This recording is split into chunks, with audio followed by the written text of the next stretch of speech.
Whether you are a beginner Forex trader who just heard about Forex trading yesterday and is wondering, what the heck is Forex trading? How can I trade Forex, or how can I make money in Forex trading?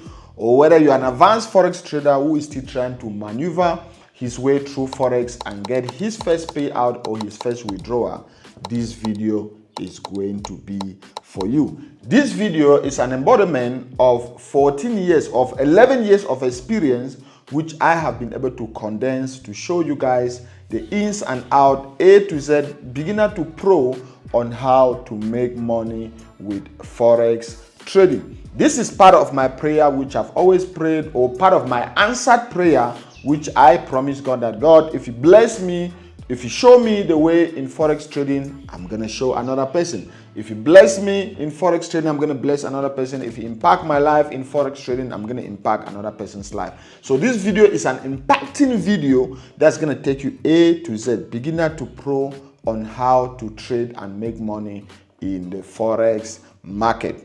The main question now is, why should we even listen to this random guy who just popped up on my YouTube channel and is talking about Forex trading? He's talking about how he's been trading for 11 years. He's talking about how he's the best in the game. Now, let's take a step back in history, and I'm going to tell you guys a little bit about my story, because some of you guys might be seeing me for the first time, or even if you've been watching me for years, some of you guys don't really know my story. It all started in 2014 when I was in the university, because I have a degree in agricultural economics and agri-business. So when I got to the university, just my first year in the university, things were really tough, because I had my kid brother. He's now of late. He was really sick back then, and his medication was actually coming from Italy. Because of that, it put a lot of pressure on my parents, and it became a point in time where my father even suggested, first year in the university, my father even suggested that, Godlove, you have to drop out of the university for us to be able to concentrate our resources and look after your kid brother. Now, that was a very hard decision for them to make, and also very drastic for me to hear something like that. But I made a promise to myself. After hearing that particular decision from my father, I made a promise to myself that these are people who have sacrificed all their lives to put me through the best schools, to make sure I have the best education. I'm going to be able to look for a way to sponsor myself through the university, and I'm going to look for a way and not only sponsor myself through the university, but also assist them, but also help them.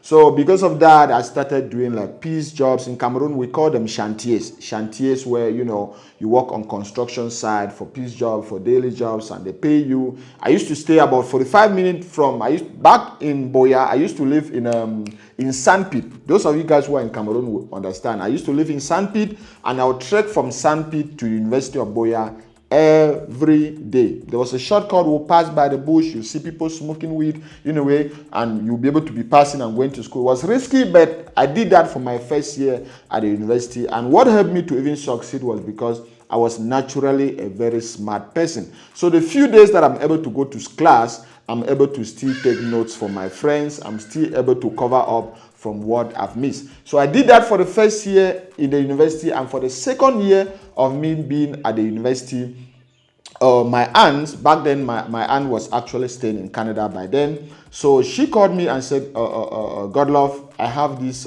complex in Boya, and I want you to be able to look after that complex.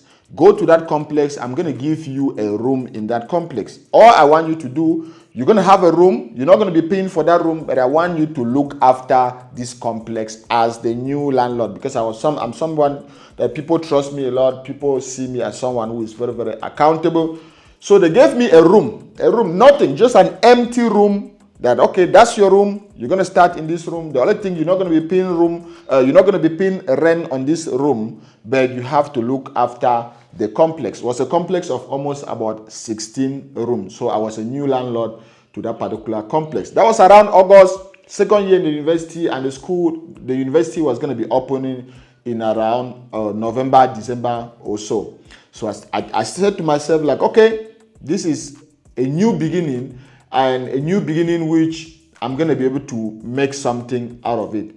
So I had my computer. Back then I had this big these big HP computers, and I started learning Mavis Beacon. So Mavis Beacon is a tool that's going to help you on how to type fast. Because I told myself that, okay, back in school, I'm someone that in my faculty, I know a lot of people. My head of department is very, very close to me because he became Dr. Mulua. Dr. Mulua, if he's watching this video, I owe you a lot. I still remain grateful to you today. So Dr. Mulua, someone who believed in me a lot. So even the few days that I go to school, Dr. Mulua will always come to me and say, Godlove, what's going on? You're a very smart boy, but you hardly come to school. So I explained my case to Dr. Mulua, and he was someone who actually liked me a lot. And he made me the head of his, the course delegate. He made me his course delegate. So when there are handouts, I used to be the one to print those handouts and distribute to my friends. Then I saw a business idea that I'm taking these handouts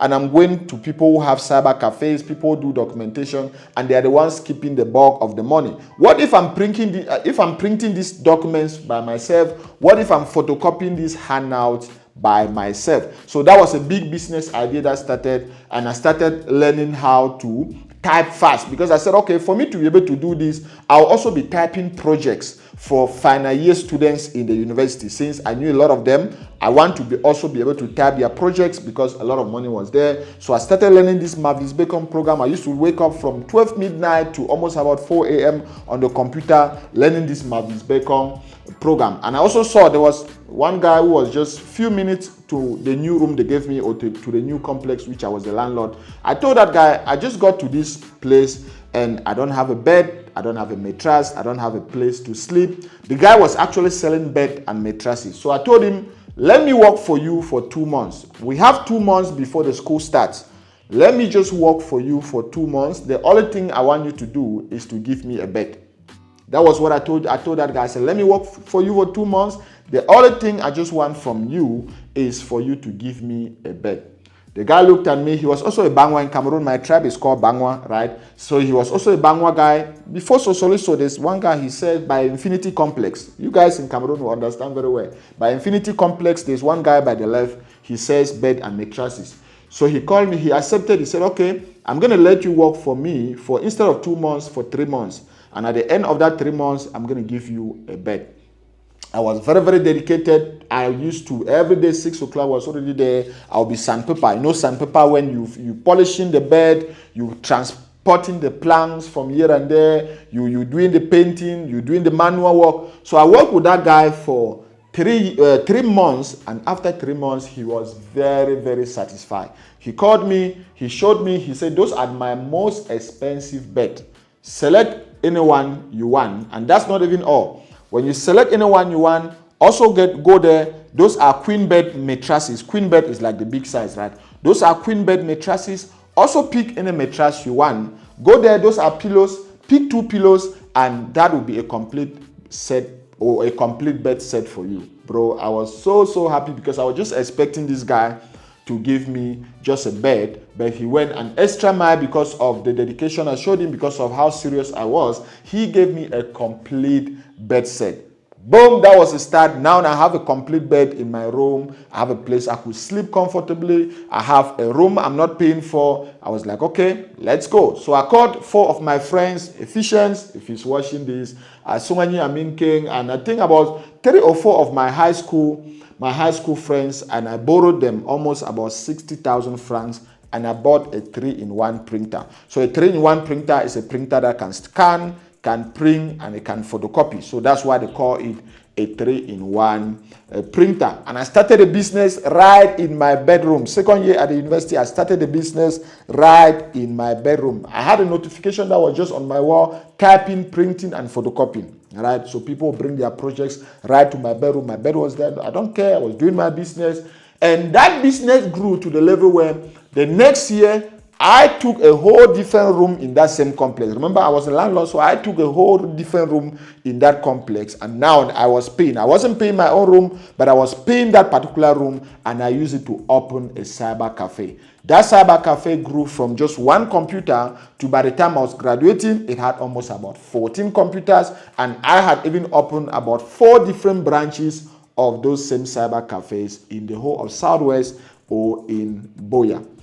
I was also having like a small kiosk at the university where I used to photocopy by myself. I would stand there, I'll be photocopying for the whole day. I'll hardly even go to class. But like I said, I was blessed to be smart, and the few minutes or the few hours that I go to class, I used to be able to cover a lot. So that was it. The business grew, and by the time I was graduating, the businesses, I had 4 of those businesses, and I was also studying agricultural economics and agribusiness at the level of the university. Since I was studying agricultural economics and agribusiness, I also opened tomato farm, because now I had my first employees. I had secretaries that were now working for me, and I was using my other time to open cyber cafes or open tomato farms. I had tomato farms that I used to also sell tomato, sell other stuff.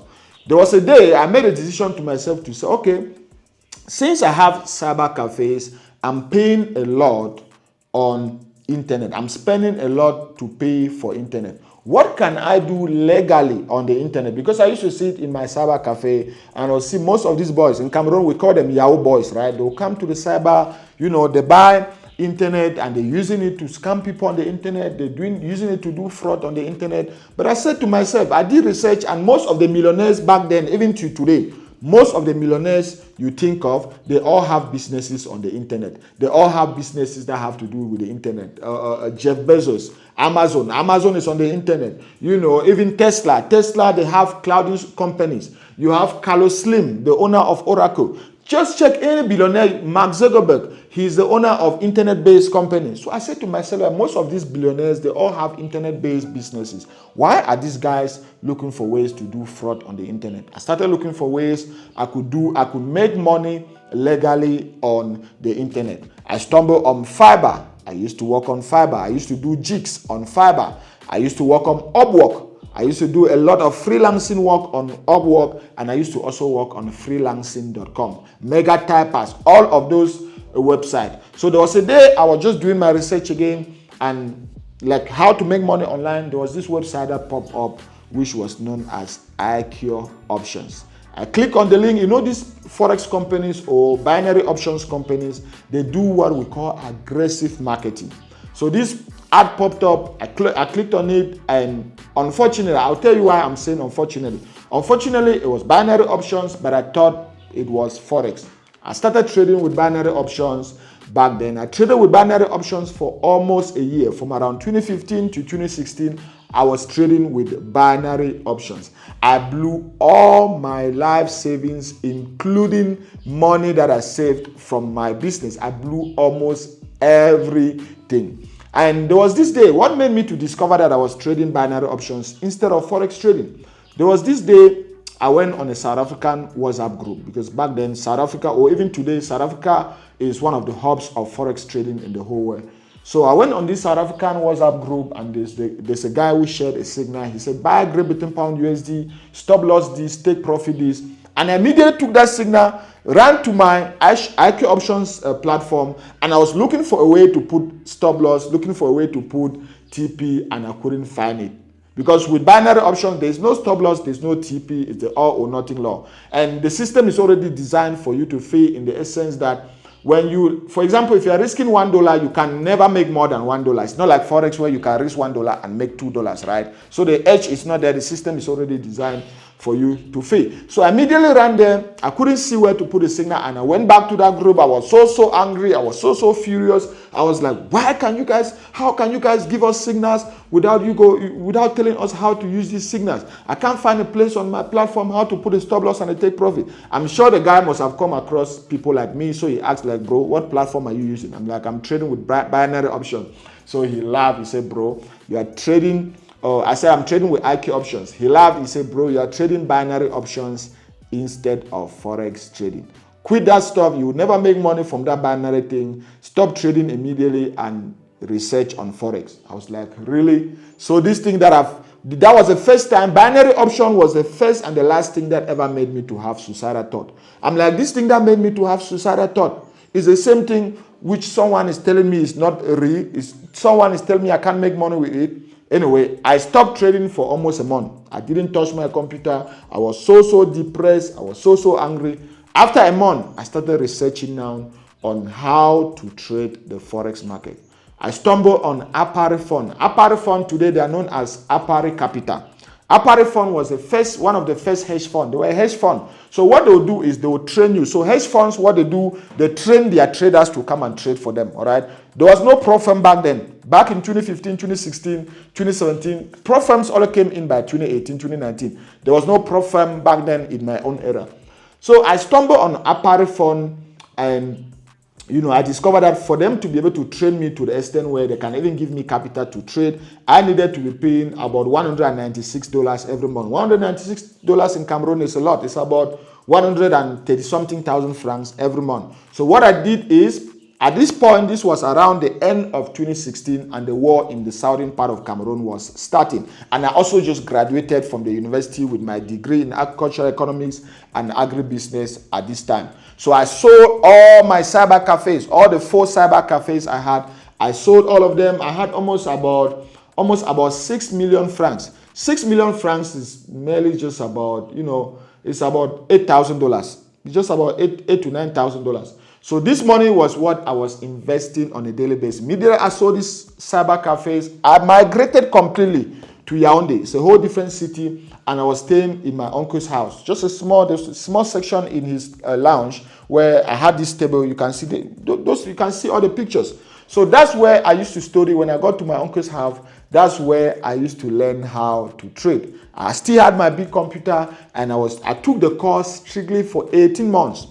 From around 2017 to about mid-2018 or to about early 2018, all right, about 18 months, I was taking the Apari trading. After the Apari Fund trading, like I said, today they are not more a trading institution, they are strictly a hedge fund. They've even changed their name. It's not more Apari Fund, it's Apari Capital.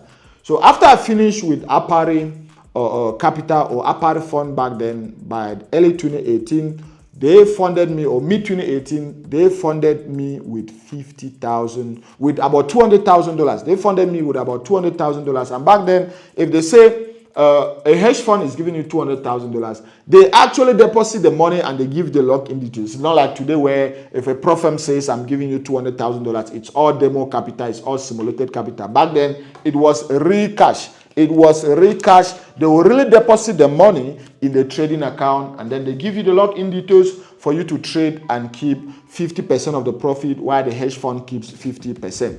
Since I was an exceptional student from their training, they gave me $200,000. I made my first $50,000 by beginning 2019 from Apari Fund or Apari Capital today, and that was when everything became history. I got paid out 50,000. 50% of that 50,000, 50% of 50,000 was almost about $25,000. I got paid out this money. I used part of the money to buy my first small car. You can see this small Toyota Viz. I remember very well. I bought my first Toyota Viz. That was my first car. Then left Yaoundé, went back to Boya, where I opened a graphic center. So since I was into graphics, into typing and printing, into documentation, I went back to Boya, opened another big graphic center, and then used the rest of the money to process my documents and moved out of Cameroon. Why did I move out of Cameroon? Because I loved Forex so much. I have invested a lot into Forex trading, and I wanted this thing to actually work. But back in Cameroon, the enabling environment wasn't there. It was difficult for me to deposit funds into my trading account. I opened all these accounts with UBA. I had dollar accounts, euro account, pounds accounts, and all of this. It was very, very difficult for me to deposit money into my trading account. And it was also very, very difficult for me to withdraw funds from my account when I make profit, because the SWIFT system wasn't even working in Cameroon back then. I remember even back in Cameroon, when you also get paid by PayPal, you couldn't even remove the money. So because of that, I said, okay, I needed to move out of Cameroon. Even if you're someone who is religious, even in the Bible, God instructed Abraham that leave your home country and go to the land where I'm going to show you. It becomes a point in time where you need to leave your comfort zone. If you need to live where your comfort is, and if that has to do with you traveling out of the country, then you need that to be able to go and focus and scale. So I moved out of Cameroon, and when I was moving out of Cameroon, I thought to myself, okay, where can I actually process my document? Where can I actually go? I thought of UK and South Africa, because those were the two hubs of Forex trading back in 2019. But I decided to settle with South Africa because South Africa was close to home. Even though today I have residency across the world. I have residency in UAE. If I go to Dubai, if I go to UAE, I can stay there with no problem because I have my businesses incorporated there. I have investor visa. I can go there. I can stay there with my family. I have residency in South Africa. And I still hold my Cameroon. I still hold my Cameroon ID right here with me. So I have a residency across the world thanks to Forex, and I've also traveled to more than 50 countries. So that was it. When I got to South Africa, beginning 2019, that was when I started scaling things up. And when I got there, 2019, I was the first year from 2019 to about 2022 was for me to gain my grounds, was for me to scale up in trading very well. And I think that was in early 2022, I spoke with my wife because immediately I got to South Africa in 2019. I met my wife. Back then it was my girlfriend. When I just got to South Africa in 2019, I met her. And today we are married. 1 year after that, we got married. I think that was 2020, end of 2020, beginning 2021. 1 year after that, we got married. And today, we have beautiful children. And that is, if I'm counting all my blessings, marrying the person I marry or having the wife I have, having the partner I have is the best blessing God has ever given me. All right. For me personally, it's the best blessing. Your partner is something which if you get the kind of partner you've always prayed for, then you should be able to know that's the highest blessing you can have as a man. So I'm grateful. Today we are married. Today we have beautiful children.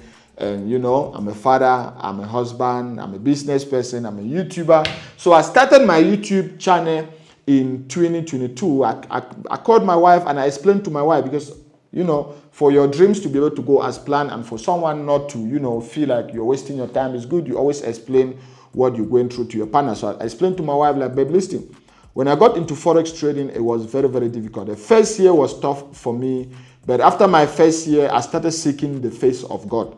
And there's a deal I made with God. I decided to go the God way, all right? Because today, I can tell you can learn all this Forex, but if you lean on your own energy, you won't succeed. So I went to Jesus, I turned back to God, and I told my wife, I decided to go the God way, and I made a deal with God. I told God if God could show me how to make money with this Forex trading, I was going to intend show others how to trade Forex. I told God if God could bless me in Forex trading, I was going to bless others. If God could impact my life, I was going to impact other people's life. And the best way I can do that for me personally is I should be able to open a YouTube channel. That was 2022. This YouTube channel is currently the biggest YouTube channel in Africa in the niche of Forex and in the niche of finance, but it's not even up to 5 years old. This YouTube channel is just about 3 years old. All right.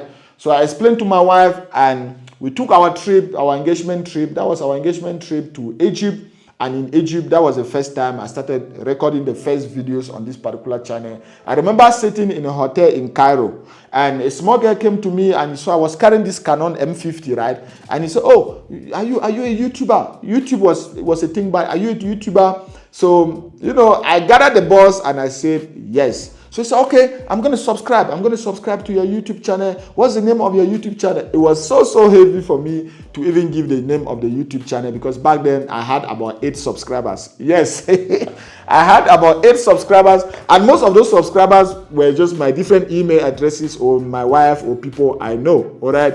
So I showed her the channel. She subscribed to it. I wish I can see that small girl today. But she subscribed to the channel. And I used to actually see her liking my videos, even though we had about 10 subscribers back then. But today we are going to almost 1 million. We got this gift. We got this plaque from YouTube, last year. And we are almost going to 1 million subscribers. And that made us the fastest growing YouTube channel in the niche of Forex trading and finance. And currently the biggest in Africa in the niche of Forex trading and finance. Because I had one goal in mind.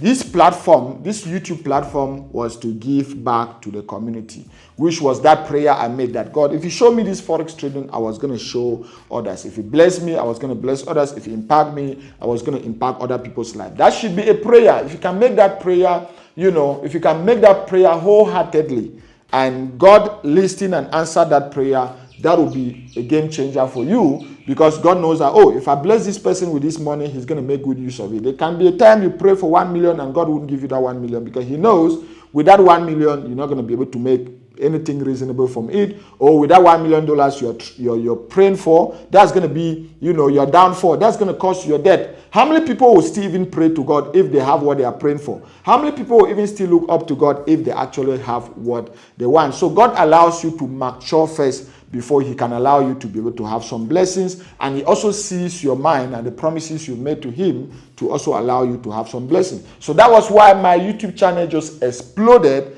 because of the foundation I had, because of the reason I was doing what I was doing. So I then went ahead. So even before Godlove University, from my YouTube channel, I opened Godlove University, which today is one of the best Forex academies, which, it's been pioneered and mentored by me. If you want me to mentor you one-on-one, check out Godlove University. From there, I also founded the best automated Forex Robot, which has won 4 years in a row as the most profitable or the most viral Forex Robot. I also founded even a prop firm, Lionheart Funding Program, last year, which unfortunately, I'm a business person. I failed in more businesses than I have succeeded. That's it. You will only learn from failures. So Lionheart Funding Program didn't go as succeeded. We failed in it because we also lost our trading platform, which was MetaTrader 5. So I've also built a whole different empire, a whole big empire around Forex trading with, an audience of more than 1 million followers and subscribers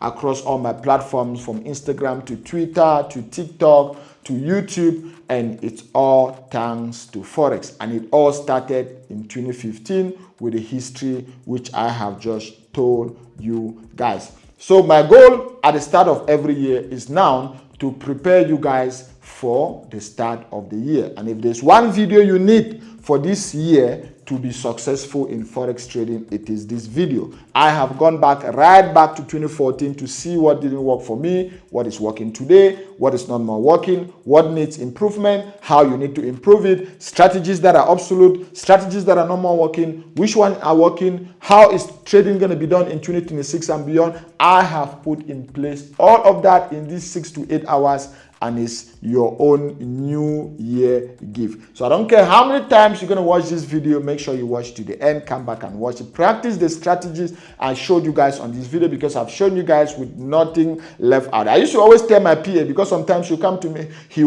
and you'll be like, boss, you're putting all of this on the internet. What will people even come to Godlove University and learn? I'll call him, I'll say, look, if you feel like you're not giving too much for free, and then, or the moment you feel like you're not giving too much for free, then you are not yet giving. I used to always tell him that. If you're a content creator, someone who really have the mission and the passion to help others, to change other people's life, and you feel like you haven't given enough for free, then you are not yet giving. So I used to always tell him, no, let's put it out there. It's going to change lives. People should all join Godlove University as a privilege, as maybe, as a form of being in my inner circle. But they should be able to have everything they want directly from my YouTube channel, which is why I have been able to put this full video together with you guys. So that to find the best value from this video, make sure you get a new, I already got myself. This is 2026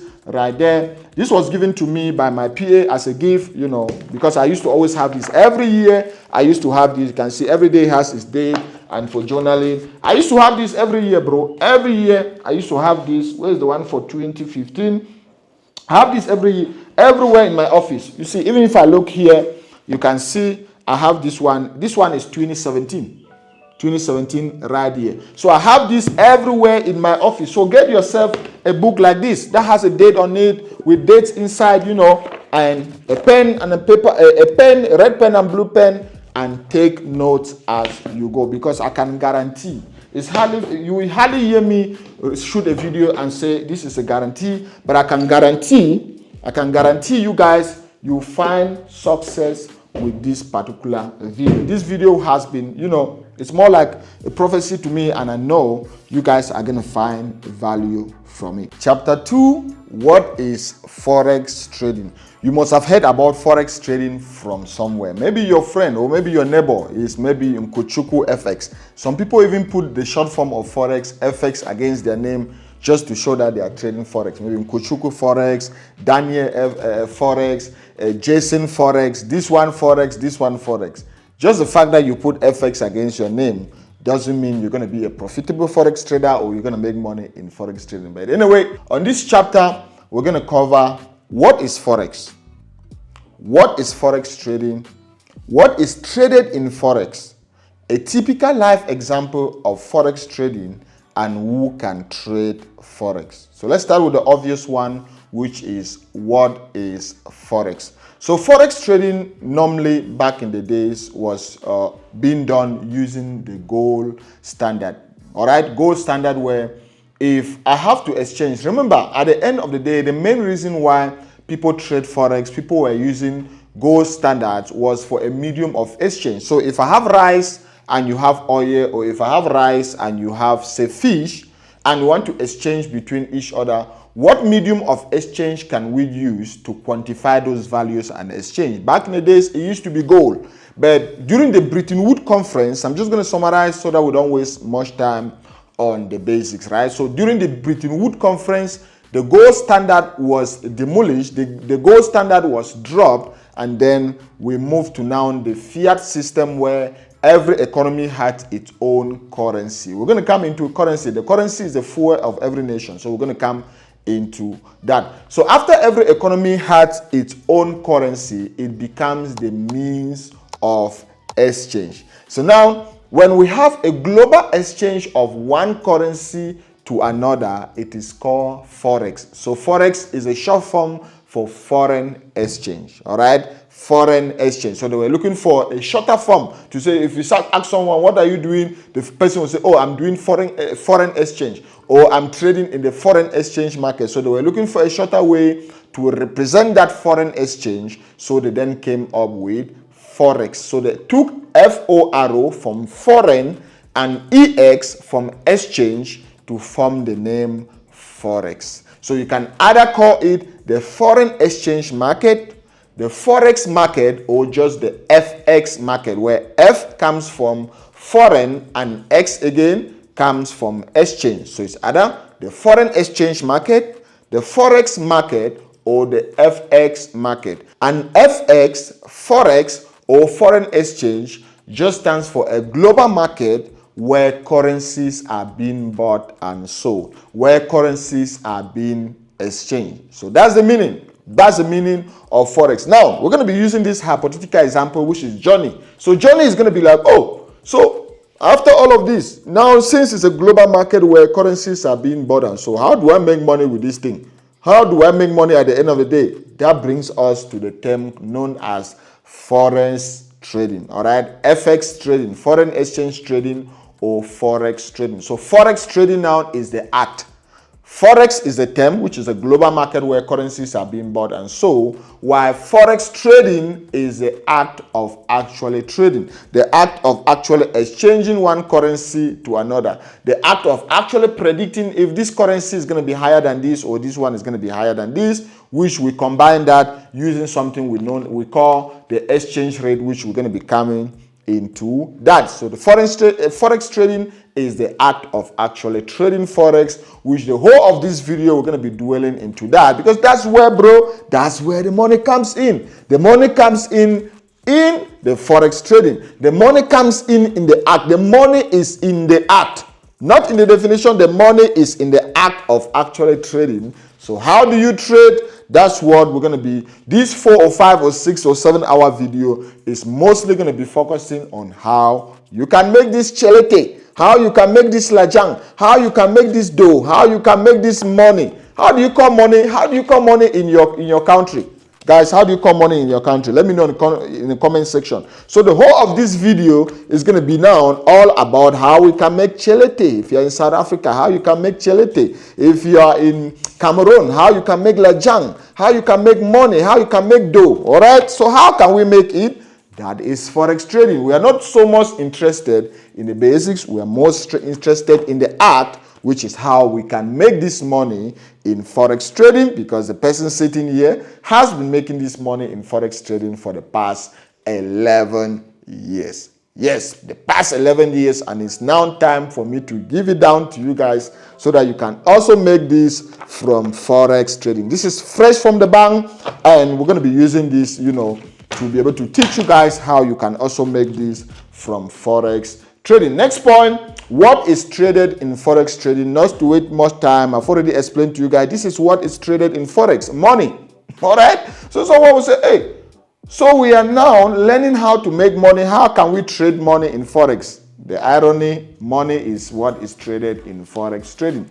You only make money by predicting the one currency to another. Each particular economy is having what they call the fuel of that economy, which is known as the currency of that economy. And different currencies have different powers, which we call different currency parities. So if you are able to predict between two currencies, there's something we call the exchange rate. So if you are able to predict that exchange rate in the near future and you're correct, you make money. That's how we make money. It's digital, it's online. We're going to be coming to that. So that's how, what is traded in Forex trading? Currencies, which we're going to be coming into that. Let me give you guys a live example of Forex trading, all right? Because Forex trading is done in our daily lives. Whether you like it or not, everywhere you go, Forex trading is done. Now, we recently visited the United States, and the first time we wanted to go to the United States, our trip got canceled. That's going to be a typical example, right? And it's actually a real life example and what happened to us. That was real Forex in real life. When you go to airports, just look around. You'll be able to see buildings. Forex Bureau is written there. Just to tell you, this is not a scam. It's something very real. You will see it's written somewhere, very big Forex Bureau. Go even to malls, to supermarkets, you see there Forex, something Forex. I was even at the mall yesterday, and you can see on this building is written there something Travex Forex. So if you go into this building, what you're going to be doing, you're going to be trading Forex. So we went to the airport. We were about to actually book that was in early end of 2022. We were about to book our flight to the United States. We got to the airport. We've done everything, and by the time we got to the airport back then, we had almost about 60,000 rand, which we needed to convert to the dollars. Because remember, if I have rands in the United States, since the United States currency is dollars, I'm not going to be able to use rands in the United States. The rands is the currency for the South African economy. I can only use rands in South Africa. If I go to another economy or another country, I need to use their currency. So I had almost about 60,000 rand in my account, and I needed to convert that to dollars so that when I get to the United States, I'll be able to use it. And you know, if you're someone who travel often, you know when you travel, there's a limit to the number of cash you can hold in your skin, or the number of cash you can carry without declaring it. So I didn't want to declare any cash. I didn't want to be going through the long lines on customs declaring cash. So I just needed something like $3,000, between $3,000 to $5,000. So I went to the counter with my 60,000 rand, and by the time I was exchanging my 60,000 rand to the South African rand, I actually want us to calculate this together so that you guys will know. By the time I was exchanging my South African rands to the United States dollar, the exchange rate was 18. We're going to come to the exchange rate. Now, you guys will say, what the heck is the exchange rate? The exchange rate just measures the power between two currencies. What you're going to be getting, or the parity between different currencies. So if I actually write something like USD-ZAR, we're going to come to these symbols. Don't worry, we're going to come to this symbol. If I actually write something like USD-ZAR, which is equal to 18, it means for me to be able to get 1 USD, I need 18 units of the South African rand. Just directly telling you that the South African rand is weaker than the United States dollar, because I need more of the South African rand to get 1 USD. So the exchange rate was simple. When you look on the board, when you check most of those exchange bureaus, you'll be able to see that data going up and down. Now when you see it, you're not going to be confused because you know exactly what is happening. The exchange rate are always displayed there. Even when you go to the bank and you want to exchange money, you can already see by yourself the exchange rates are being displayed there. USD ZAR this, USD JPY this, and you would already know exactly what you're going to be getting. So on the board, I looked on the board, and USD ZAR was 18. So I just knew very well that 1 United States dollar is equal to 18 units of the South African rand. So with that, with my 60,000 rand, if I divide 60,000 rand by the exchange rate by 18, I was going to be getting $3,333. At that moment, that was what they gave me. So they gave me, they counted $3,333 they gave to me. Perfect. I went and picked up my wife. We went and we were doing check-in. And by the time we were doing check-in, boom, they told us the flights have been cancelled because of COVID regulations. United States flights from South Africa have been cancelled. Right then when we were at the airport, United States flight or USA flights from South Africa have been cancelled and we're not going to be going anymore. Now, I was stuck at that point in time with $3,333 because in South Africa, I'm not going to be using dollars. In South Africa, we use the South African rand. So I needed to convert it since we're going to be going home because that was just in a span of about 2 hours when we got the news. And since we needed to be going home, what happened? I needed to convert that money from dollars back to the South African rand. So I immediately ran back. When I immediately ran to the bureau, I immediately went to the bureau and I checked the exchange rate. Instead of USD ZAR being 18, USD ZAR was now on 18.5. USD ZAR was now on 18.5. What has changed now? The exchange rate. Remember that 18, from that 18 to 18.5, the exchange rate has actually moved from 18 to 18.5, meaning the exchange rate has moved up by 5 units. Now, remember, you need to multiply your dollars by the exchange rate to know what you have in the South African rand. So I immediately took my dollars, which was 3,333, and multiplied by the current exchange rate, multiply it by 18.5, and at that point in time, I had $61,600. How much did I go to the airport with? I went to the airport with $60,000, with 60,000 rand, and within the space of 2 hours, I'm now having $61,600. That's Forex trading, bro. That's Forex trading in real life. Even if it was your first time, converting money, or you didn't even know what was Forex trading, you already traded Forex without knowing. I went to the airport with 60,000 rand, and within 1 or 2 hours, I'm now having the cash again is in my. So just switching the cash from one hand to another, I'm now having 61,600 rand in my account. So if I subtracted what I came to the airport with, I have just made a profit of 1,600 rand without even knowing. That's just a typical example with a very small amount. But now when we trade it digitally, you are trading with $1 million. You are trading with $2 million. You are using what we call margin and leverage to be able to trade with 10 million, trade with 20 million. So that's small change. That's small change in the exchange rate. Instead of you making 1,600 rand, you'll be making about maybe 60,000 rand, maybe about 50,000 rand, maybe 100,000 rand. That's the beauty of Forex trading. And that's Forex trading in real life. Nothing more than that.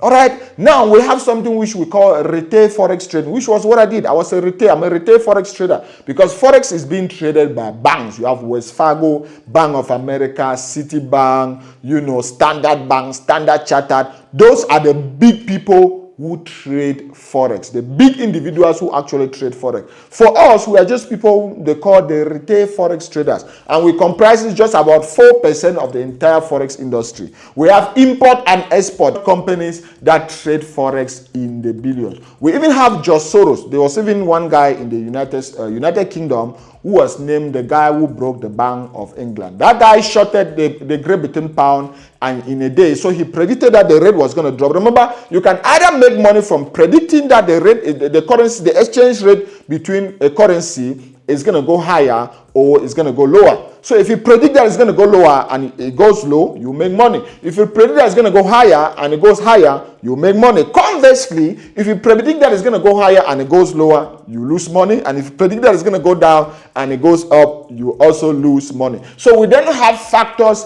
that help us to be able to now make an informed, remember, keyword, informed decision to know if there's high probability. Remember, I'm already using the words because nothing in Forex trading is 100% certain because there are still factors you can't control. So we use what we call probabilities. So we have points we use that will be able to tell us if there's a high probability of one currency buying over another or selling over another. That helped us to be able to make informed decisions. So this guy predicted that the Great Britain pound was going to be dropping within a particular period. He bet almost about how many million, and in a day he made 1 billion pounds. I mean, banks were scrambling to even pay him. They paid him, but banks were scrambling to pay him. So he got the nickname, the man who broke the Bank of England. It's actually just Soros. Obviously, it's my industry. I'm going to know people like this because maybe one day I'm going to be able to hit those figures. But yes, that is the beauty of Forex trading. So when we talk about what is traded in Forex trading and a live example of Forex trading, those are different live examples of Forex trading which I've given you guys. Now, you're not going to be doing it physically. Like I gave you guys a physical example of someone going to the airport, exchanging, or not of someone, of me when I went to the airport. I exchanged my rand to the United States dollar and then my flight was cancelled. I had to exchange it back to the rand. And just within that particular period, the exchange rate has changed and I made a bonus, or I made a plus, I made a profit of 1,600 rand. You're not going to be doing it physically. It's not like all of you guys are going to be going to airports trying to do the same thing. Now today we have what we call brokers. Those brokers are going to be able to bring those prices to you right on your phone. They're going to be able to bring those prices to you right on your computer so that with just one button, you just see the buy or the sell button here, you'll be able to predict if that currency is going to go, or if those currencies, the difference between those currencies is going to be higher or lower within a particular period of time, which we call the time frame. Very, very important. In my case, my time frame was 2 hours because I made that money, or I exchanged that money within 2 hours. So that in Forex trading is known as the time frame. There are people who even trade with the 5-second time frame, 10 seconds, 15 seconds, 1 minute, 2 minutes. Meaning your decision, you either make or lose money. You either get your decision, which is positive or negative, within 1 minute if you're using the 1 minute time frame, 2 minutes if you're using the 2 minute time frame, 1 hour or 1 day if you are using the daily time frame. I even have people who are position traders and they trade strictly the monthly time frame, meaning they'll be able to know a decision to say, okay, I'm going to buy or sell, and it's going to take them about 1 month to make that decision, and the trade can even be on for months to even years. We're going to come into time frames. Don't worry yourself about that. So that's a typical example of a live example of Forex trading. Remember, I want to make it as real as possible, right? So that Johnny shouldn't be confused. Anytime we start talking about, big terminologies and we start going into the practical part of trading, you don't get confused. I want to make it as simple as possible. Any beginner, this is your first time hearing about Forex trading, the first time watching my video, this is your one bus stop video in 2026 going ahead. You don't need any other video because I'm going to break it down. I'm going to make it easy. I'm going to make it chewable. I'm going to make it, absorbable for everyone. Who can trade Forex? That brings us now to the next question, which is, who can trade Forex? Even my granny, bro. Even my granny can trade Forex. Anyone who can read and write can trade Forex. Yes. I have people in Godlove University. Talking about Godlove University, Godlove University is my academy where beside YouTube, I have been able to train, thousands of traders from A to Z on how to make money in a Forex market. So if you want to be part of my academy, if you want me to mentor you one-on-one, you can check out Godlove University. The link is on the video description. We have in Godlove University, we have people as old as 75 years. We have 75 years traders in Godlove University, and we have as young as 17 years traders in Godlove University. So age is just a number when it comes to Forex trading. So long as you can read and write, so long as you can have the discipline, so long as you can have the patience to learn the skills, you can make money in Forex trading. Do you need economics? Do you need accounting? Do you need all this Do you need to have a degree in statistics to learn Forex? Capital no. Everything you need to make money in Forex trading, I'm going to teach you guys on this particular video. So Forex trading can be traded by either males or females. It's not gender related, it's not gender based, gender bias, or how you want to call it. Males and females. In short, one of the best, most disciplined traders I know are females, including my wife. My wife trades Forex as well. One of the best female, if not the best female trader in the whole world, if you can think of. So anyone can trade Forex. Male, female, mom, dad, boy, girl, anyone can trade Forex. Next chapter, let's talk about Forex Basics. Remember, I've already spoken about what is Forex, what is traded in Forex, live examples of Forex trading. What are some Forex basics which you need to know? You must. If they were not important, I wouldn't have bring it to you guys. So if I'm bringing these basics to you, it means they are very, very important. If we are talking about Forex basics, we have hundreds, if not thousands. But I've just, brought the most important that you need to know. Only what you need to know to make money in Forex trading. Point blank, full stop. So let's talk about these Forex basics, which on this chapter, which covers Forex basics, we're going to talk about what are currencies. Number one, what are currencies? What are currencies? And then we're going to talk about what are currency pairs. Can you see how I put it? What are currencies? And then what are currency pairs, where you join the two of them. We're also going to talk about different trading assets. What are the different assets that are traded in Forex? We're going to talk about what is a lot size, because that's your unit of measure. All right, the lot size just tells you how much you're going to be biting. Are you able to bite what you can chew? Are you able to chew what you can swallow? What's going to determine that is what they call the lot size. Don't get yourself, Johnny, don't be scared. I'm going to explain what a lot size means to you guys. We're also going to talk about a Forex strategy. What and why? What is a Forex strategy and why do you even need a Forex strategy? What is a pip or a point? We're also going to talk about that. And then why Forex trading over a different market? Why? Why should you choose to trade Forex over the crypto market, over the stock market, over the indices market, all right? Over the commodities market? Why Forex trading? Why CFDs? Why futures? Why Forex over different markets? So let's start with the first one, which is what are currencies? I already brushed it a little bit when I was talking about what is Forex. And the currency, a currency of a particular economy is just the fuel of that particular economy. The strength of a currency, the strength of an economy is measured based on the power of its currency. It's measured based on the parity of its currency. We just naturally know that the United States economy is more powerful than the Cameroon economy, because the United States is more powerful than the franc CFA. We just naturally know that, the United States economy is more powerful than the South African economy, because the United States dollar is more powerful than the South African rand. And what will help us to be able to know that is based on their currency, on their currencies. So the currency of a nation is the fuel of that particular nation, and it tells us the power or the parity of that particular nation. Now, each nation has its own currency, which is represented by a three-letter symbol. All right. For example, the United States dollar, you have USD. So the first two letters represent the country, and the last letter represents the currency. So USD, United States dollar.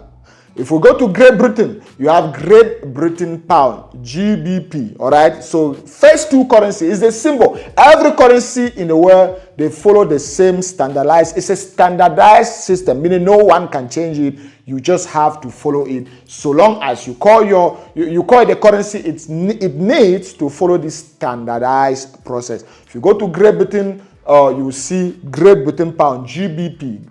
The first two letters stands for the economy, and the last letter stands for the currency of that economy. So Great Britain pound. So in Great Britain, the currency that is used is the pound. If I go to Nigeria, you have Nigerian naira. The first two symbols represent the country, which is Nigeria. Last one represents the currency, which is Naira. If I come to South Africa, you will see South African Rand. In our case, is ZAR, Z-A-R-O. ZA is just now the symbol that represents South Africa, and arrow stands for the Rand. So all of that, those are all currencies to different economies, and they all have a different strength. All right. So those are all currencies, and they all have different symbols, and they are represented by different fiat. Different fiat paper. I can call the paper, which is just called a currency, and it's called the fiat. For example, in my case, you can see on my table,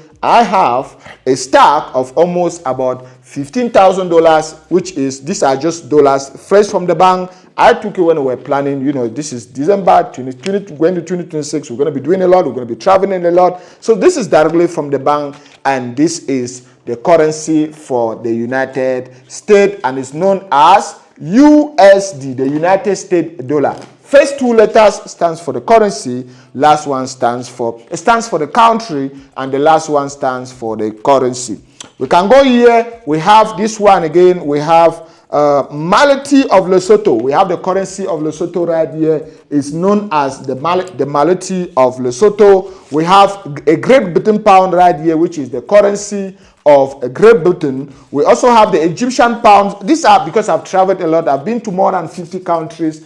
Thanks to Forex, and anytime I travel, my wife knows very well, she always looks for the currency of that economy, and I take it back as a souvenir. So I have more than 50 of these currencies littering somewhere in my house. This one right here, this is the Egyptian pound. We also have the United States dollar, and we have the Great Britain pound right here. So these are just different currencies for different economies, and that is what is known as currencies. Let's talk about what we call a currency pair.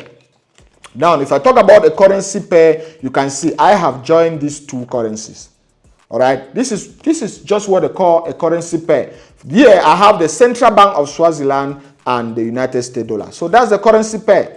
United States dollar and the Central Bank of Swaziland. Or let me put it on something you can easily understand, right? Let's just say this is a South African Rand, and then this is going to be USD ZAR. USD ZAR is written like this, USD ZAR. All current Forex is traded in pairs. This is very, very important because Forex is traded in pairs. You will never just go and take one currency and you're trying to predict if one currency is going to go up or down. No, you trade them in pairs. And that pair, that unit you're going to be using to compare is known as the exchange rate. Your whole life in Forex trading, you're going to be trying to predict if the exchange rate between the United States dollar and that South African Rand is going to go up or down if you are trading USD ZAR. If you are trading South African Rand and the Japanese yen, your whole life is going to be predicting if the rate is going to go up or down. And if you are correct, you make money. If you are wrong, you lose money. So Forex is traded in pairs, and this is known as currency pairs. And the unit, what now measures the difference between these two currency pairs is known as the exchange rate. The exchange rate. So for example, USD ZAR, you're going to see something as we speak now. As we speak, USD ZAR is 16. The exchange rate has dropped a lot, and USD ZAR as we speak is 16. So if I have to interpret that, it will mean for me to get 1 unit of the United States dollar, for me to get $1, 1 United States dollar, I will need 16. I will need 16 of, if this is 1 rand, I will need 16 of the South African Rand before I can get $1. In my case, this is $100, meaning $100 will be now 100 times the exchange rate times 16, which is 1,600 Rand. Meaning for me to get, if I go to the bank with $100, they're going to give me 1,600 South African Rand. And conversely, if I go to the bank with 1,600 South African Rand, they will give me just one paper of 100 note of the United States dollar. So this combination is known as currency pairs. Currency pairs, and your whole life as a Forex trader from now to the end of the video, we're going to be trading these currency pairs. Your main goal is going to be to predict, which I'm going to give you guys all the tools with these pokerball strategies, how you can predict if those exchange rates are going to go up or down.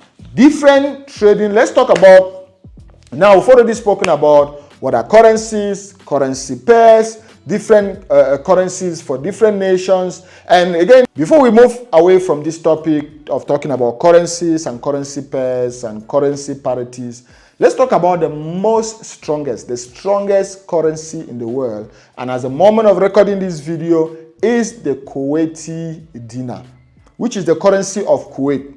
The Kuwaiti dinar is rated at around 3.25 units per United States dollar. Meaning, if this is the Kuwaiti dinar and I have to put it like this, the symbol is KWD. So KWD / United States dollar is 3.25. Meaning for me to be able to get, for me to be able to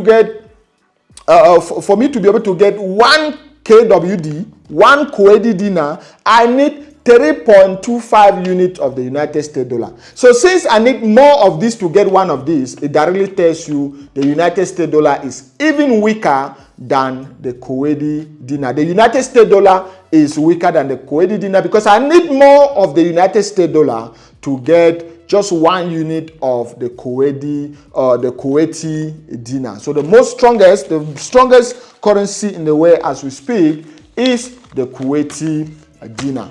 Now let's go to the next topic on our list, which we're going to talk about the different trading asset. You can't be able to understand the different trading asset if we don't talk about major and minor currencies. Let's talk about major and minor currencies. So there are some currencies which are more liquid than some.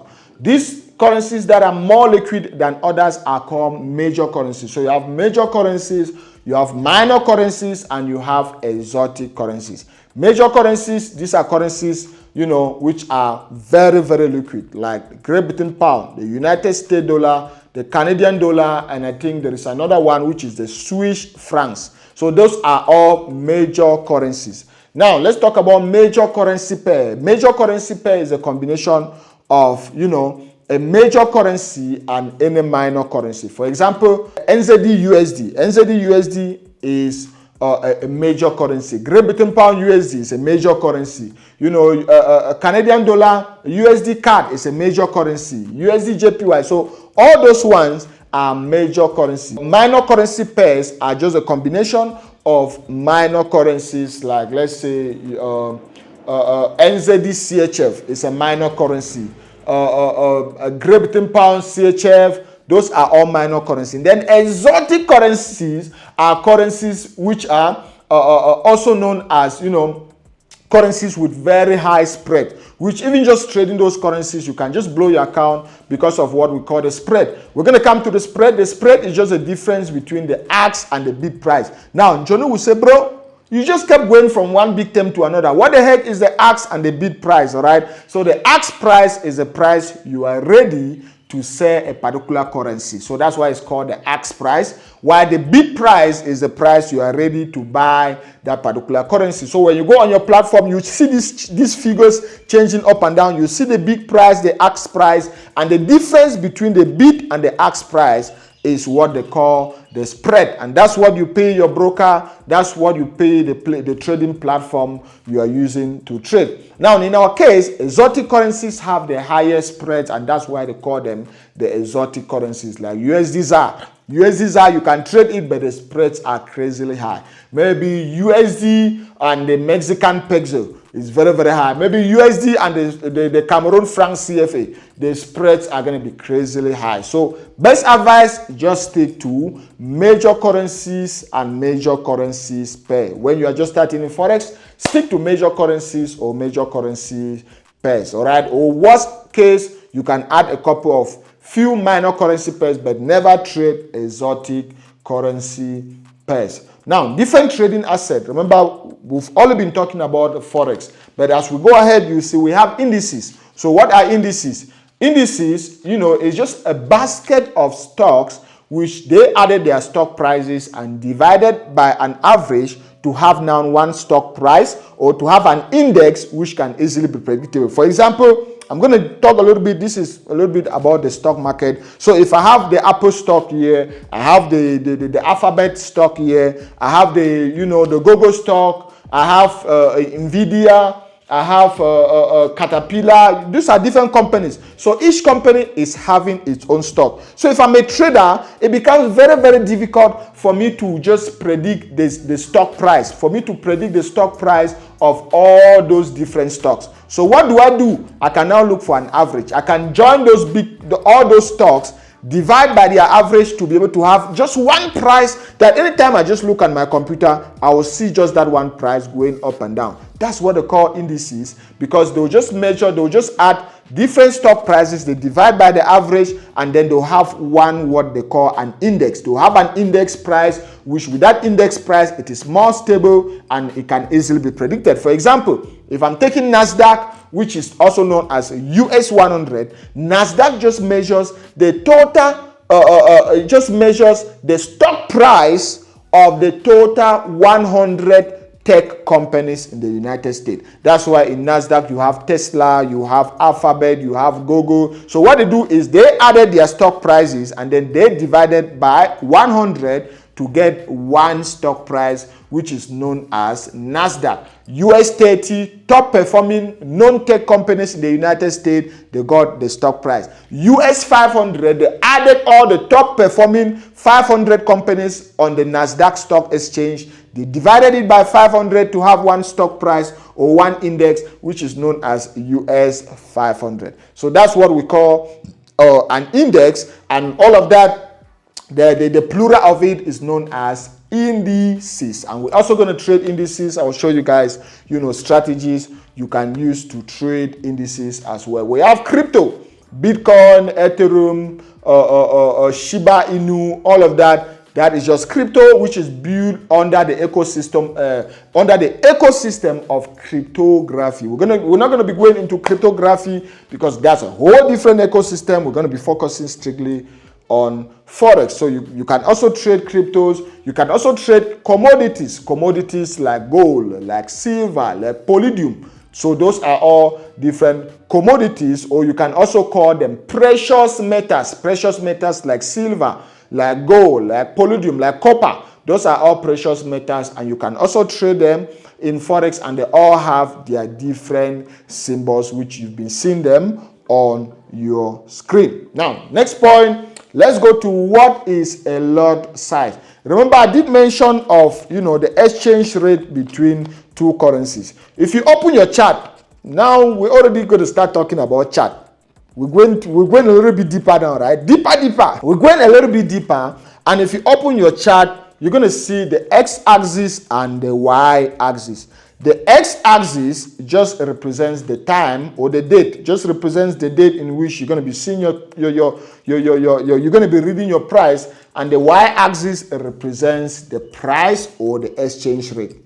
The price just stands for the exchange rate when we are trading. So if I'm taking something like USD and the Japanese yen, the United States dollar and the Japanese yen, USD, which is just known as USD or UJ, United States dollar and Japanese yen. The short form is just UJ, United States dollar and the Japanese yen. If you go on the chart, on the x-axis, you're just going to see the time, and then on the y-axis, you can see that's the exchange rate. Meaning, for you to get one United States dollar, you need this amount of the Japanese yen. Now, when you are trading, what is the unit? How much do you want to invest? How much are you ready to lose? I always like to put it this way, because when you trade Forex and you are investing in Forex market, the risk is very, very inevitable, which is all a risk what you can afford to lose, because there are circumstances you can control. There are circumstances you can control, bro. So now, how much are you ready to risk on that particular trade? That how much is going to be determined by the lot size you're going to be using to trade. When in that case, we have now what we call the standard lot size, which is 100 unit of the base currency you are trading. That brings us now to a different topic, which we have the base and the quote currency. The base and the quote currency, or the base or the secondary currency, or the primary and the secondary currency. Let's start with the main terminology, which is the base and the quote currency. If I have this now and again, and you see in my hand, I have the United States dollar and the Japanese yen. Now, The first currency on the currency pair is known as the base currency, because that's the base. Because everything you're going to be doing, the exchange rate is going to be measured in accordance, in reference to the base currency. The exchange rate is always in reference to the base currency. Meaning if you see USD ZAR equal to 1,000 this, it means for you to get $1 United States dollar, you need 1,000 units of the Japanese yen. It's always in relation to the base currency. So the secondary currency on the list is known as the quote currency. All right. So if you see now USD ZAR, USD is the base currency and the ZAR is the secondary or the quote currency. If you see Great Britain Pound USD, GBP, it means Great Britain Pound is the base currency and the United States dollar is the secondary currency. If you see, say, AUD USD, which is Australian dollar, United States dollar, Australian dollar is the base currency, United States dollar is the secondary currency. So if we are talking now, if we went back now to the lot size, and you say, okay, today I'm going to be trading with one standard lot, it means you're going to be trading with 100,000 units of the base currency. If in our case, we are talking about Great Britain Pound USD, it means that one standard lot stands for 100,000 units of Great Britain Pound. If we are talking about USD JPY, it means that one lot size you want to use stands for 100,000 units of the United States dollar. It's always 100,000 units of the base currency. These lot sizes are now divided into 4, which the first one is the standard lot, which is just one. If you go on your trading platform and where the ask of the lot size, if you put 1, it just represents one standard lot size, which is 100,000 units of the base currency.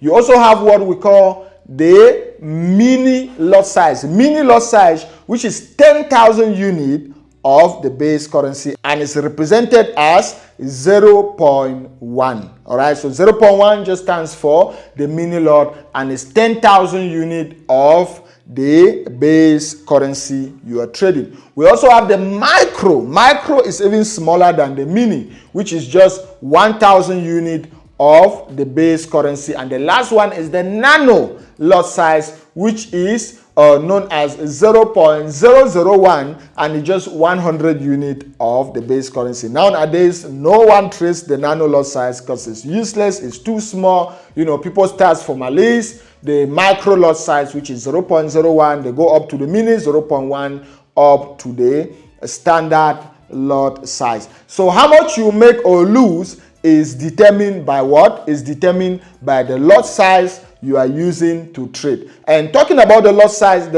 you are using to trade will also be determined by the margin you have on your account. So what is margin?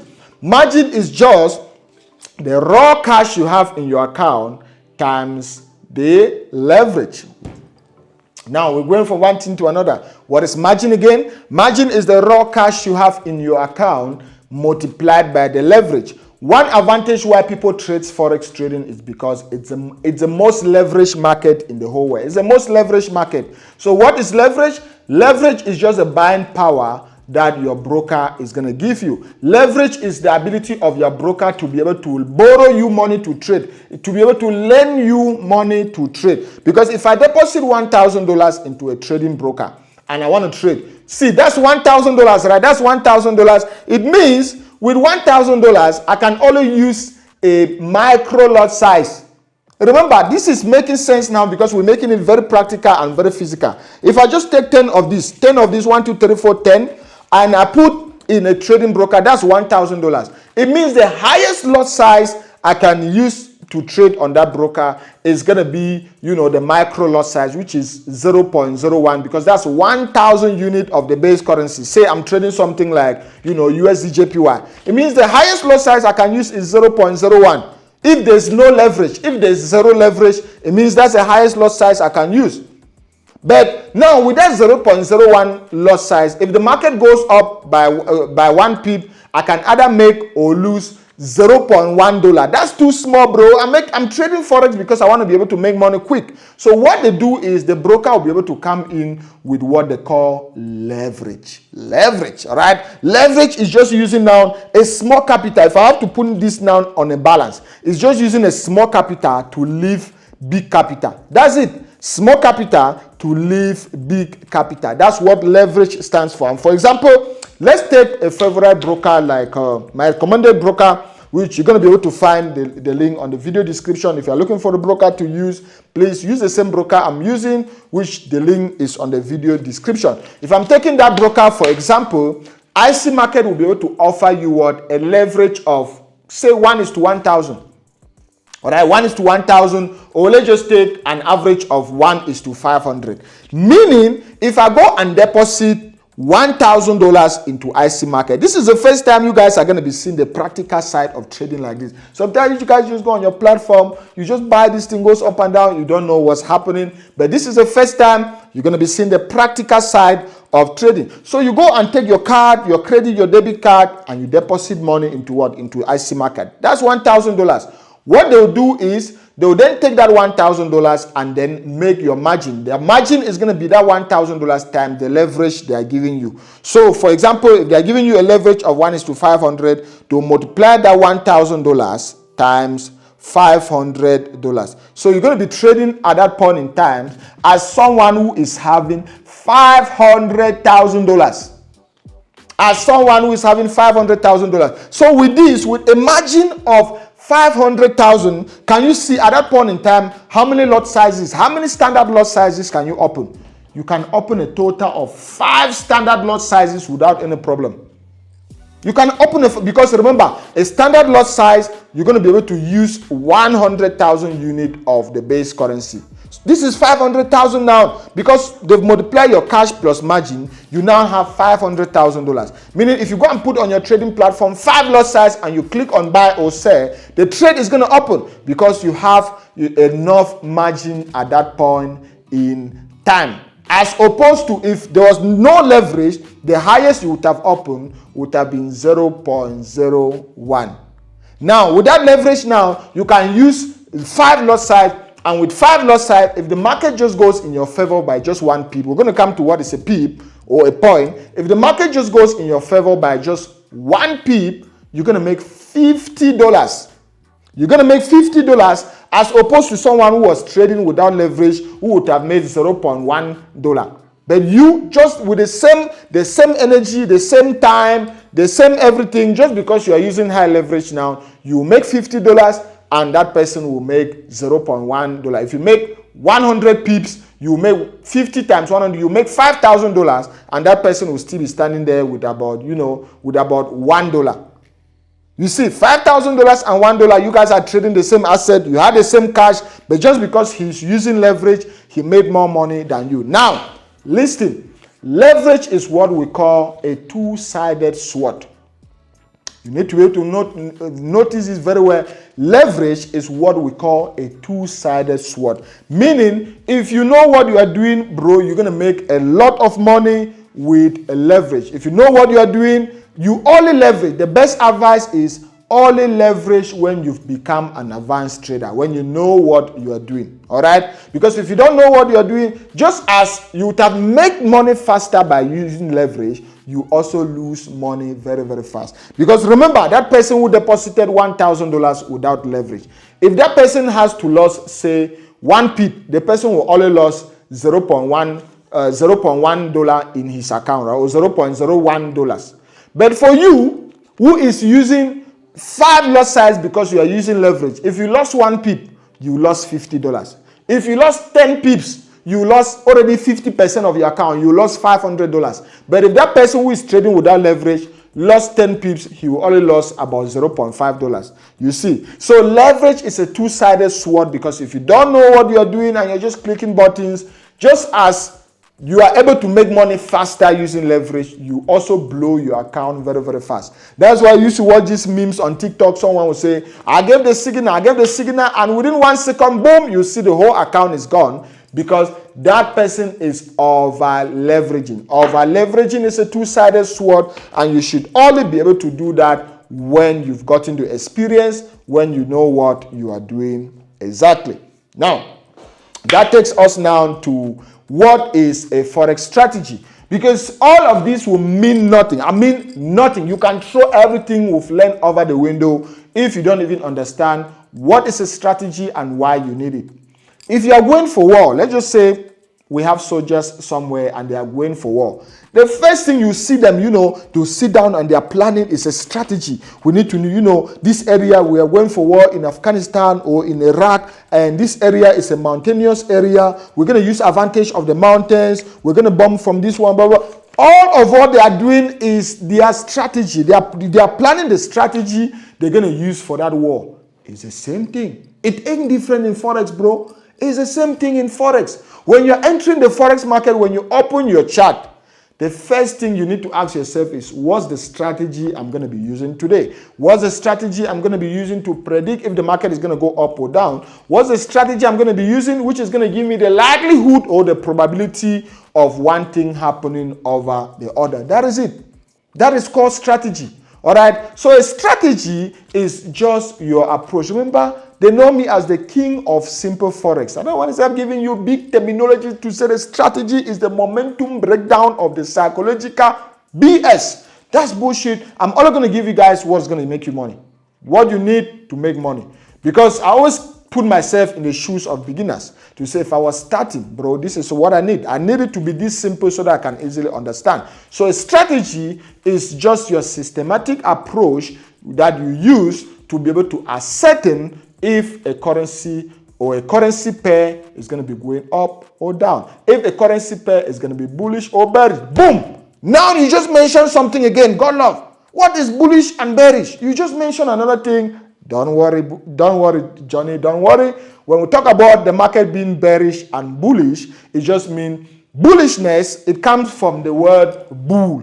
If a bull is fighting, from what the New York Stock Exchange, or from when this term was there, I don't know when it was discovered, but the idea behind it saying bullish or bearish just means if a bull is fighting, remember the bull hits you from below. The bull goes down with the horn and toss you up. All right, the bull toss you up. That's how a bull fights. All right. So if the market is going up, if you have the high probability of the market going up, or you are predicting that the market is going to go up, you say, okay, I'm seeing a bullish market, or the market is bullish, because that's how a bull fights. When a bull fights, it goes down with the horns and it's trying to toast you from below. So that's why they call it a bullish market. When it comes to trading, there are two key animals that they always use, a bear and a bull. All right, and for a bull, it fights from below and it toasts you upward. That's when they call it a bullish market. Now, for a bear, if you are attacked by a bear, or you watch these polar movies, or the last time we were in Finland, that was in 2023, we saw a lot of bears and we used to watch them fight.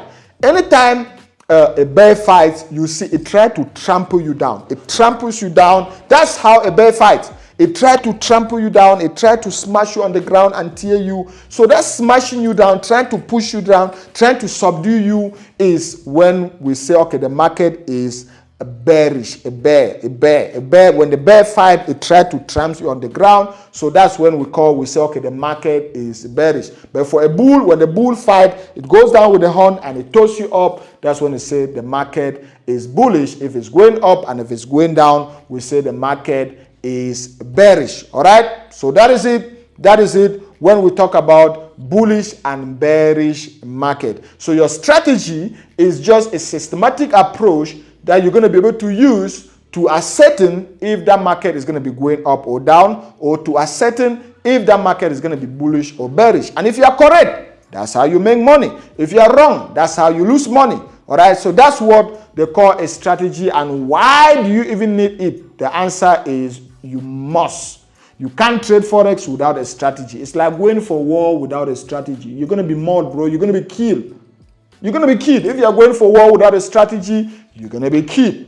So you must need a strategy. And there's a whole different chapter on this particular, on this our particular course, where we're going to talk about strategies. And I'm going to give you guys 2 key strategies which have created at least 1,000 millionaires in Godlove University alone, or more than 5,000 millionaires here on my YouTube channel, with almost about 1 million subscribers. So I'm going to give you guys 2 key strategies, which are my strategies, which I have formulated within my 11 years of Forex trading, which have given us more than 10,000 millionaires in the Forex market. So stay tuned. We're going to talk about strategies when we come to the strategy section of the course. Next point is, what is a pip and what is a point?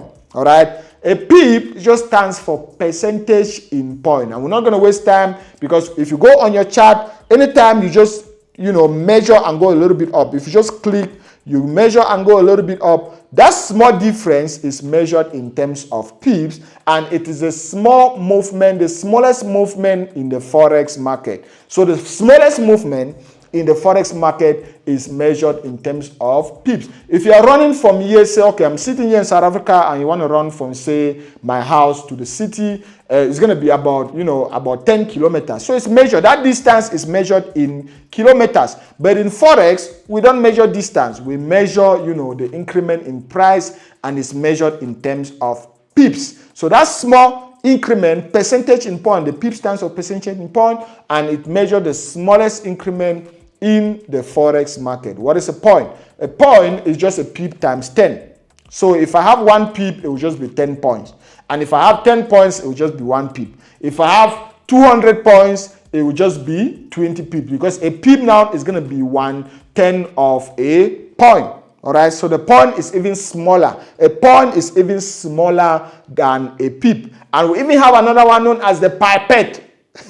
The pipette is just a point times 10. So if I have 10 points, it's going to be 100 pipettes.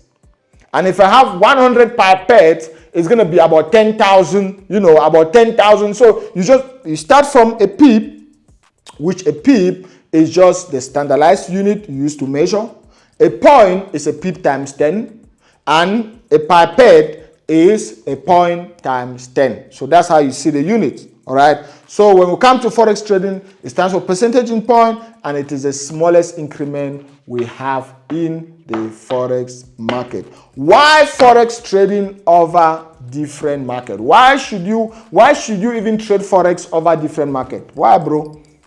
What's so different? Why should you be trading Forex over different market? Remember, I gave you guys more than 4 different markets. So why should you be trading Forex? Number 1 is just regulation. All right, there are some markets that are not regulated at all, but Forex trading is regulated. That's why I always recommend you use a regulated brokers, which you're going to find the link on the video description. Another reason is Forex is the biggest financial market in the whole wide world. Every day we have about $6.6 trillion.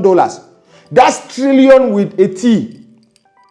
Every day we have about $6.6 trillion transacted in the Forex market. It's the biggest in the whole world. That's trillion with it. Not billion, not million, trillion. So because of that volume, it becomes the most liquid market in the whole world. So that's why I'll always choose Forex over the stock market or over the crypto market. Another example is ease of access. Anyone can have access to the Forex market. I just explained to you guys, we're going to be coming to the tools you need to be able to trade Forex. But just so long as you already have a smartphone or a computer, you can start trading Forex today. You can have access to Forex trading. You can start making money in Forex trading by the end of this particular video. So ease of access is still another reason I'll always choose Forex trading over different market. Then 24 hours, 24/5. So Forex trading is traded 24 hours a day and 5 days a week, from Monday to Friday, and 24 hours a day. So that's still another big advantage. I'll be able to choose Forex over different market. Next chapter, tools for Forex trading. So what are the tools you need? It's like sending someone to the farm. It's like sending a farmer to the farm without telling the farmers the tools he or she is going to need, or without giving the farmer the tools the farmer is going to need. Because beside me just telling you guys the tool, I'm also giving you guys the tools. Part of me, teaching you guys how to trade Forex and doing all of this, this is part of me giving you guys the tools. So let's start with the tools you need to be able to trade Forex in 2026 and beyond. First one is just a smartphone. So long as you have a smartphone, you're good to go. No excuses, bro. No excuses. So long as you have a smartphone, I didn't say a phone, a smartphone. Some of you guys are still using these Nokias from 2001 or from 1952. And you think just because you have a phone, you can't trade with that one. At least, Johnny, just buy a smartphone, all right? Whether it's Android or it's Apple, it doesn't matter. But it must be a smartphone where you can download trading platforms like MetaTrader 5, TradingViews, or all of that. So just a smartphone or a computer. All right, just for the start, a smartphone is good, but as you go ahead, you need a computer, because with a computer, the interface is big, you can see things clearly, and it's just fine. So number one, where you start is just with your smartphone, and as you go ahead, I would recommend get even a cheaper $50 computer, a cheaper $20, $100 computer, so that you can be able to do your analysis. In a way, you're going to be making a lot of money though, so it just inevitable that you can then now invest in tools. For example, if I look around my office, bro, just this MacBook alone, this is MacBook 2022, which is, the highest level of MacBook with M2 chip. All right, just telling you guys, but I didn't start with these two. I started with just my phone and my old laptop back in 2015. But if you can look at my office, this is a MacBook with M2 chip. MacBook Pro, what I'm still even using to record this, MacBook Pro 2025 as well with M3 chip. If I can look here, look at this. This is Duazen Core. If you know this computer very well, I bought this when I was in Singapore last year, and you can switch this around, you can remove the keyboard, you can make it a phone. Just this computer alone, I spent about $6,000. And if I can look around again, there's just, I found it. So there are a lot of tools. Just how many computers have you seen here? How many phones have you seen? Those are my tools. But I didn't start with this. I started with just, like someone used to say, I started a poultry with just one feather. And today, bro, I own 10,000 chickens. I started a poultry with just one egg. And today, bro, I own one chicken. So I started Forex trading with just my old mobile phone. And today, the tools are uncounted. I can't even count these tools, all right? So with just your phone, you can start. Or as you go ahead, I would recommend a computer. It's just inevitable that you can look for a computer. Next tool you need is a broker. All right, you need a broker, because remember I explained earlier that Forex trading in the olden days was being done by institutions. But since they brought it down to our level, to the retail level, what gave us that ability to be able to trade at the retail level was because of what we call brokers. All right, so a broker, there's a whole different chapter where we're going to talk about brokers, how they are, how they operate, and how you can choose the best one. So brokers, what they do is they're going to be able to bring those quotes to your level, give you leverage, break it down, and all of that. So there are many advantages. You can't even trade Forex without a broker. Not that you can. You can't trade Forex without a broker. So you need a good broker, which obviously I have one which I've used for more than 11 years, and I will recommend it on the video description. So if you want to use my same broker that will be able to pay you without any problem, that you'll be able to trade with peace of mind, knowing that if you make this money, they will be able to pay you, then check my recommended broker. The link is on the video description. You also need softwares. Remember, we're talking about the tools you need, right? You also need softwares. One software you need is trading calculators. You can't do it in your head, right? You can't do it in your head, or just with your basic calculator, there's nothing you can do. So you need a trading calculator. So in our case, I've already done, within my 11 years of Forex trading, I know the good, the bad, and the ugly, the tools you need and the tools you don't need. You don't need to waste your money going to buy. I've seen people, bro, spending money to buy a trading calculator. Really? So just go to Godlove University. The link is on the video description, or just write on Google Godlove University, which is my Forex Academy. It's for free. I'm not selling you anything, bro. It's not selling you anything. Just go on Godlove University and click on trading tools. When you click on trading tools, you're going to see the trading calculator is there, the market session is there, the sentimental analysis is there, the economic calendar is there, all the tools you need in Godlove University. I've spent money on APIs, I've spent money on developers, and they've brought these tools to you guys totally for free. That's my own way of giving back. Remember, at the start of the video, I was telling you guys the reason why I even do what I do, which part of it is what is giving back, because that was always my prayer. God, make me to know this Forex, and I promise I'll make another person to know. God, give me these tools, and I promise I'll give another person. Impact my life, and I promise I'll impact another person's life. So me spending that money on development, on APIs, is to bring you those tools for free. So just navigate to Godlove University. Click on what? Click on trading tools, and you see that trading calculator and all of that. Any tool you need or any software you need is right there. You also need another website, which is investing.com. I've been using that one again since 2014, 2015 until today. They also have advanced tools, which, I couldn't lay my hands on that. They have advanced quotes, advanced data feed, which I couldn't lay my hands on that, but I'm going to recommend somewhere you guys can get it, which is investing.com. Another software you need is MT5, C Trader, TradingView, TradeLocker, Smash Trader. All of these, they're known as trading platform, because you need a platform where you can go and press buy or sell. You can go and predict. If I just open my phone, the app you are seeing here is known as MetaTrader 5. So everyone watching this video is going to get to a million views. I know very well. So all the 1 million views we're going to get on this video, or all the 1 million traders we're going to get on this video, you guys should all have MetaTrader 5.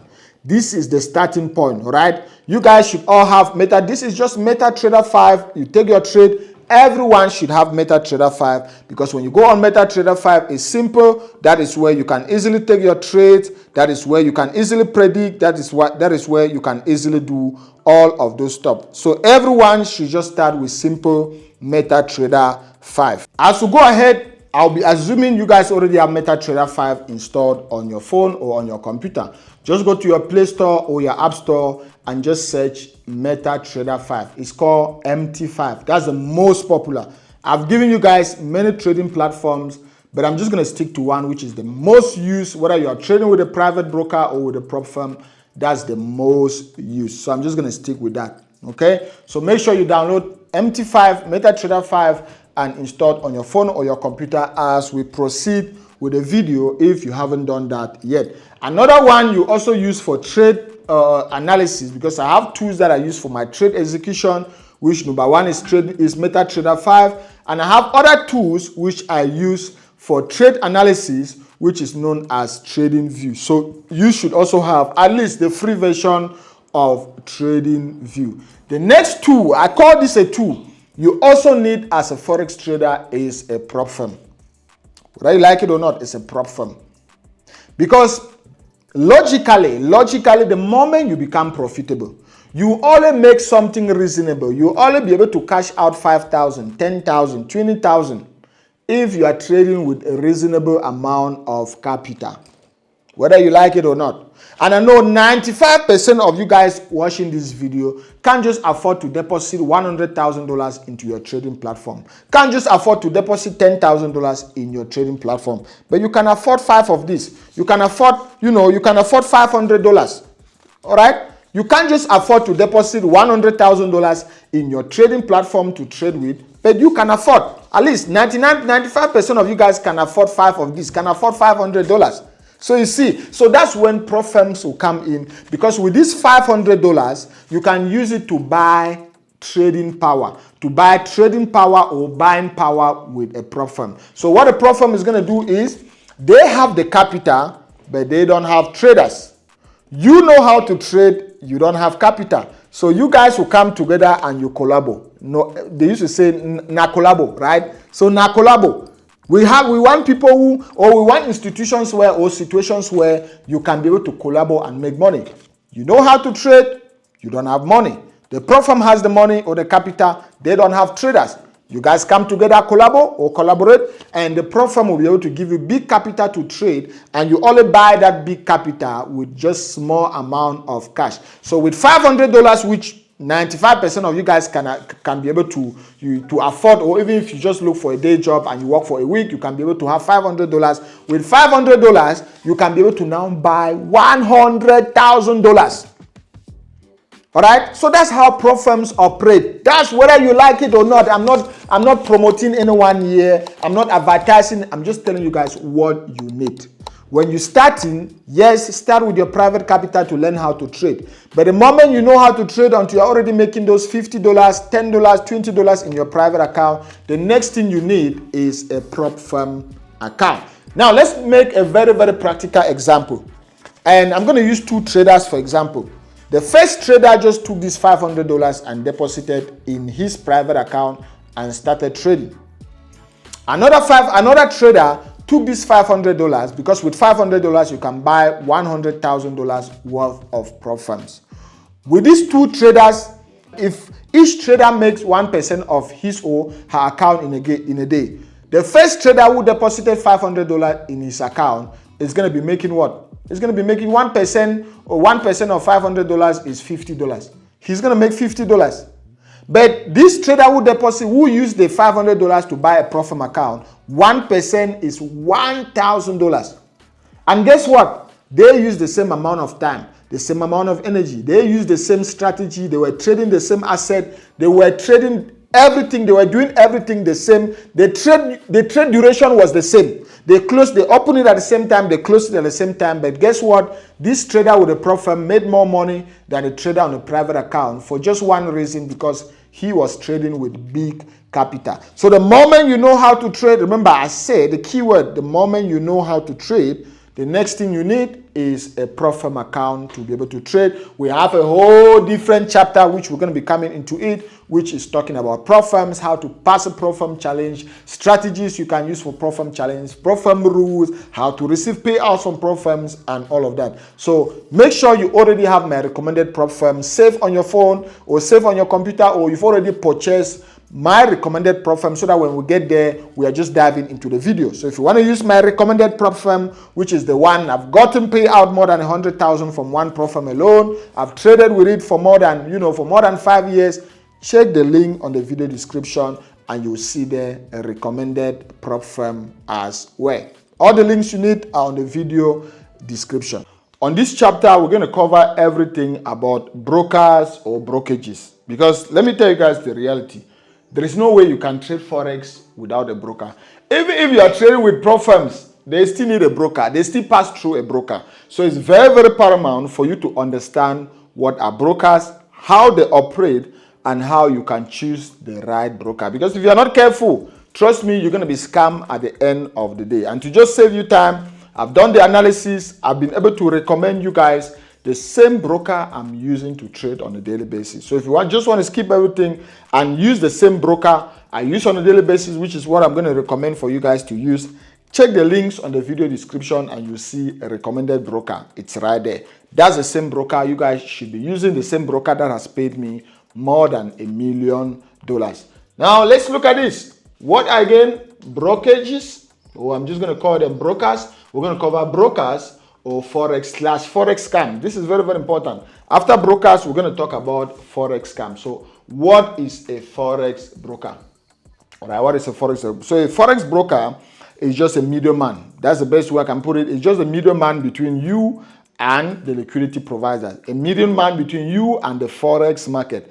Because whether you like it or not, you can't just have $1 million or even 10 million to just deposit in your own private account and start trading with your own private capital. So what you do is, since you are a retail trader with your $1,000, your $10,000, you need a Forex broker that can give you leverage, that can lend you money, that can borrow you money, all right? You need a Forex broker that can actually borrow you money in the Forex market. And that Forex broker is going to be what? It's going to be coming in as an intermediary. The aspect of leverage, the aspect of lending you money is just one aspect out of many, which you see with Forex brokers. But I'm just saying, you need a Forex broker that is going to bring those prices. They call them the quote. That's going to bring those quotes to you. So that's what a Forex broker is. So different types of Forex brokers. That's what we're going to be focusing on, which is different types of Forex brokers. In the Forex market, we have what we call the no DD, the no dealing desk Forex brokers, and we have the dealing desk. So DD just stands for dealing desk. All right, dealing desk. So dealing desk, a dealing desk means there's actually a desk. It's just what it is. You know, I like to keep it simple, right? So a dealing desk just means there's actually a desk where you have traders sitting there, and anytime you buy, your broker opens trades against you. Anytime you sell, your broker opens a buy against you. So that is what they call a dealing desk, and those brokers are also known as what? As market makers. Market makers. All right, dealing desk brokers or market makers brokers, they are the same. While you have the other ones, they call the non-dealing desk or the ECN Forex brokers. The best one in my case, let me tell you guys how they operate. The dealing desk brokers, what they know is 99% or 90% of all Forex traders end up blowing money. So what they do is they actually just trade against you. If you press a buy, they will press a sell on their end because they know you're going to lose that money. If you press sell, they will press buy on their end because they know you're going to end up losing that money. And when you lose that money, it goes to them as their over-the-counter gain. They call it OT gain. Over the counter, OC gains, as their OC gains. All right. So when you lose that money, anytime you deposit that $1,000, $2,000, $500, $20, and you lost it, it goes directly to the broker's pocket. All right, it just goes directly into the broker's pocket. It doesn't go anywhere. It remains in their pocket. And they call that the over-the-counter gains. So can you already see the devilish part of the Forex market, the dark side of it, because these dealing desk brokers, those are called dealing desk brokers. These dealing desk brokers, what they do is they will do everything to make sure you never ever win. They will do everything to make sure you never ever get a withdrawal. They will do everything to make sure you deposit as much as possible and withdraw nothing. Because when you lose that money, it goes directly into their pocket as their over-the-counter gains. That's why you see them paying all these Forex influencers. You see even these slave queens on Instagram who know nothing about Forex trading promoting a Forex broker. They know nothing about Forex trading, but they are promoting Forex brokers because these brokers, this market making brokers. Market making is just that aspect where when you buy, they sell against you, you sell, they buy. So they are actually making you the market. They are making it. They are making those quotes, right? So those ones, they will do everything. They will do what they call aggressive marketing. They will pump millions upon millions into marketing to make sure you deposit as much as possible. They will pay all these Forex influencers, give them all these yellow cars, give them cars to drive around to show you guys the flashy lifestyle so that you can deposit as much as possible. But there's one thing is guaranteed. They will make sure, they will do everything within their power to make sure you never ever withdraw that money. If you make a profit, they won't pay you out. And they already know, obviously, you're going to blow that money. But if you get on top of the small 1% that even makes a profit, they will do everything to make sure they don't pay you. Because remember, they're going to be paying you from their pocket. They're removing that money from part of their profit that they were going to gain for themselves. They're actually removing it from their pocket, so they won't want to pay you. So this one is the one I'm totally against. Any broker that is a dealing desk broker, a market maker broker, there are hundreds of them on the internet, hundreds of them. Some of them will even just write it boldly on their website. Even just go on ChatGPT and say, give me market brokers that are market makers or brokers that have dealing desks. They're going to give you. But this one is a total no-no. Stay away from all brokers that are having the market making dealing system or they have a dealing desk. I don't want, because there's conflict of interest with those brokers. They will make sure you don't win. They will do everything to make sure you don't make a profit at the end of the day. Meanwhile, voila, the non-dealing desk brokers or the ECN or STP. ECN just stands for Electronic Communication Network. Electronic Communication Network.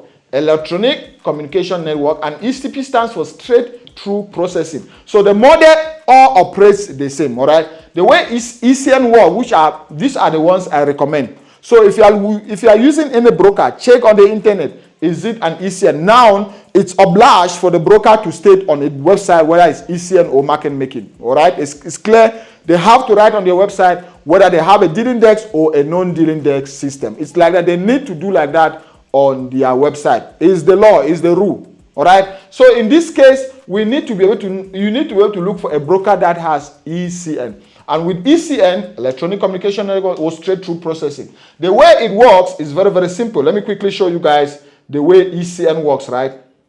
I'm just going to use, let's just use a new slide, and I'm going to show you guys how ECN works. Okay. Let's just say this is you right here, right? Let's just say this is you. Let's just say this is you right here. Let's just say this is you right here and you place a trade. What happens?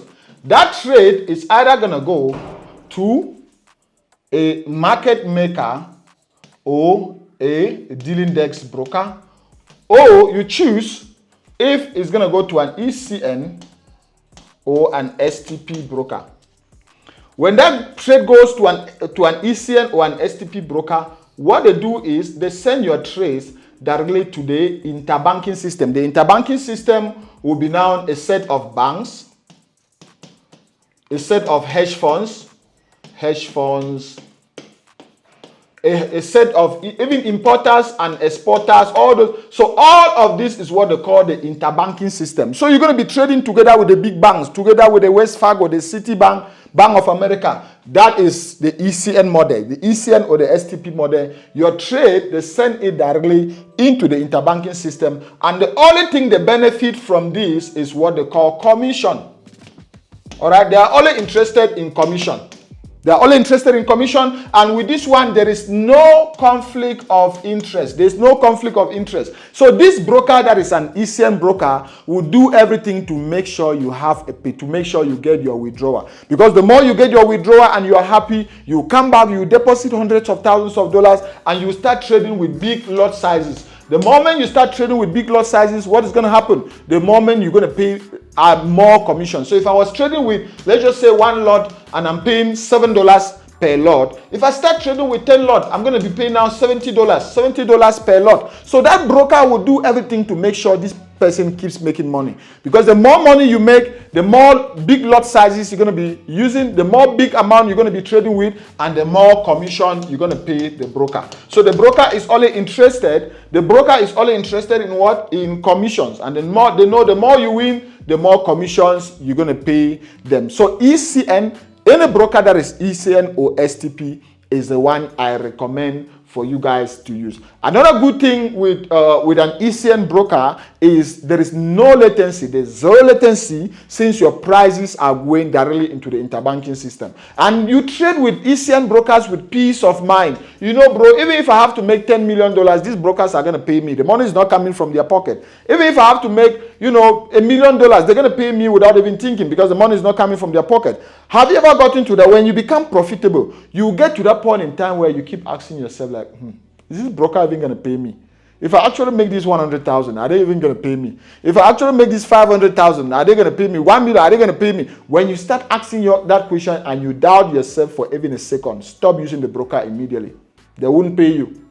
All right, follow your intuition. Sometimes they won't pay you. So go with ECN because the money is not coming from their pocket. They are only interested in their commission. When you make your profit, they're going to pay you without a problem. So my recommended broker below is an ECN broker. Make sure you sign up with that broker. Check the link on the video description to sign up. And then another one now, if we go down to market makers, your prices don't go anywhere. They stay at the ecosystem of the broker. Your trades don't go anywhere. They stay at the ecosystem of the broker. So now that encourages what we call manipulation. They can just wake up one day and just increase the spread. They can increase slippage. They can slip you to hell. They can do a lot of things because everything is within their trading ecosystem. Your trades are not going anywhere. It's not as opposed to ECN where you see your trades are going to the interbanking system, they are going to the hedge funds, they are going to all the liquidity providers under the interbanking system. So that's how Forex brokers work. And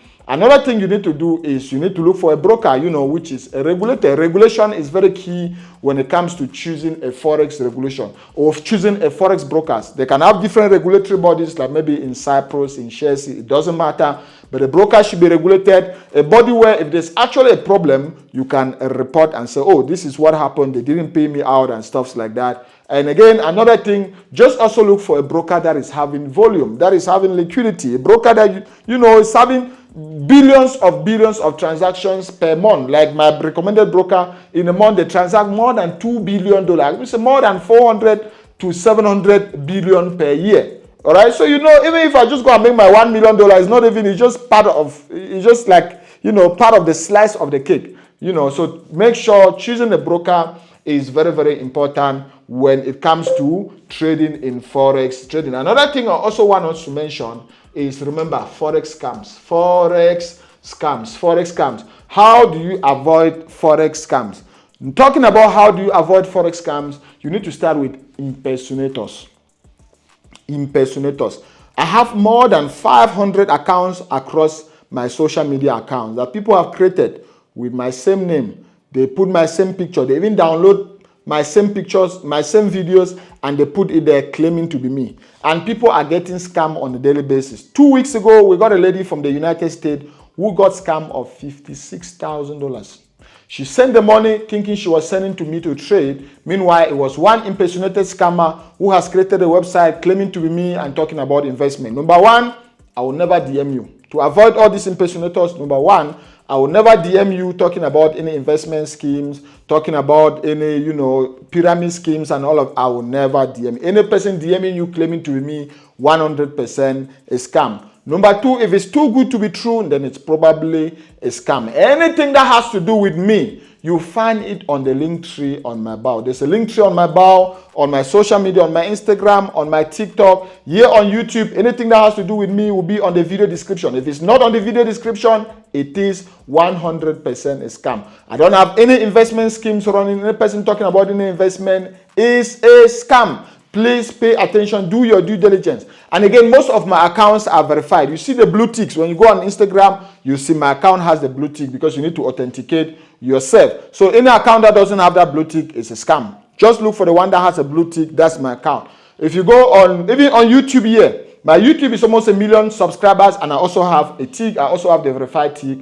If you go in on Twitter, you see I have a blue tick on Twitter. The only one I don't have a blue tick as of yet is on TikTok because they just complicated for no reason. So that's the only one I don't have a blue tick yet. But in all my other platforms, I'm verified. Any other platform contacting you again is a scam. All right, you see these accounts with 2 followers, 3 followers. On all my accounts, I've already crossed 100,000 followers. So any account contacting you less than 100,000 followers also is just a clear indication of a scam. So please stay away from impersonated. That's what I'm talking about, impersonated scammers. And then mentors, your mentors. The highest scams that are in the Forex market are perpetrated by mentors. They are perpetrated by mentors. The highest scams in the Forex market are perpetrated by what? By Forex mentors. So also stay away from what? From fake Forex mentors. Choose one mentor. It can be me, it can be another. Choose one mentor and stick with that mentor to the end. You need a mentor. Now the question is, do you need a mentor when you're trading Forex? Unequivocally, yes. You need a Forex mentor, but you need to be able to know how to cut the noise. You need to cut the noise. If not, at the end of the day, you're just going to be too confused with all these mentors. You're not going to know who to follow or who to listen from. So some of these mentors, they've been sponsored by these fake brokers. Like I just explained to you guys, some of these scam brokers. These mentors have sponsored them. They can even give them cars, give them marketing accounts. You will see them saying that they withdraw $100,000, they withdraw $500,000. They will even send you a statement that shows their withdraw, or it shows that the withdrawn amount. Bro, these brokers own the servers, and they can actually go there and put that amount. That shows that, that shows that they've withdrawn the money, when in actual case, they haven't withdrawn anything. I have been approached by many brokers who came to me. They say, Godlove, we like your following, we like your integrity on the internet. We want you to be able to work with us. Don't worry, we're going to furnish your lifestyle. We're going to give you marketing accounts. And anytime you just want us to give you a screenshot or to change it on the back end so that you can take a screenshot that shows that you've withdrawn 100,000, you withdrawn 200,000, we can always do that. We're going to even give you your own IB dashboard that you can control these figures. You can do. I'm just going to list them like, no, but thank you. No, but thank you. Because that's not part of what I'm for, bro. That's not part of what I preach. But I'm just telling you, 90% of your Lamborghini mentors, 90% of your Lamborghini mentors are Forex influencers, not Forex traders. I have shared stages, I've shared tables, I've shared meetings with most of your mentors. And when I talk to them, they know nothing about trading, bro. When you talk to them, they talk air. You know, when they say someone talks air, that means you see no substance, you see no value. They know nothing about the grounded trading. But you see them advertising these cars, advertising the lifestyle, advertising these withdrawals because of one thing. They want you to come and deposit this money into these market makers, and they'll do everything for you to lose. They'll increase the spread, they'll increase slippage for you to lose because it goes into their pocket. And these mentors have a share of that money. Meaning your $100 that you lost, those your fake mentors have a share, maybe $10 from it, maybe $20, maybe this. They have a share of your money that they want you to come and deposit and blow. So mentors, fake mentors, that's why I call them. 99% of all your mentors are Forex influencers. They are not Forex traders. They are influencers. They are just Forex traders. So stay away from all these fake. If the lifestyle is too flashy, if it's too good to be true, they are selling you something. They are not. Don't follow the lifestyle on the internet. It's not as glittering as what you think. It's not as easy as what you think. It took me 3 years to be profitable. For you, it can take you longer. It can take you, maybe 2 years, 3 years, 4 years. But who cares? Even if I spend 4 years to learn a skill that's going to help me for the rest of my life, I wouldn't give a damn. You see, so that's why I'm saying it's not as easy as what they make it to look. It's not as, it's not a get rich quick scheme. So stay away from your Forex influencers. Brokers, stay away from fake Forex brokers. I've shown you guys how to be able to choose fake Forex brokers, how to be able to know fake Forex brokers. If they don't even have a headquarter as well, some of them don't even have headquarters. They are just hiding in one room somewhere and they are operating a Forex broker. And then prop firms. This is the new one that is coming now, which has like the highest scams, prop firms. Prop firms are going to scam you to the core. All right. So make sure you just use prop firms that have made the name in the industry, reputable prop firms, because the way prop firms operate, they are all operating under simulated capital. They are all operating under simulated capital, and what they pay you is they just pay you performance fee from traders that are fake. If I say, let's just say, I'm just going to wipe this quickly. Let's just say I have 10,000 traders that are trading with a prop firm, right? At the end of the day, the percentage of traders that end up getting a payout is not even up to 5%. It's just about 3%. 3% of 10,000 is going to be about 300 traders. Out of 10,000 traders, just about 300 traders are going to receive their first payout. And out of these 300 traders, not up to 50 are going to be able to receive a second payout. So what happened? Let's just say all of them were spending $200, right? $200 times 10,000. 10,000, this is going to be 20. This is going to be like $200,000. That's it. 10,000, this 1, 2, 3, 4, 5, 6. That's 2 million. 1, 2, 3, 4, 5, 6. That's $2 million. Meaning this $10,000, if they are just spending $200 in buying challenge, I'm just taking an average. There are traders that spend $1,000, $2,000. I'm just taking an average of $200. Meaning with this $10,000, an average prop firm, even a starter prop firm will have 10,000 traders, right? So 10,000 times 200, you have about $2 million in capital that the traders have used. That's money the traders have used to buy a prop firm account. And remember, the prop firm is operating under simulated environment. Meaning they just keep that capital as they are floated. If it was like an insurance company, they call it the float, right? Meaning that money is just there like float to them.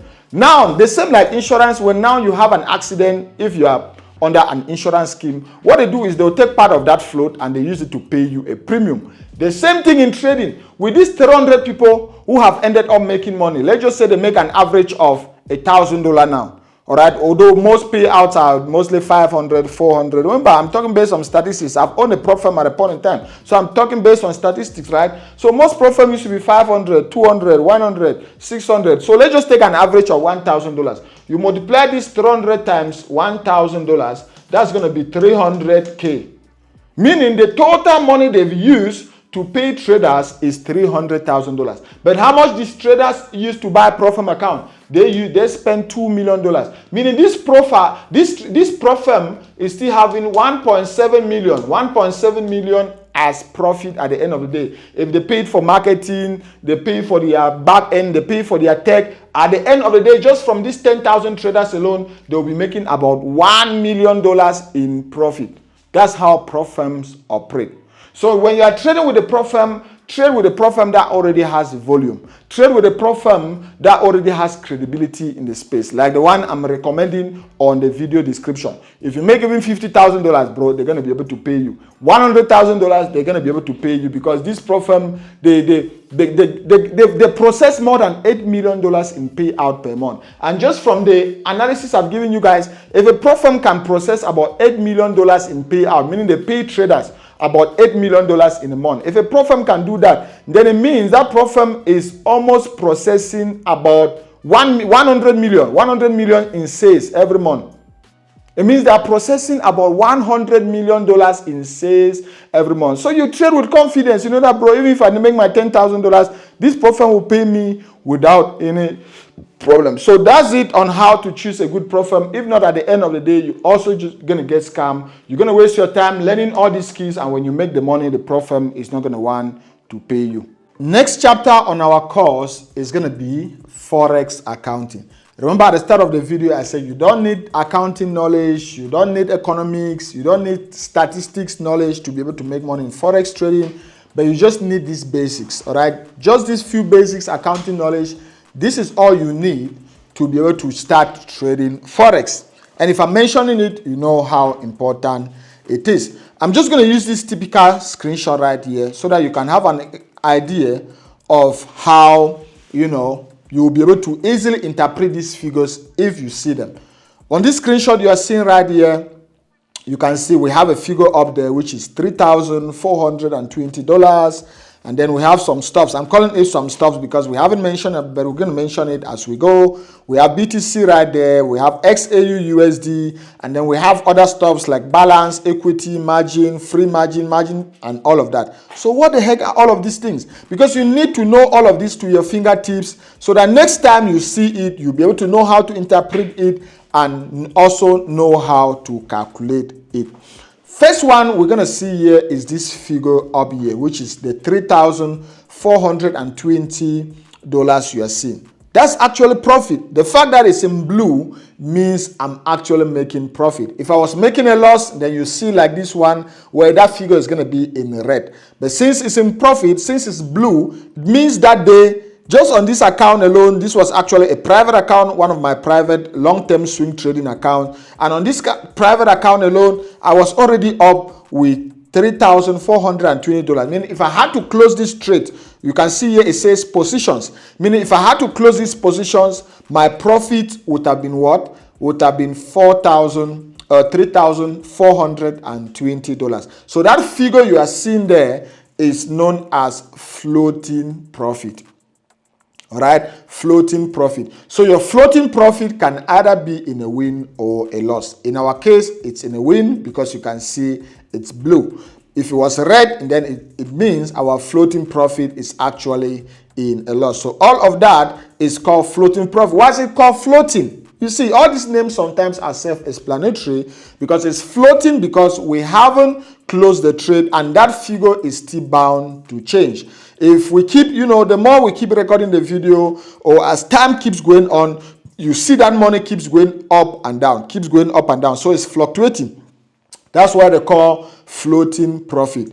If you come down, you see another one that says balance. So your balance is just what you have in the account without adding your floating profit. So what you have in your account at that particular moment is your balance. What is your equity? Your equity, remember I'm giving you guys all the formulas.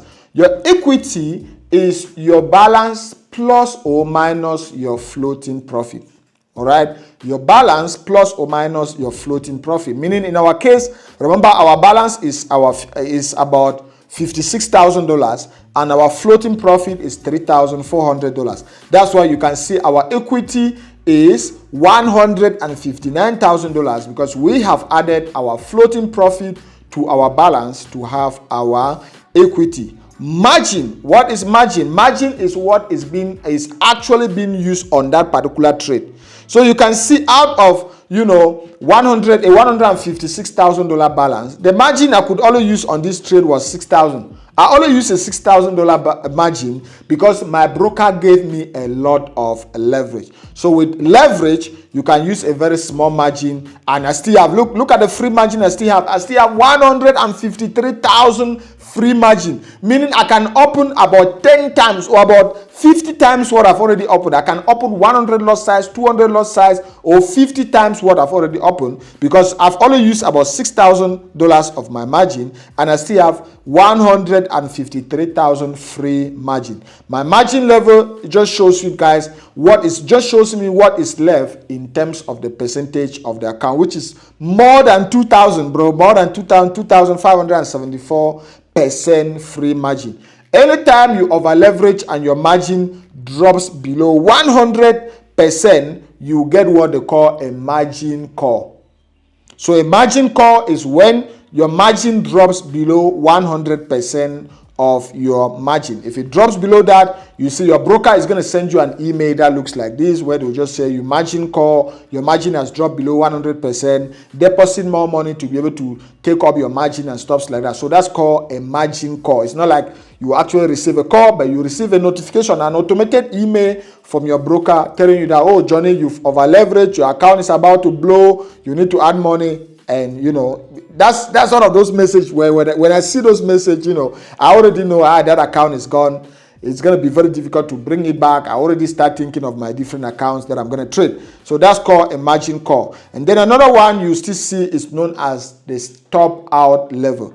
If they send you that margin call and you don't react to it, you don't deposit more money, you know, to bring up your margin, or you don't reduce your lot size or close some of your open positions, what will happen if that margin keeps dropping? The moment it goes below 50%, you get a stop out level. So your broker will automatically close all your positions to prevent you from owing the broker. I've seen situations where people are actually owing the broker, bro.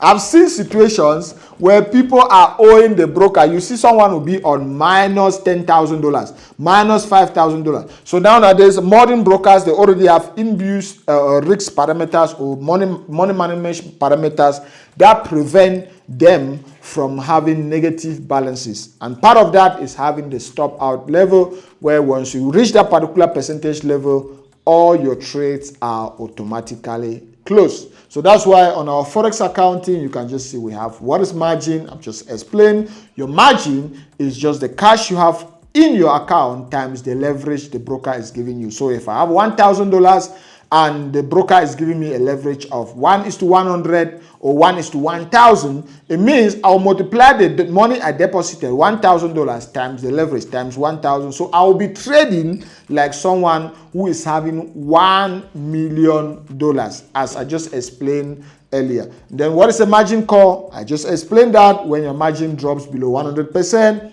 Stop out level, I've just explained. What is the floating balance? Floating profit. We have explained that. We've also explained what is free or use margin.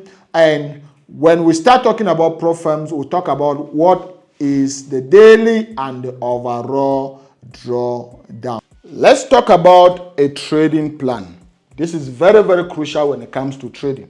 Before I even talk, if you're someone who did math in school, right? They used to call this the intersection, where, you know, you have set A, this can be A, this can be B, this can be C, right? If you did math in school, and what is inside here means it affects this, this, or this, or what is inside here is needed by this, and needed by this. So that's just called intersection, but I'm not going to go into that. What is a trading plan? I want us to do a very, very detailed into what is a trading plan, because from our trading plan, we're also going to hear about what is a trading strategy. From a trading strategy, we're also going to now talk about how to develop that winning strategy, bro. When you see us making that money, it's not by luck. There's no luck in trading. Luck for me is just when preparation meets an opportunity, or when an opportunity meets preparation. All right? If you are prepared and you see an opportunity, everyone is now going to say, oh, Godlove is lucky. Godlove is lucky. No, bro, I wasn't lucky. I ain't lucky. I was just prepared. I was prepared, and then the opportunity came when I was prepared. So I wasn't lucky. There's no luck in trading. So that's when I want us to talk about trading. We're going to talk about a trading plan. Inside that trading plan, we're going to talk about trading strategy, journaling your trade, and trading psychology. These are the cores of profitable Forex trading. This same box you are seeing here, if I have to draw something like this, inside this particular circle, let me draw my circle very well. Inside this particular circle, a trading strategy, meaning a trading strategy, meaning a trading strategy is this, if I call this a trading plan, it means inside a trading plan, you have what? A trading strategy. A trading strategy is part of a trading plan. You also have journaling, trading journal is part of a trading plan. And you also have trading psychology, also part of a trading plan. So all of these encompasses and is part of what we call a trading plan. Very, very, very, very important. Now, after taking that out of the way, let's ask ourselves, what is a trading plan? A trading plan, the best thing I always like to do is it's like a checklist. It's like a checklist where before you take a trade, all right? It's like a checklist where before you take a trade, all the boxes in that checklist must have been checked. Before you take a trade, all the boxes in that particular checklist must have been checked. That is what they call a trading plan. And part of those boxes, this one can be your trading strategy. What is your trading strategy? What are your entries, your exits, your money and risk management in your trading strategy? How from your previous trading journal, how much are you going to be risking? Then trading psychology. Are you not going to be suffering from FOMO, the fear of missing out, fear of taking a trade? Are you not going to be too greedy? Are you not going to be... So part of that is also psychology. So all these boxes needs to be ticked, and all of this is known as a trading plan. All of that, right? So now talking about that, let's now break it down. Let's start with a trading strategy. I used to always use this example. If you watch these action movies or soldiers are going for war, they obviously need a strategy. They need a strategy. Part of that strategy can be, since this is a mountainous area, we're going to use it for our advantage. Part of our strategy is we're going to tackle from this end. So that's their strategy. Without that strategy, they're not going to win at that war. Period. Without that strategy, they won't win the war. Trading is the same as war. Trading is the same as war because you are going into an arena that you don't know the outcome. You don't know if it's going to be a winner or a loser. You don't know if that trade is going to go your way or not. So you need a strategy that's going to give you a high probability to say, okay, this can happen, this cannot happen, or this can put the odds in your favor. So that's why a trading strategy is very, very important, and that's just what it stands for. Let's go to journaling. What is a trading journal? Anytime we talk about a trading journal, it's just simple. It's just simple. A trading journal is just going to be a book. If this is how a book looks, a trading journal is just going to be a book. And this is how you journal very well. Anytime you want to journal, you should be able to have the asset you are trading, the time you got in, the strategy you were using. Was it a winner or a loss? Did you follow your trading plan? Did you follow all the rules in your trading plan? Did you stay consistent with the strategy? Because another thing I've noticed is people hop from strategy to strategy.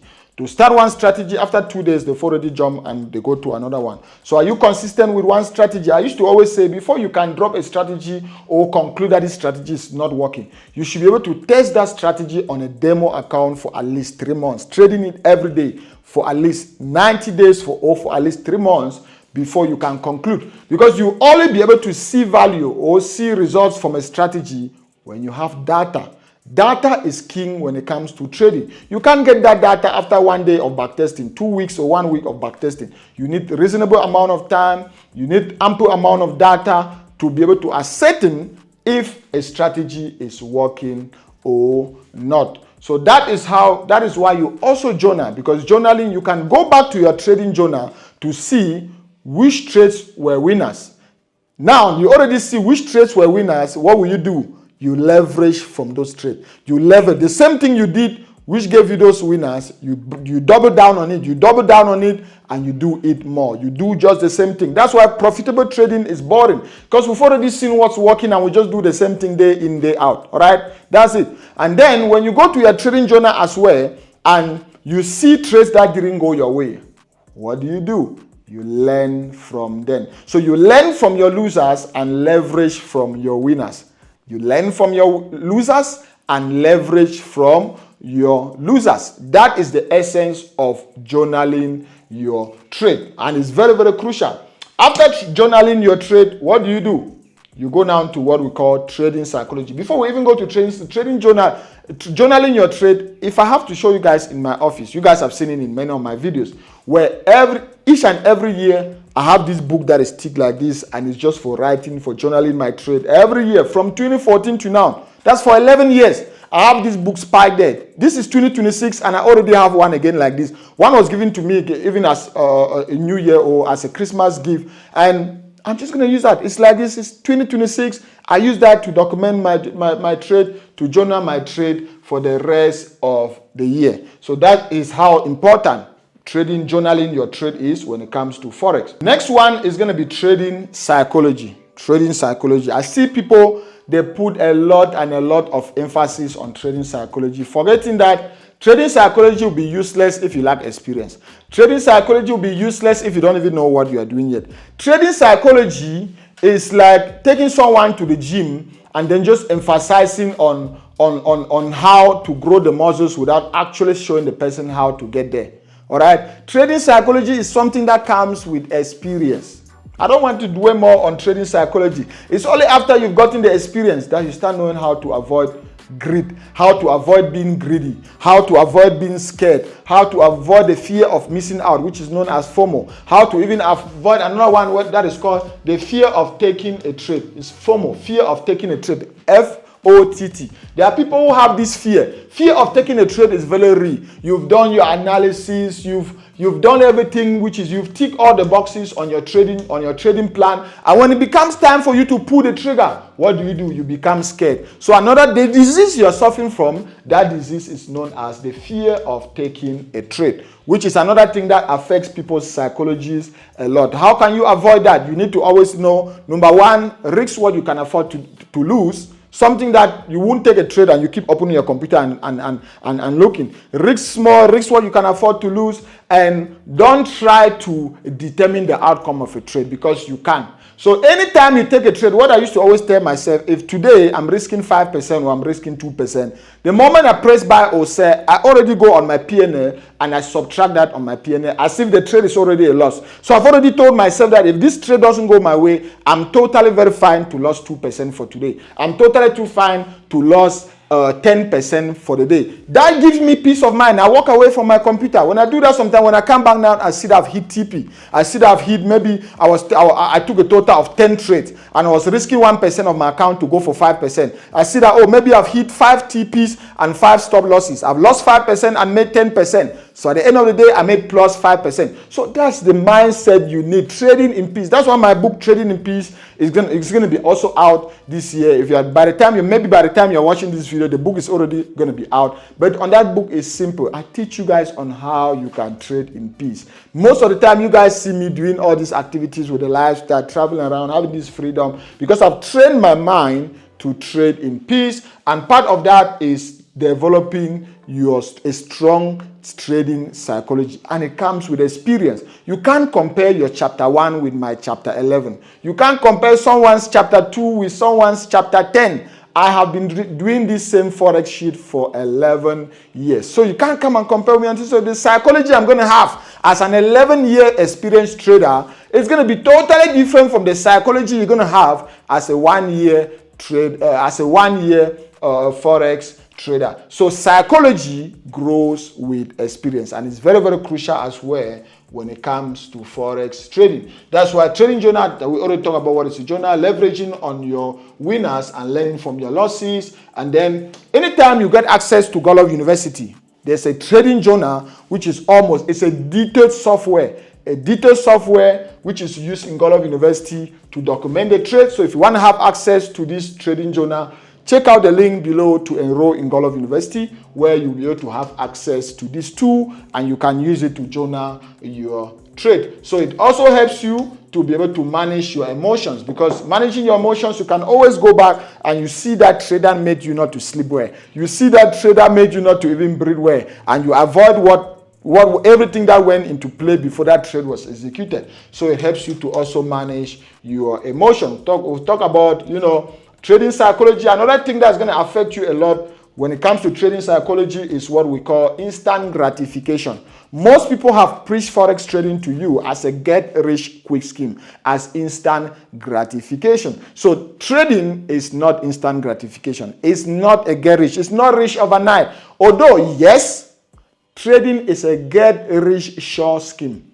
A get-rich-sure scheme if you know what you're doing, but not a get-rich-quick scheme. There's a big difference. It's a get-rich for sure. You're going to be rich, bro. For sure, you're going to be rich if you know what you're doing, but you're not going to be rich if you're not going to be rich overnight. So trading is a get-rich short scheme, but not a get-rich-quick scheme. Another thing, FOMO, the fear of missing out. You know, it's simple. Maybe you didn't plan to trade Nasdaq today, or you didn't plan to trade German 40, or you didn't plan to trade Great Britain Pound USD. And maybe you just went on Instagram and you see someone posting a screenshot to say, oh, I just hit 700 pips on Euro USD. I'm up $1,000 on Euro USD. You don't want, you are scared. You say you're having the fear of missing out. You don't want to miss out. What do? You just rush and you go and take that same trade. Maybe the moment you are buying, the market was already getting overbought. In trading, there's something we call, if the market is going up, if we have a chart like this, let me show you guys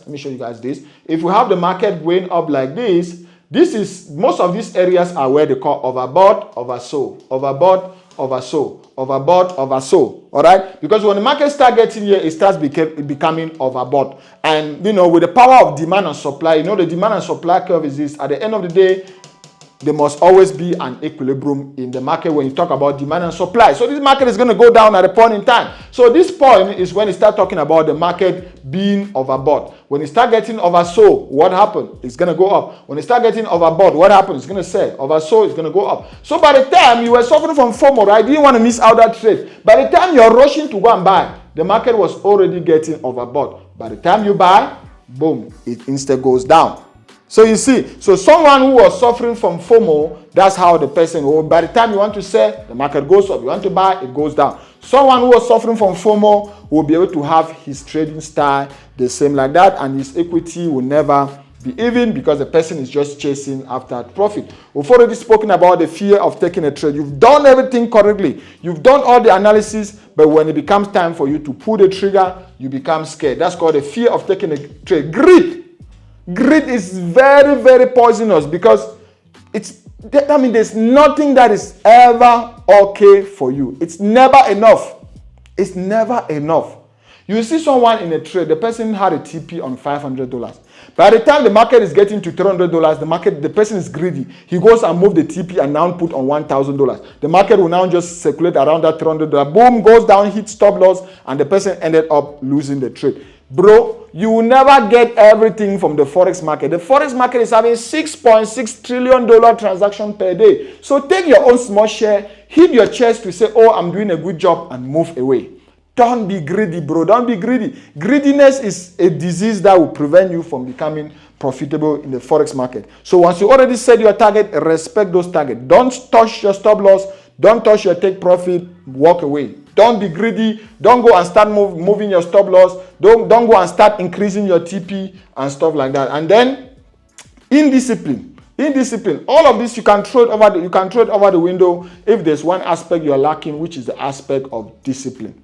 Forex trading is something that's going to bring out the real you. If you're someone that in real life, there's nothing you start and finish, you're a very indisciplined trader, when it comes to Forex trading, it's also going to reflect. So discipline is very, very crucial. Discipline, sticking to your trading plan, sticking to your trading strategy, respecting your rules. Everything I've taught you guys, that's called a discipline. I'm going to tell you guys this, and I'm going to be very, very plain. There is nothing you guys are going to learn on this video which is going to mean anything if you don't understand the concept of risk and money management. It's that simple. You can forget any other thing if you don't understand the concept of risk and money management. Because remember, at the end of the day, everything you're going to be doing in Forex trading is going to be about money. It's going to be about risk. So it's not, that's why Warren Buffett used to always say, it's not how much you make when you are right, but how much you lose when you are wrong. That's to tell you the importance of risk management when it comes to trading. Money management when it comes to trading. If you can't manage your money, don't think about trading money. If you can't manage your money, don't think about trading Forex. Don't think about trading futures. That's why on this section, I want us to cover in details risks and money management when it comes to trading. I'm going to be giving you guys hypothetical examples, whether you're talking about prop firms or you're talking about a private trading account. I'm going to give you guys examples and how I am able to manage my risks when it comes to trading. I want us to take this scenario, right? And you can do this on any strategy you take. You just need to blend in what I'm teaching you guys. It's going to work for any strategy, whether it's SMTs, ICT, it's overflow, order block, jumping over the fence, swimming under the river, any strategy, just use this risk management. I'm going to assume, let's assume a trader, right? Let's assume trader number one. Let's assume trader A. Trader A, all right, let's increase, I like the thickness to be big. Let's assume trader A is having a win rate of 50%, all right? Trader A is having a win rate of 50%, meaning out of 10 trades, he's having 5 losers and 5 winners, all right? 50%, meaning he's having 5 winners. I'm just going to call it W. 5 winners and 5, let's change the color, all right? Let's say 5 losers, all right? We're going to come to that one. Trader B is having a win rate of, say, let's start on 40%. It's going to be nice. Let's start on 40%. Trader A is having a win rate of 40%. Trader B is having a win rate of 50%. And Trader C is having a win rate of 60%. All right? Meaning out of every 10 trades, this person is having, 6 losers. 6 losers, he's having 6 losers. This person is having 5 losers, and this person is having 4 losers. All right? Then for winners, this person is having 4 winners. This person is having 5 winners, and this person is having 6 winners. Let me show you guys. They are traders. If I have to go through the spectrum of all traders watching this video, there must be a trader that is among this category. Now, let's start with a trader with a win rate of 40%. How can you become profitable? Meaning when you take a strategy, the first thing you need to ask yourself is, what is the win rate? What is the average win rate of this strategy? If you know that the average win rate of your strategy is 40% per se, how can you make money with that particular strategy? Or how can you manage your risks and money so that you can be able to make money at the end of the day with that strategy? All the 2 strategies I'm going to teach you guys on this course, they have a win rate of 40 to 60%, meaning all of this is going to fall between the bracket of the 2 strategies I'm going to give you guys. But let's assume your strategy, you're just starting out, you don't want to overguess, and you just know that, okay, your strategy is having a win rate of 40%. How can you make money with that strategy? Let's start with, I'm going to reduce the size of the pen because we're going to be doing a lot of writing, right? Someone who is having a win rate of 40%, for you to be able to make money with this strategy, you need to have, let's change the color, you need to have a risk to reward, a risk to reward. This is another thing. I used to see people say reward to risk. Bro, how can you say reward to risk? It's risk to reward, risk to reward. Risk is to reward. It's a ratio. You can't just say your own things. When it comes to math, when it comes to mathematics, when it comes to economics, when it comes to accounting, there are ways they say things that you can't change. There are ways they say things you can't change and say your own just because you hear your mentor saying it. It's called risk to reward, not reward to risk. So don't confuse yourself. And what does risk to reward stand for? Risk to reward stands for the dollar amount you get for every dollar risk. All right? The dollar amount you get for every dollar risk. And if you're talking in terms of percentage, then the percentage you get for every percentage risk. So if we're talking about a risk to reward of 1, a risk to reward of equal to 1:1, and we are talking about, let me use this pens. We are talking about the risk to reward of 1:1. It means for every 1% that we risk, we are targeting 1%. Meaning if the market goes our way, we're going to make 1%. And if it doesn't go our way, we're going to lose 1%. The risk to reward of 1:1. In terms of percentages, it's just going to be the same thing. It means we are risking 1% to go for 1%, all right? Risk to reward of 1:2 just stands for For every 1 penny we are risking, meaning if the market doesn't go our way, we're going to lose 1%. But if it goes our way, voila, we're going to make 2%. That's a risk to reward of 1:2. And 1:3 is just self-explanatory. It means for every trade we risk, if it doesn't go our way, we're going to lose 1%. And if it goes our way, we're going to make 3% of our account. Ideally, the best one, if you want to make money with a strategy that is having a win rate of 40%, you must have a risk to reward of 1:2 and above. I will advise you just stick to 1:2, because even with 1:2, you're going to end up still making money. All right, you're going to end up making money with this particular scenario. Let me show you guys why I'm saying that. Let me show you guys why I'm saying that. I just need another clear and empty slide where I'm going to use to show you guys this. Just stay with me. I need 2 slides. Okay, we're just going to stick with this one, right? So for trader A, remember we are still talking about trader A. We are still on trader A with a win rate of 40%. So he's having his 6 losers and 4 winners. Right? He's 6 losers and 4 winners. And let's just assume he took a total of 10 trades. If he took a total of 10 trades with a win rate of this, it means with 6 losers, he's going to lose 6 times -1, which is equal to -6%. Very, very important. If you don't put this minus sign, if you're in Godlove University and I ask you to do this calculation and you don't put a minus sign, you've already lost everything. You have it wrong. Even if the answer is correct, you have it wrong. For winners, remember, we are talking about a risk to reward of 1:2. Meaning, if this person, we're going to always talk in terms of percentages. That is how profitable traders talk. That is how the big traders, we talk in terms of percentages. All right. So in our case, we're risking 1% to go for 2%. This one, 6 losers, we lost 6% of our account. 4 winners, we made 4 times +2, which is equal to what? +8%. All right. What was our net? Our net for this is equal to what? It's equal to +8% -6%. So our net for the day is equal to +2%. Can you see this? You still ended up making money.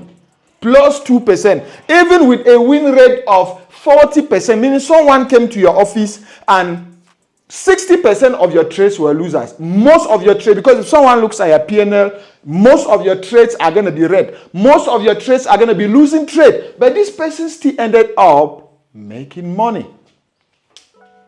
This person still ended up making money because he understands the concept of risk management. He understands the concept of money management.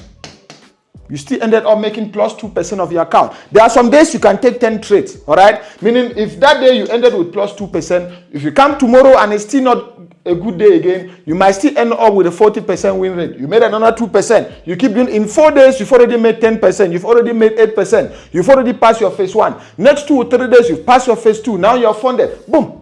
There's no magic. Can you see this? This is for someone who is having what? A win rate of 40. You know very well that your strategy has a win rate of 40%, and then you need to stick to what? You need to stick to a risk to reward of at least 1:2. Let's go for scenario number 2.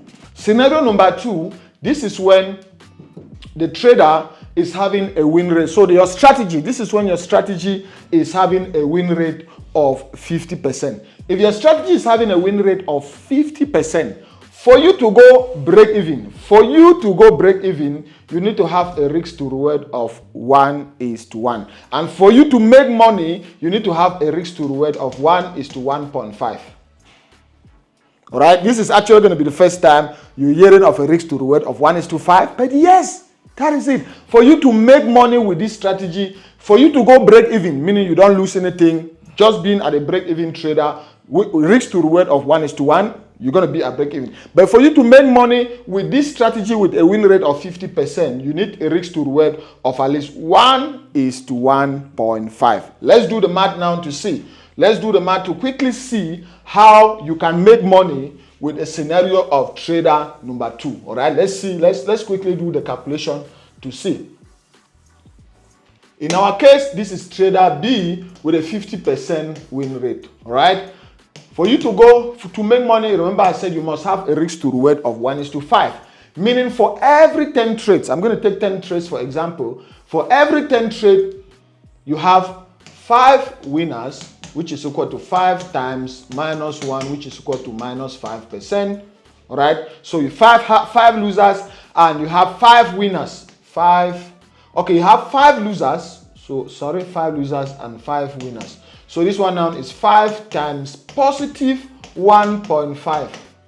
Can you see this? Because for every loser, you're losing 1% of your account. And for every winner, you're winning 1.5% of your account. So for all the 5 winners you have, since it has, 5 winners and 5 losers.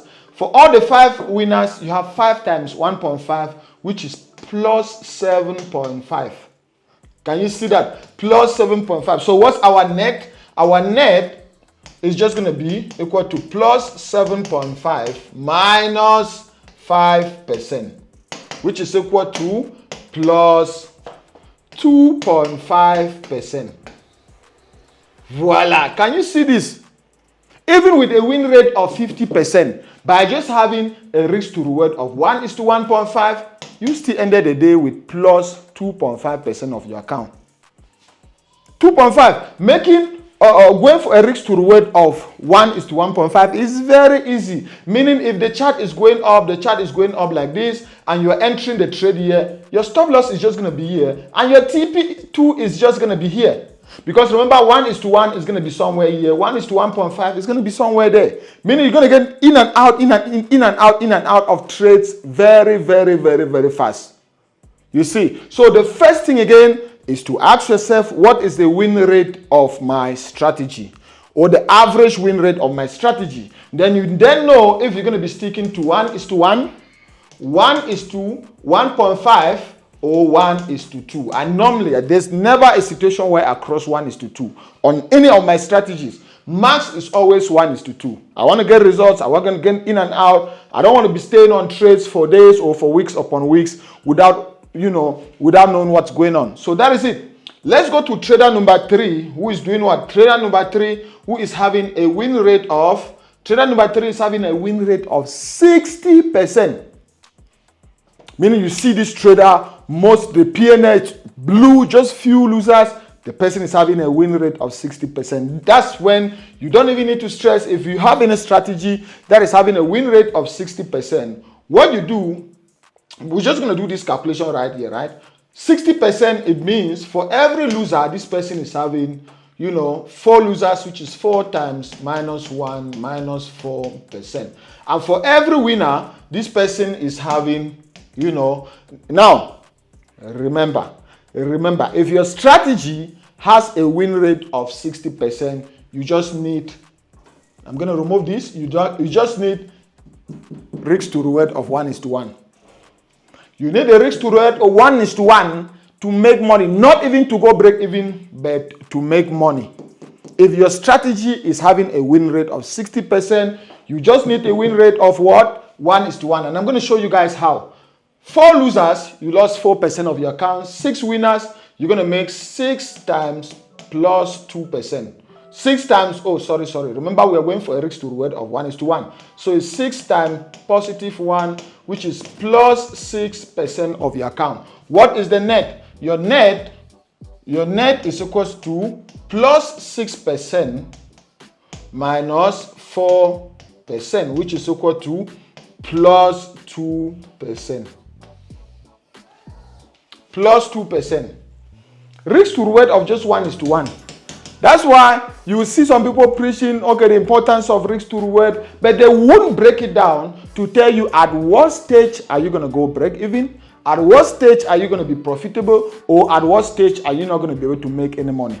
I've given you guys all the 3 scenarios, which you're going to be able to see in trading. If your strategy has a win rate of 40%, you need a risk to reward of 1:2 to make money. That's it. 1:2 to make money. If your strategy has a win rate of 50%, you just need a risk to reward of 1:1.5.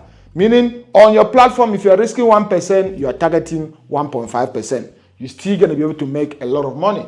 If your strategy is having a win rate of 60%, you just need a risk to reward of 1:1, meaning you're just targeting, if the market is going up and you're entering here, your stop loss is here, your TP is here. You're entering here, your stop loss is here, your TP is here. You're getting in and out risk to reward of 1:1 if you have a 60% win rate.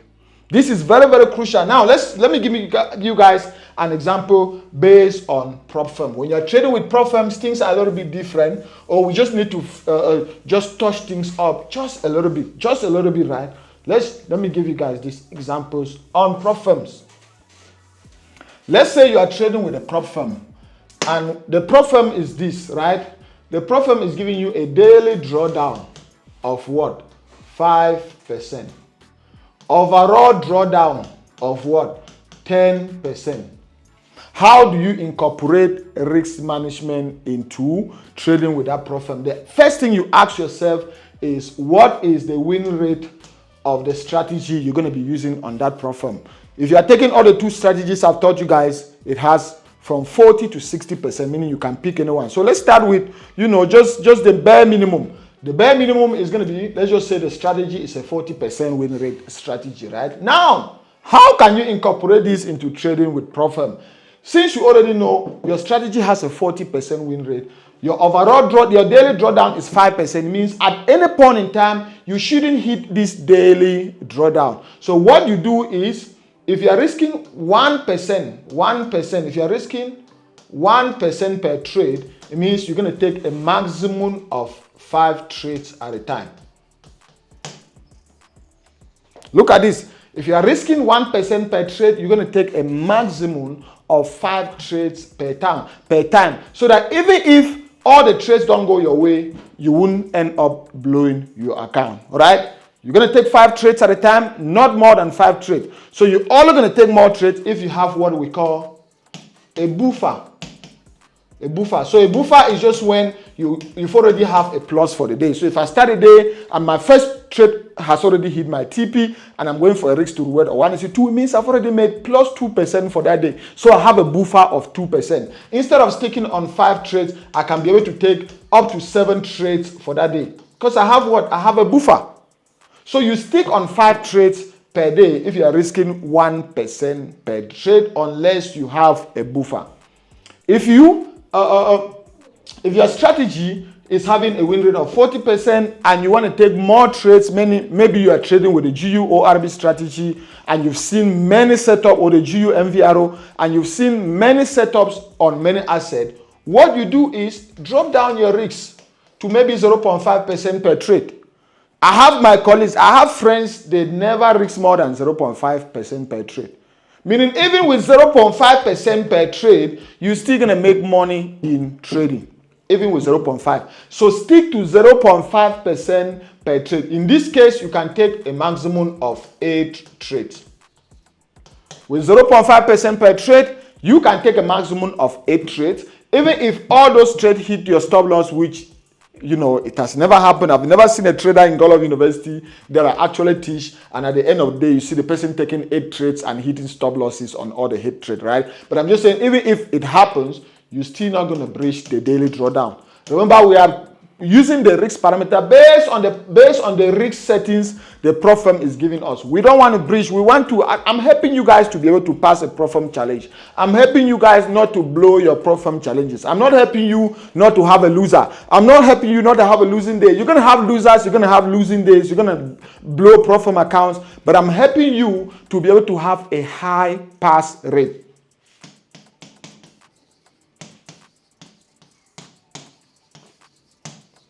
This is different from high win rate. High pass rate just means if you buy 5 prop firms, I want you to be able to pass 3 and only fail 2. If you buy 10 prop firms, I want you to be able to pass at least 5 and only fail 5.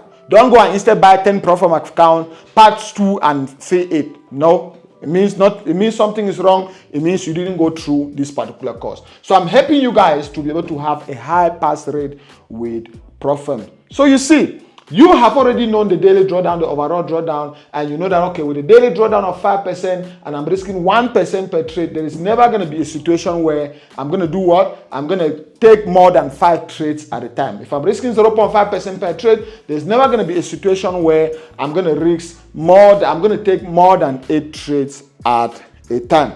We have been talking about percentages the whole time. We've been talking about percentages and all of that. How can you be able to calculate the lot size so that you can only risk a particular percentage of your account per trade? Because it becomes very, very critical when you are trading and you are looking for the lot size you can use so that if the market doesn't go your way, you can only risk a particular percentage of your account. That's very, very critical. If you can't control that, if you can't calculate that, all of this means nothing. Because you tell yourself in your brain, you know in your head that I want to risk 1%, but on your chart it's going to be a different thing because you don't know how to calculate the lot size so that you can risk only that 1%. I've seen on the updated version of MetaTrader 5, you can just click and drag and do all of that, but it doesn't have the detailed advanced risk parameters that you can use to calculate the particular lot size you can use so that you can only risk a particular percentage of your account. So how do you do that? That's what I'm going to be showing you guys right now. And to do that, you just need to quickly go on Google and check Godlove University position size calculator. That's what you're going to be using to easily calculate the lot size. So let's just go to Godlove University. Godlove University. It should already popped up by now. How can I shift this? Godlove University should already be there. So just press anything is there. Godlove University is number 1 on Google, so it should already be there. Let's just click on done. Yeah, Godlove University should already be there. You click on the first link, and on this first link, what I want you to check is just go there. Trading calculator, I already saw it right there. I already saw trading calculator right there. So we're just waiting for the website to load so that we can be able to easily calculate. Trading calculator is right there. Click on it. It's free. This is Godlove University. This is my academy, and everything that has to do with me is on this website. So when you come here, everything is for free. You don't need to pay anything. Those are tools I've invested a lot of money, paid developers to make it available for you guys. So you just come here, put your email. I already put my email address, so I'm just going to continue to the site. When you go here, just come here, put the asset, put everything. Make sure you click on which one was this? Click on size in pips. Size in pips, and here to ask of the amount, the stop loss, and all of that. Just put it and you click on calculate. I can see it here. This one is currently under maintenance. So we're going to use this alternative link. That's why there are 2 links. So that if one is not working, you're going to use the other one. Click here to use the alternative link. So we're going to click there, and voila, it opens on this particular one, which we're going to use right here. Let's just click on accept all. And these are the 4 things you need. Anytime you want to calculate the lot size, these are the 4 things you need. Let me just quickly show you guys the 4 things you need. Anytime you want to calculate the specific lot size you need to be able to trade so that you can only risk a particular percentage of your account, the first thing you need, number 1, I need color red. I need color red. All right. So the first thing you need, number 1, you need to be able to know. Let's just do this. I need an empty space. I need an empty space. But anyway, we're going to see how we can write it here. So the first thing, number 1 thing you need to be able to know the asset you are trading, right? So let's just assume in our case, we are trading USD JPY. So any asset you are trading is just going to be there. Number 2, you need to be able to know the account size. So on your book or on your trading journal, you just need to have a small book that just have asset trading. So they just write it there, and you just quickly come and put on your trading calculator. You need the asset, in our case, USD JPY. You need the account size. In our case, let's assume you are trading with a $100,000 account. Number 3, you need to be able to know the percentage risk per trade, all right? Which in our case, we're going to risk 1%. So if you're someone who wants to risk 2%, just replace this, put 2%, 3%, put 3%. And then number 4, you need stop loss in pips. Stop loss in pips. So on your trading platform, once you already done your analysis, you'll be able to know where you can reasonably put your stop loss, and then you just measure that small distance. You'll be able to know the number of pips, and then you come on. So let's just assume in our case it's 25 pips. All right. So we have our asset, the account balance, the percentage risk per trade, and the stop loss in pips. These are the 4 things we need to be able to know the lot size we can use on this particular trade, so that if the market doesn't go our way, we'll only risk 1% of our account, or 2% if we are risking, if we want to risk 2%, or 0.5% if we want to risk 0.5%. So let's quickly put in, key in all of this to see the answer we're going to get if you are trading a $100,000 profit account. Let's go on currency. Remember, it was USD JPY. USD JPY is right there. Account currency is USD. Account balance is 100,000. 1, 2, 3, 4, 5. Done. 100,000. Percentage risk per trade is 1. Done. And pips, stop loss in pips is 25 pips. Done. That's it. Account balance, percentage risk per trade, stop loss in pips, and the currency pair is right there. You just quickly click on what? Calculate. Voila. That's the lot size. It means this is the lot size you use on this trade, so that if the trade doesn't go your way, you won't risk more than 1% of your account. You can see the risk is right there. Our risk is 1%, which is $1,000. If we're doing this, look at this, look at this. Let's just assume you change your mind that day and you want to risk 0.5% per trade. So what will happen? If you are risking 0.5% per trade in this case, you just need to delete this and you put there 0.5.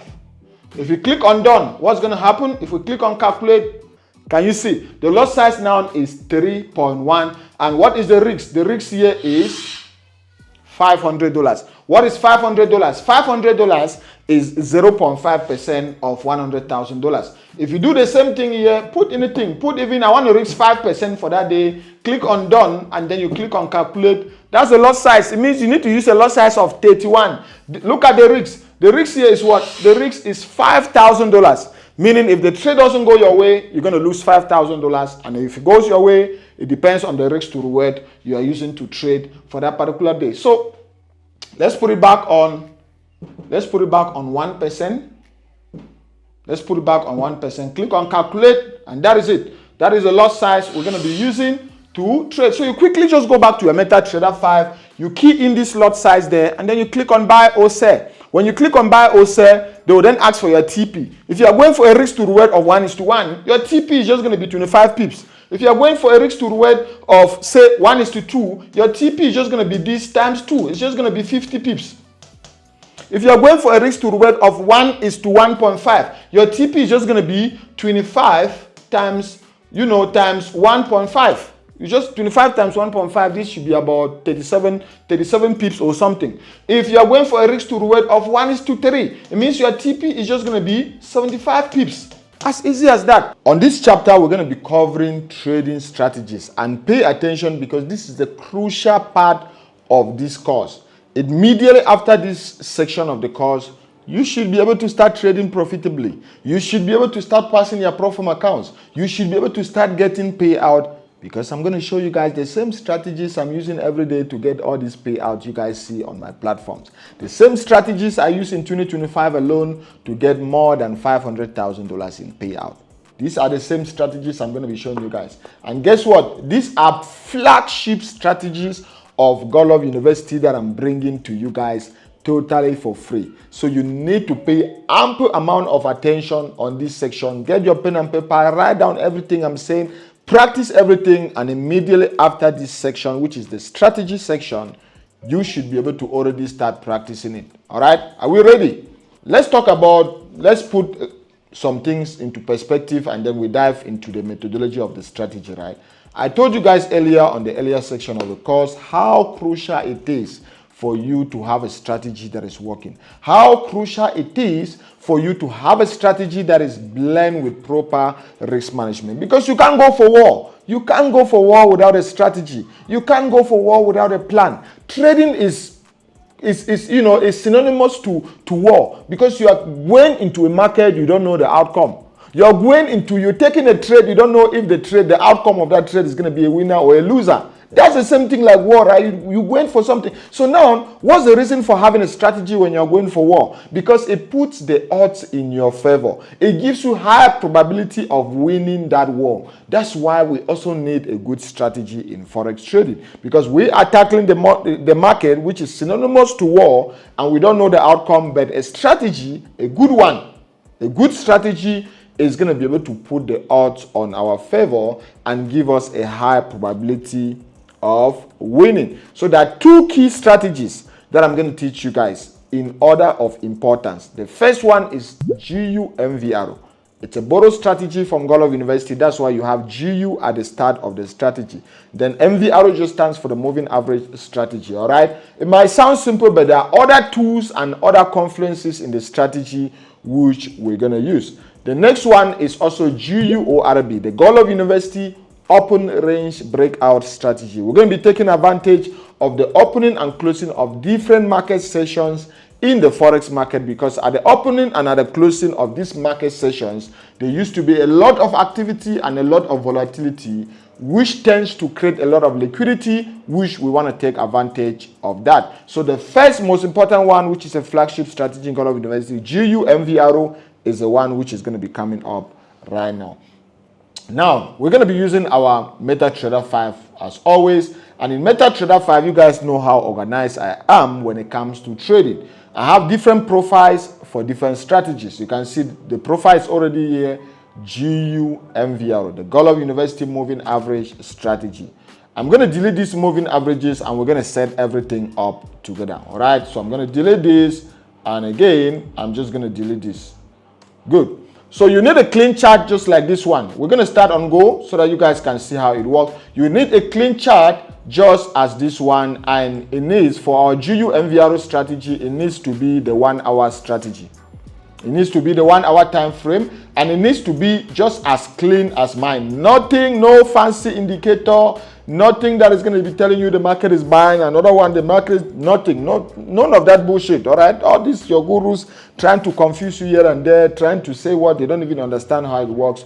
We're cutting all of that crap and showing you guys simple what it works based on market dynamics. Simple. So you just need a clean chart like mine. Make sure it's clean, nothing on it. Now, if you're an advanced trader like me, there are different methods you can use to be able to know if the market is buying or selling. Like, for example, if I'm just looking at this chart, I can already see the market was printing. If I can just go here, I can see clearly the market was printing, you know, lower lows, higher lows, higher highs, higher lows, higher highs, higher lows, higher highs, higher lows, higher highs. And if I can mark this, you can see clearly we had a clear uptrend right there. So I can just see clearly this market, the gold chart has been in an uptrend on the 1 hour time frame. But if you're not as advanced as me, you need a tool, and I'll advise you. Even I myself, I just prefer to use a tool sometimes, so that I just drop it on my chart and it shows me anything. It just shows me everything I need to see without me trying to second guess. So that's why it's just advisable for you to use a tool. So I'm going to delete this, and those two tools that are going to tell you whether the market is buying or selling are known as moving averages. And how are moving averages formed? I'm going to show you guys really quick. A moving average, if we are using the 1 hour time frame, what they do is they take the price, or they take the opening and the close of the market candle on that 1 hour time frame, and they put it as a dot. All right, they put that price, the average price, the median of that price as a dot. They measure another one again, they put it as a dot, and with that dot, they're plotting time against price. So they just put it as a dot again. The next one, they put it as a dot. The next one, they put it as a dot. The next one, they put it as a dot. And what do you do? If you are someone who did statistics in high school or in the university, you know, after that, you need to link all those dots. When you link all those dots, it produces a line. If that line is sloping upward, it gives you an upper trend. If the line is sloping downward, it gives you a lower trend or a bearish trend. That's how moving averages work. And now the period is going to be able to now tell you how fast price can react, how fast the moving average can react to price change. That's why we use different periods to then trade this particular strategy. All right, that's why you then need different periods, because different period reacts differently to price change in the Forex market. So after explaining the dynamics behind moving averages, let's put them on our chart. In our case, we're not going to be using simple moving averages. We're going to be using exponential moving averages. So just go under indicators and just search for moving average exponential. Simple. It's already there. I already put it on favorite so that I can use it all the time. So click on it. It's going to be on your chart. All right. And then click again. You're going to have 2 on your chart. If I delete this, you can see I have 2 right here. I have one with a period of 9 and another one with a period of 9. We're going to set all of this. So the first one, we're going to put it period. Let's just go here, click here, and then we go on settings. The first one is going to have a period of 10. So you can just pause the video and put the same settings. Source, we're just going to use close. All right, because in most cases we used to use median and most of you guys will be confused. But anyway, let's stick to median because median react faster to price. So median here is high plus low divided by 2. Very, very important. High plus low divided by 2. H plus L divided by 2. And then we're just going to go on style. We're going to leave the color like that. Okay, boom. And then let's put the thickness on 2. And then we click on OK. Voila. So we have our 10 exponential moving average. You can see 10 is right there. We click on the other one, go on again on settings. And this one, we're going to put it on 23. All right. We're going to put the period on 23. 23. Again, H plus L divided by 2. And this one, the color is going to be red. So we need to put the red color on this one. Voila, that's it. We put the red color, put it again on 2, and then we can then confirm. Voila. Boom. That's it. So without even going far, you can already see, so long as you see the 2 moving averages sloping upward, that's an uptrend. And anytime you see them sloping downward like here, that was a downtrend, that was an uptrend. And again, anytime you see the fast moving average, the moving average with a period of 10 is a fast moving average, and the one with a period of 23 is a slow moving average. Now, someone will say, oh, Godlove, you have 2 moving average. One is having a higher period and the other one is having a lower period. How can you say the one with a period of 10, which is the blue one, is instead the faster moving average, and the one with a period of 23 instead the slower moving average? The moving average with a smaller period reacts faster to price changes as opposed to the moving average with a higher period. That's why in most cases, or in all cases, you will see us calling the moving average with a smaller period, like in our case, the 10 exponential moving average, the faster moving average. So when do you get, because now the main question is, how do you get signals, buy or sell signals using these strategies? It's simple. Anytime the fast exponential moving, anytime I just mention a fast exponential moving average, I'm talking of the moving average with a period 10 or the blue moving average. And anytime I talk of the slow exponential moving average or the slow moving average, I'm talking of the moving average with the period 23 or the red exponential moving average. So when do you get a buy signal or when do you get a sell signal? Anytime the fast exponential moving average cross over the slow exponential moving average from below, that's a buy signal. So you would have gotten in right here. This would have been our buy signal. At the close of this candle, that would have been our buy signal, stop loss right here. And we go for a risk to reward of 1:2. Boom, we would have already been out of this trade. And when do we get a sell signal? We get a sell signal anytime the fast exponential moving average cross over the slow exponential moving average from above. In our case, it would have been right here. So this would have been our sell signal right here. We would have gotten in on a sell by the close of that candle right there. Stop loss would have just gone somewhere here. We go for a risk to reward of 1:2. We would have almost hit this particular one, and you see the market retrace against us because we're going for 1:2. The market retrace against us after moving in our favor for almost about 1:1.8. But that is it. That's how you just follow your strategy. There are some that are going to be winners. There are some that are going to be losers. If we go behind a little bit, you can see there are many signals just looking like this. I can already see the market was bullish because you can see the fast is above the slow. So the market was bullish all this while. And the first bullish signal was confirmed right here when this fast moving average crossed over this slow moving average from below. So that would have been a buy signal right there. We would have gotten in directly here. Stop loss just goes below the candle here, and we go for a risk to reward of 1:2. Boom, we would have already been out of the trade, 2% of our account. And remember, all these strategies I'm already explaining, assuming that you understand the concept of risk management. Because with this strategy, even if you have a 40% win rate, you are still going to be able to make money. You are still going to be able to pass your challenges. You are still going to be able to have payout, period. All right? Because just see, from the examples I've shown you guys, we had 2 winners and 1 losers. 2 winners and 1 losers. Those 2 winners is 2 times 2% because we are risking 2% per trade. That's 4% of our account. And 1 winner is just 1 times -1, which is -1 and +4. So at the end of the day, what's our net of the day? +3%. So even though we had a loser, we are still up with +3% of our account for that day. If it was a $100,000 account, that's +$3,000, even though we are having losers. You see, so that's why I say I'm just assuming you guys already understand the concept of risk management, risk and money management, which I explained earlier. If you just go behind again, this would have been a sell signal right here, which is when this moving average crossover, the fast crossover, the slow from above. So we would have entered somewhere here by the close of this candle. You wait for the candle to close, so it would have been this one right here. Our stop loss would have just gone above this candle here, and we go for a risk to reward of 1:2. Boom, that is it. We would have already been out of the trade. Still a big winner. All right, so you can see the strategy is mechanical. You're just following, you're following your rules. That's when they call it a justified win or an unjustified win. Anytime you have a win, the main question, was it a justified or an unjustified win? A justified win is the one you follow all the steps on your trading rule or on your trading strategy or your trading plan. A trading plan is like a checklist, which when you see everything checked before you can take a trade. So you need to make sure all the boxes on that checklist are ticked before you can take a trade.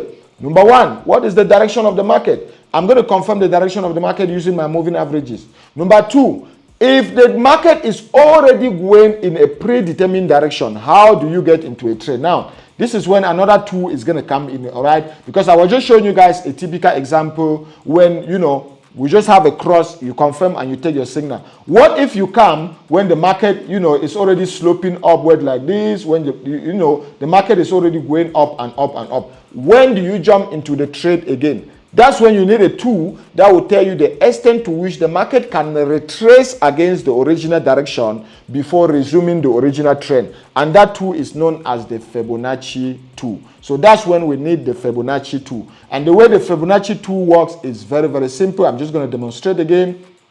All right. Let's just say the market is going up like this. You have an upper trend like this, like this, like this, like this, and like this, right?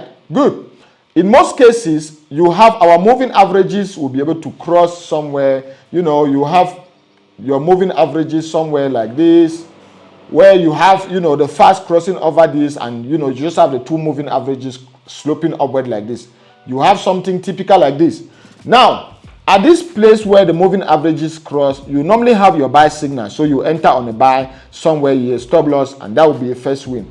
Now, when you hit that first TP, when do you join the trade again, or when do you take another trade? You're not just going to sit on the sideline and keep watching the market, just keep printing and going in the original direction. You need to know when you can jump into that particular trade again. That's when you bring your Fibonacci tool and you now check the most recent swing low, most recent swing high, most recent swing low, most recent swing high, most recent swing low, most recent swing high, just like that.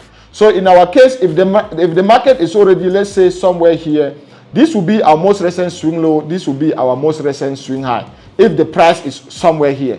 And what you do is you then bring in your Fibonacci tool from the most recent swing low to the most recent swing high, and you wait for the market to do what? To push right down to 3 levels. Your 38% level, 50% level, or the 61% level. I'm putting it in percentages so that it can be easy for me to pronounce. So 38% level or the 0.38. 0.38 is too long for me. So I just put it in 38% level. The 0.5 or the 50%. 0.61 or the 61%. So long as the market can push down to any of these 3 levels and then close bullish, you're going to be taking another bullish signal. All right. If the market is bullish, you're only looking for bullish signal. You don't want to swim against the current. You know, when it says swimming against the current, when the market is, when the river is coming down and you're trying to swim upstream, it's not possible. You're not going to be able to swim upstream. Or you're trying to catch a falling knife. It's not possible. It's going to hurt you. It's the same thing in trading. If the market is going up, you're only going to be trading in a bullish market. Or you're only going to be looking for bullish opportunities. If the market is going down, you're only going to be looking for bearish opportunities. So in our case, we already confirmed the direction using our moving averages, and we are only looking for bullish opportunities. And the next opportunity is going to be given to us using the moving average. So in this case, you can see the market did push down to, let me just extend this to the left so that we can see how far. So the market did push down to our 61% level and close bullish according to this hypothetical example. So we would have taken a buy signal right here. We would have taken a buy signal right here. Stop loss would have gone here. Risk to reward of 1:2. Boom. We would have already been out of the trade. As soon as we are out of the trade, we just do the same thing. You ask yourself, where is the most recent swing low? It would have been here. Where is the most recent swing high? It would have been here. So your fib would have then run from here to here. All right, and then you wait to see if the market would have pushed down to your 38% level. And in our case, you can see it pushed down to 38%. It might not reach 50, it might not reach 61. So long as it reach 38% and then close bullish, you're going to be entering again another buy signal right here. So this would have been another buy trade right here. Another buy trade right here. And then boom, you put your stop loss here, go for a risk to reward of 1:2. You would have already been out of that trade. You see, so this is when you have a bullish trend. Now, conversely, if you have a bearish trend, you will see the market doing this. And in most cases, you will see something like this, where these moving averages will cross and they're just sloping downward like this. At this cross, this will be a confirmation of the first signal.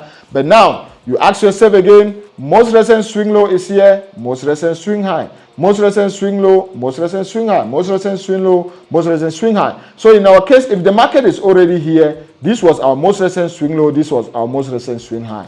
So our fib is going to come from here to here. And then that's it.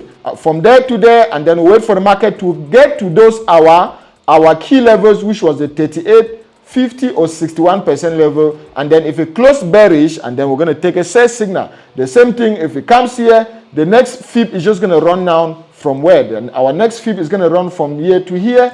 And if the market can push down to a 38% level, 50 or 61, boom, we're going to look for another sell signal. That's why you're just going to keep getting in and out of the market. In and out of the market. The market gives you a signal, you get in and out, get in and out, in and out. Boom.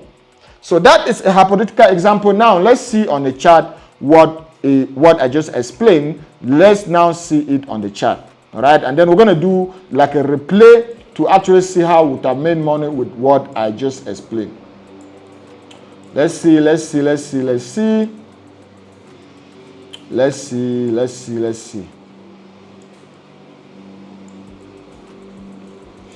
Okay. We can just do replay trading to see what actually happened, right?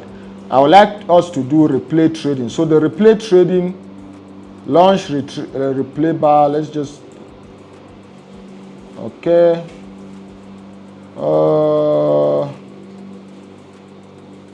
I'm just going to cancel leave. All right, let's do replay trading from,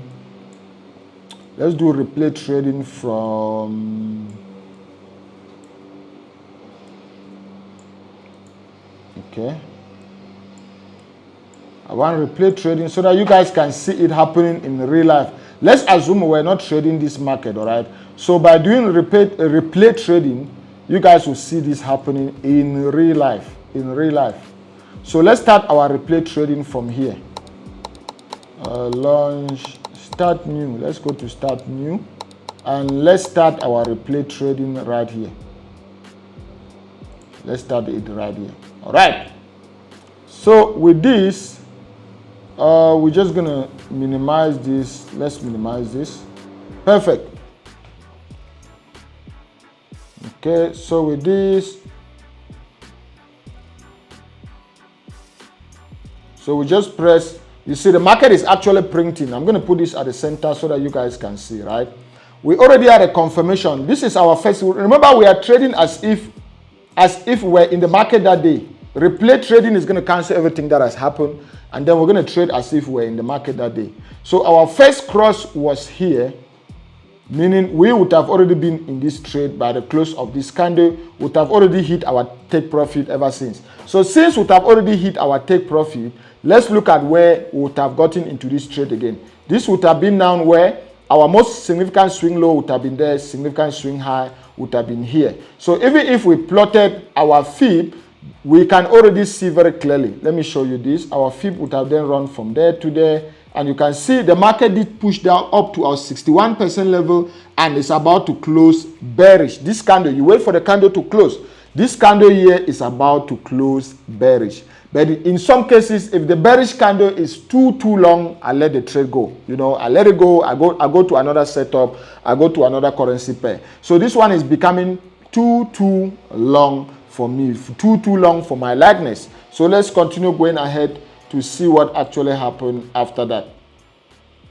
Okay, voila. Okay, you see that. So when the candle is too long, for example, this was the close, the bearish candle would have entered on a sell here. This one would have been more like a loss because you can see the market is actually pushing against us. So that's what I'm saying. If the candle is too long, it means the momentum, the momentum is too high for me to easily risk. So in that case, I can let the market go. So let's go. I'm only looking now to see if I'm going to get a confirmation of a sell signal, of a buy signal. All right, perfect. I just got a confirmation of a buy signal, which is a cross right here. This is a cross right here. So by the close of this candle, this would have been a confirmation of a buy signal. So we're entering on a buy. This is a buy right here. By the close of that candle, I'm just going to be risking. So since this is go, I'm going to be risking about, about 100 pips or 150 pips. Let's risk about 120 pips. I'm seeing the pips right here. So let's go to see if we would have hit take profit on that one or not. Okay, let's go ahead. Okay, let's go. Boom. So take profit was hit on that one. Was that a risk to reward or 1:2? No, let's increase. Remember, we're going for a risk to reward of 1:2. Yeah, take profit was hit because risk to reward of 1:2, that was take profit hit right there. So as soon as take profit is hit, remember what I explained earlier, you then mark what? Your most significant swing low will be here. And you're waiting for when the market will start retracing against the original trend. The original trend is a bullish trend. So you're waiting for when the market is going to start doing this, start pulling against you, and then the fib is going to now determine how the extent to which the market can push against the original trend before resuming. So in this case, let's continue going to see when the market can start retracing against the original trend. Perfect. That's it. I can see very, very clearly that this was when the market started retracing against us. So our fib is going to run from here to here. So let's drop our fib from here to here. And you can see very clearly the market has already pushed down to our 38% level. So let's now continue to see when we have the next bullish candle. As soon as we have the next bullish candle, that will be a bullish signal. Perfect. It even drops right down to our 50% level. Let's go. You're just playing the waiting game. More money is made in Forex trading waiting than actually trading. So we haven't gotten a bullish signal yet.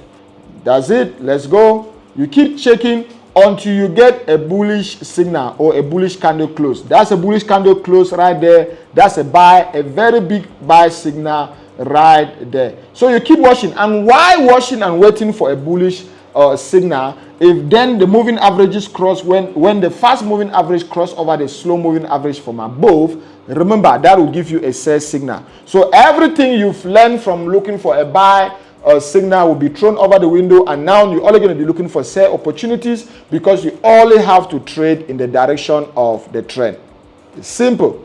Only in the direction of the prevailing trend. Now that's our buy signal. So we're going to come here. Our long trade is going to come there. Stop loss is just going to go below that candle, which is about 120 pips. And then we go for a risk to reward of 1:2, which is right there. Let's see if this one was a winner or a loser. Let's see. That's it. That's it. Boom. Boom. That's it going in our favor. That's it going in our favor.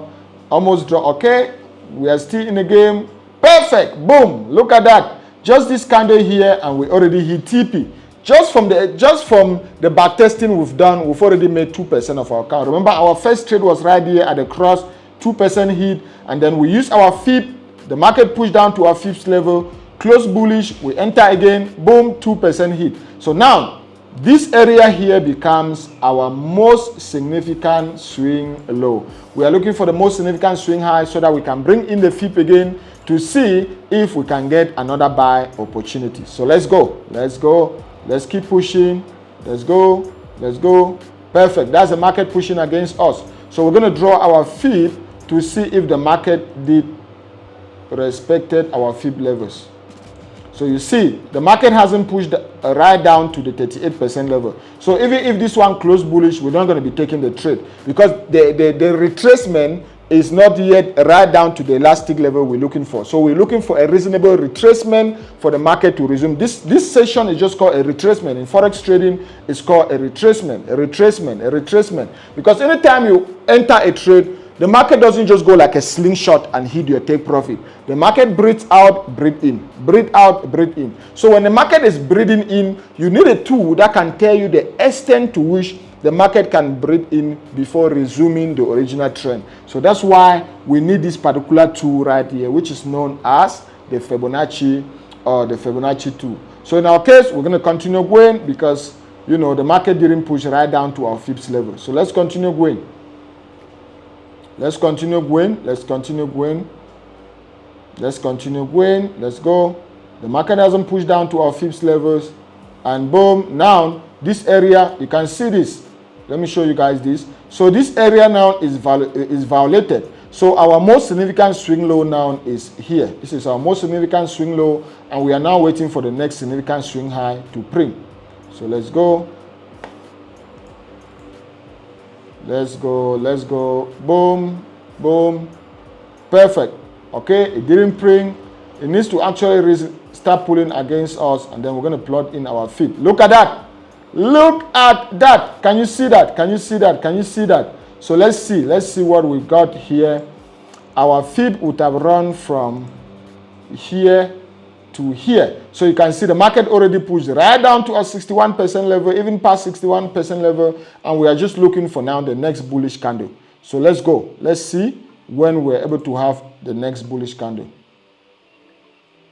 Perfect. That's it. That's it. That's it. That's it. That was the next bullish candle right there. Remember, we've already made 4% of our account. This is the next bullish trade right here.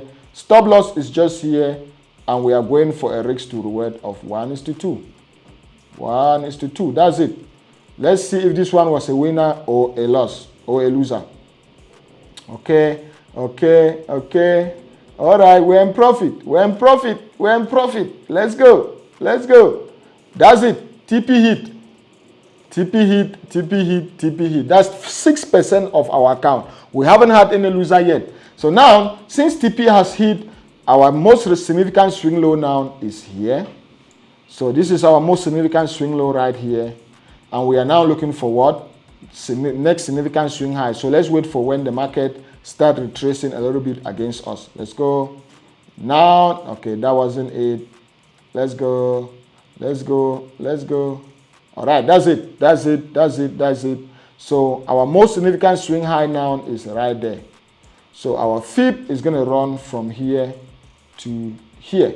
We now wait. The market has already come right down to the 38% level. And if anytime we have now a bullish candle, we're going to be taking another bullish trade. You're just doing this like, a plan, take your time. I used to always say, analyze like a pro and execute like a robot. Analyze like a pro and execute like a robot. Once you see your signal, you don't need to second guess because you don't know the outcome of that trade. No one knows the outcome of that trade. No one can predefine the outcome of that trade. You only have, your strategy is only there to tell you if there's a high probability of the market going in your favor. We can still be in this trade and there's a fundamental news somewhere in the United States. There's a fundamental news somewhere in that particular economy we are trading. Remember, when you're trading Forex, if you are trading two currency pairs, you are trading two economies. Any fundamental that happens in any of those economies is going to directly affect your trade. So anything can happen. This is gold and it's XAU USD, meaning it has the United States economy. Anything that happens in the United States economy or in USA can directly affect my trade. And there's nothing I can do. I can't control the outcome of that trade. The best I can do is just to manage my rate or to predefine my risks before getting into that trade. So that is it. That is it. So let's wait for the next bullish candle to see if we would have taken another bullish trade. Voila! You see that drop. You see that drop and then bullish close. So we would have taken a bullish trade again right here. Remember, we are already up with 6% of our account. We are going for a risk to reward of 1:2. Let's see. Okay, let's see if this one was a winner or not. Okay, all right, all right, all right, okay, all right. Let's see. Perfect. This one was a loss. You can see it hits our stop loss. And by the time it hit our stop loss, we already had a cross right here showing you guys that, oh, the bullish trend is already finished. The buyers are already exhausted. Now the sellers have come into the market. So we are not more looking for a sell opportunity. We are not more looking for a buy opportunity. We are only looking for a sell opportunity at this point in time. So since we are already here, this will become our most significant swing low. We are just waiting now to see if the market can bring the most significant swing high. Okay, let's see. That's too small for me. That's too small for me. All right, let's go. All right, I like that printing. Okay, so this one, since it's already clearing this high right here, I'm just going to keep playing to see what happened after that. Okay, that's inside a bullish cross. That's a bullish cross. That's a bullish cross right there. So we are back to looking for our buy opportunities. We are back to looking for our buy opportunity. We're going to have a buy right there. Stop loss is just going to be here, and we go for a risk to reward of 1:2. That's it. Let's see what happened. Okay, this one was a loss. This one was a loss because our stop loss was very tight. So this one was actually a loss, but it's fine. By the time it was a loss, we would have gotten into this trade again because our fib is now going to run from here. So we are now down to 5%. Remember, we're always plus 6%. Our fib is going to run from here to here. And if we plot that, you can see very clearly this area, the market already pushed down to our fibs and closed bullish. So we're going to enter again a bullish trade right here. This is going to be a bullish trade right there. Stop loss is going to go right here. And we go for a risk to reward of 1:2. So let's see if it was still a loss again. And even if it was a loss, who cares? I'm already up plus 5%. So let's go, let's go, let's go, let's go, let's go, let's go. Was it a win? Was it a win? Yo, this is the longest we stayed in this trade. Boom! Almost hit our TP. I think this one would have hit our TP. This one would have hit our TP because remember, we are going for a risk to reward of 1. That's it. This one would have hit our TP. It would have hit our TP. That I'm too sure. So that's a win. That's a win. That's a win. That's a win. That's a win. That's a win. Let's see. Let's see. You see, it keeps respecting that area. So that would have been a big win. That would have been a big win. We are back to plus 7%. We are back to plus 7%. We just keep doing that. Let's be fast now to see what actually happened. All right, to see what actually happened. Okay, that was a cross sell signal right there. So let's see. That one would have been a loss. Buy signal would have been here. Let's see if we would have win with that one. So remember, this one here sell would have been a loss. So we are back to plus 6%. And then I got a buy signal right here. So stop loss would have been here. And then we'll go for a risk to reward of 1:2. So let's go. Risk to reward of 1:2 right here. So let's go. Let's see what happened. Let's go. Boom. That one would have been a big win. Big win right there. Big win right here. Let's go. Big win right there. So we are back to plus 8% of our account. Plus 8% of our account. And this area here becomes our most significant swing low. So we are looking for our next significant swing high so that we can bring in our fib. So let's go. We're going to backtest to the current date. To the current date. Okay. That's it. That's our most significant swing high right there. So our fib is going to run from here to there. Let's see if the retracement was reasonable for us to get into the trade. Okay, that area was violated. That area was violated. So we continue. We just keep watching the market. We keep watching the market. Boom, boom, boom. All right. So again, our fib would have run more significant swing low, more significant swing high. So remember, you're doing this on multiple pairs. So even if you come to this one and you don't see a setup, there will be a setup on another pair. That's why you don't worry yourself. I would have, so no, I'm one of those people that I will never advocate for you to just focus on one currency pair. No. What if you come to that currency pair and there is no trade to take? That's when you see traders start squeezing to take a trade. Even when there's no signal, they'll start squeezing to take a trade. So that's why you're going to be doing this on NASDAQ, on Great Britain Pound USD, CAD JPY. You know, it works on all assets. All assets. So let's see if the market did push down to our 38% level. It didn't reach on our 38% level, so we're going to let that one go. We need the market to push to our 31% level. Boom! Boom! Boom! Boom! Boom! Boom! So that's an entry right there. That's an entry right there. It did push right down to our 50% level and close bullish. So we're going to enter on the buy here without even thinking, without second guessing. Don't second guess when it comes to trading. If the setup has already presented itself, pull the trigger, bro. Pull the trigger. Pull the trigger. Please don't second guess. Don't second guess. What is going to happen is going to happen. I don't care if it's a winner, it's a loser. I already know my strategy is having an edge. At the end of the day, I'm going to still make more money because there's an edge on my strategy. If I have even more losers than winners, I'm still going to make money because there is an edge on my strategy. That's the secret to profitable Forex trading. So let's go. Let's see if we hit TP on this one or not. All right. Boom, TP hit right there. TP hit. That's it. And now, this will become now our most significant swing low. That's 10% of our account. If it was a profit account, you've already passed phase one. That's 10% of our account. So our fib is now going to run from here to here. And we wait again. That's already 38%. Closing bullish, meaning we're going to enter again on another buy right there. This is going to be another buy trade. Stop loss right there. And we go for a risk to reward of 1:2. That's it. Let's see if we would have hit TP or not. That's it. Okay. That's the current market price. It brings us to the current market price of today. So we would have still been on a buy on this particular one because this is the price, the current market price, December 24th, and you can see right there, this is the current market price as we speak. So by now, we would have still been on this setup, waiting for it to go on our favor, hit our TP, or change the direction and start moving against us, and then we'll be able to confirm once the moving averages have crossed if it has changed from a bullish market to a bearish market. That's it. That's it. The strategy is that simple. It's that simple. And I've shown you guys examples on both buy and sell signal, bullish and bearish signals, an upper or a downtrend, anything. Go to another asset, go to NASDAQ. You're going to see the same thing. Look at NASDAQ, bro. Look at NASDAQ, the same moving averages. We would have gotten our entry right here on a buy. Boom, hit our TP. Our moving average, our fib would have run down from here to here.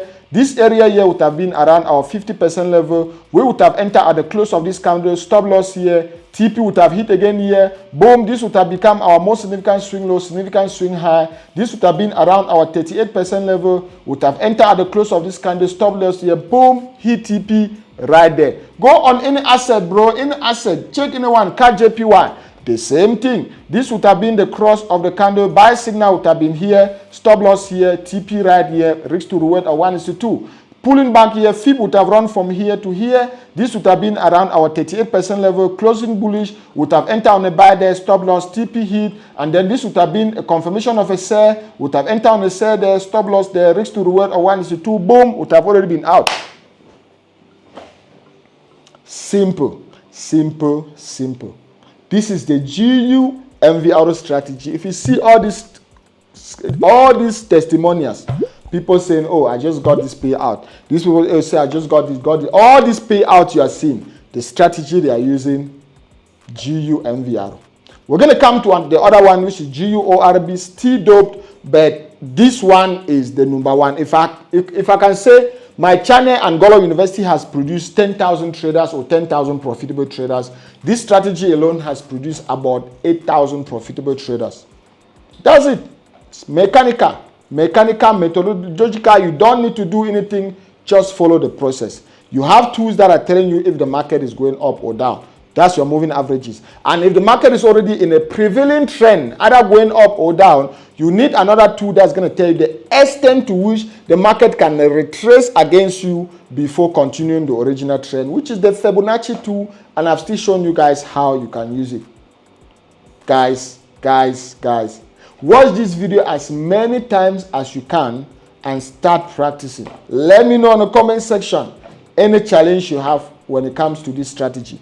Any challenge you have when it comes to making money with this strategy. My goal is to see traders making money with this strategy. Share your experience, good, bad, or ugly. If you are still facing challenges, I'm going to assist you. If you've already grabbed it, share your experience on the asset you are using to trade. Share your experience on the payout you got. Share your experience on the funded account you passed. Share your experience on the video description, because together, that's how the motto for Godlove University is: prospering together. Prospering together. Together, we're going to make this money in the Forex market. The Forex market is having about $6.6 trillion, trillion with a T, per day. Meaning there's enough money for everyone, bro. There's enough money for everyone. The fight is with poverty, not with one another, bro. That's why when it comes to the Forex market, you will never hear me beefing with this one, because some of your Forex mentors, they've turned the Forex market like a music industry where this artist is fighting with this one. You will never hear me. Pat, call my name and you won't see me, bro, because it's not worth my energy.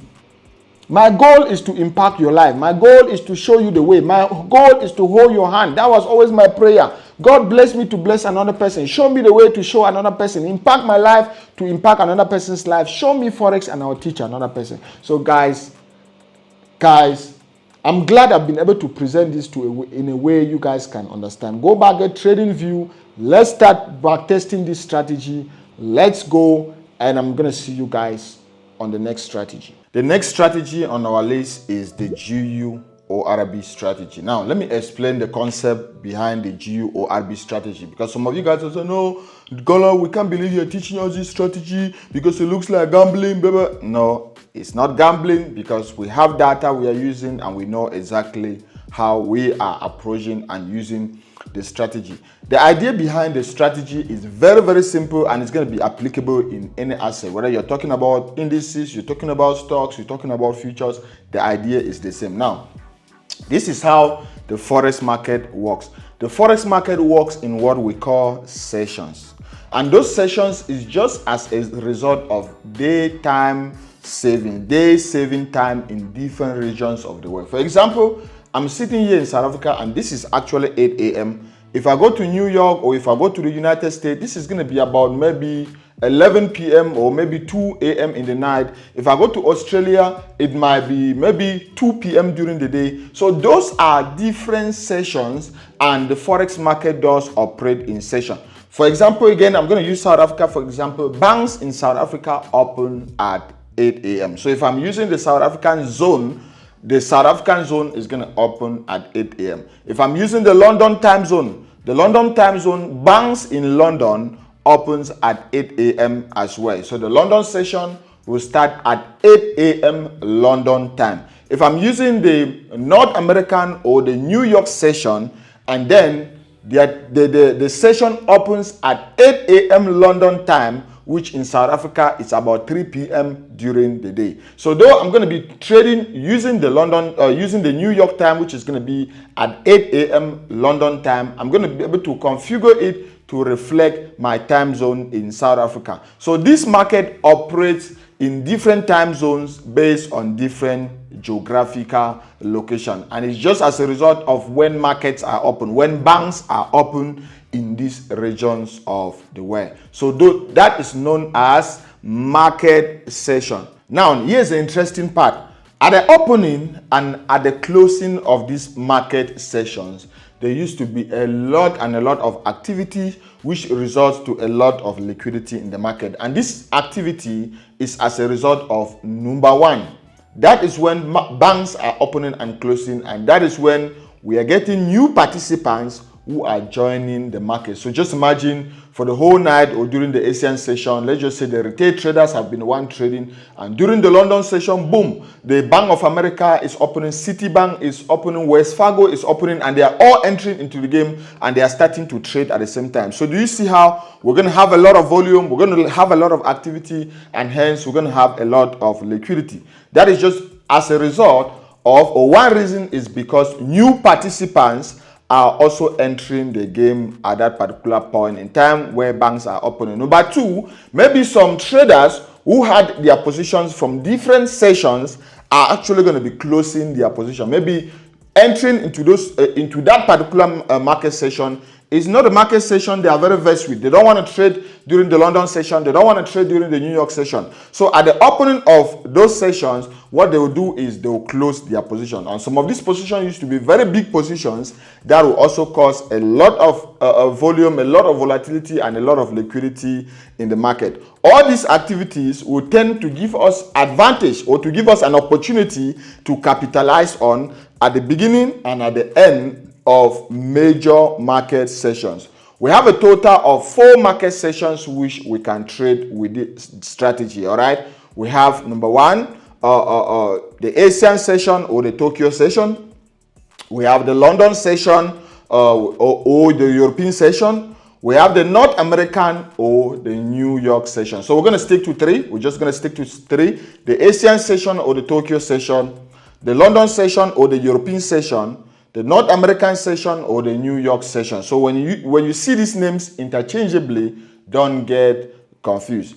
Now let's see into the methodology of the strategy. And like I said, it's called the GUORB, and GU just stands for Godlove University, because you might see the ORB strategy on the internet everywhere, but they're not going to trade it the same. The way I trade is the way I've seen that that's the only way that works. All the other ones are just going to be wasting your time. That's why I was able to fine-tune it in a way that actually works with results, with testimonials, which you guys have seen on the internet everywhere. So that's why we have the name GUORB, the Godlove University Open Range Breakout Strategy, because that's the one that actually works.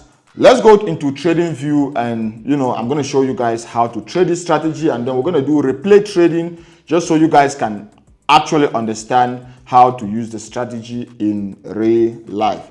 Obviously, we're going to change this profile. This is GUORB, and we're going GUMVR, and we're going to go to GUORB. That's organization, very, very key when it comes to trading. Perfect. You can see here we have the GUORB strategy. So this indicator here is the one we're going to be using. So I'm going to delete it on the chart so that we can put it at fresh. Let me just delete it right here. Since we use gold for the GUMVR strategy, for this particular one, let's use Great Britain Pound USD. Yeah, I think that's going to be a very good example for Great Britain Pound USD. You need one indicator and one indicator only, and that indicator is known as the market sessions by Leviathan. So I already have it on my favorite, but you can just pause the video, write this name down, and you need that indicator on your chart, so that you don't need to be confused. You don't need to be confused to say, what time is the market going to open on my side? What time does it close? And all of that. Just go there, type market sessions by Leviathan. Market session by Leviathan. Click on it. It's going to enter on your chart, and boom, you can see we have it right here. The time frame we're going to be using is the 15-minute time frame. Pay attention, 15-minute time frame, because I see most of you guys will come, oh, so what time frame can we use? 15-minute time frame.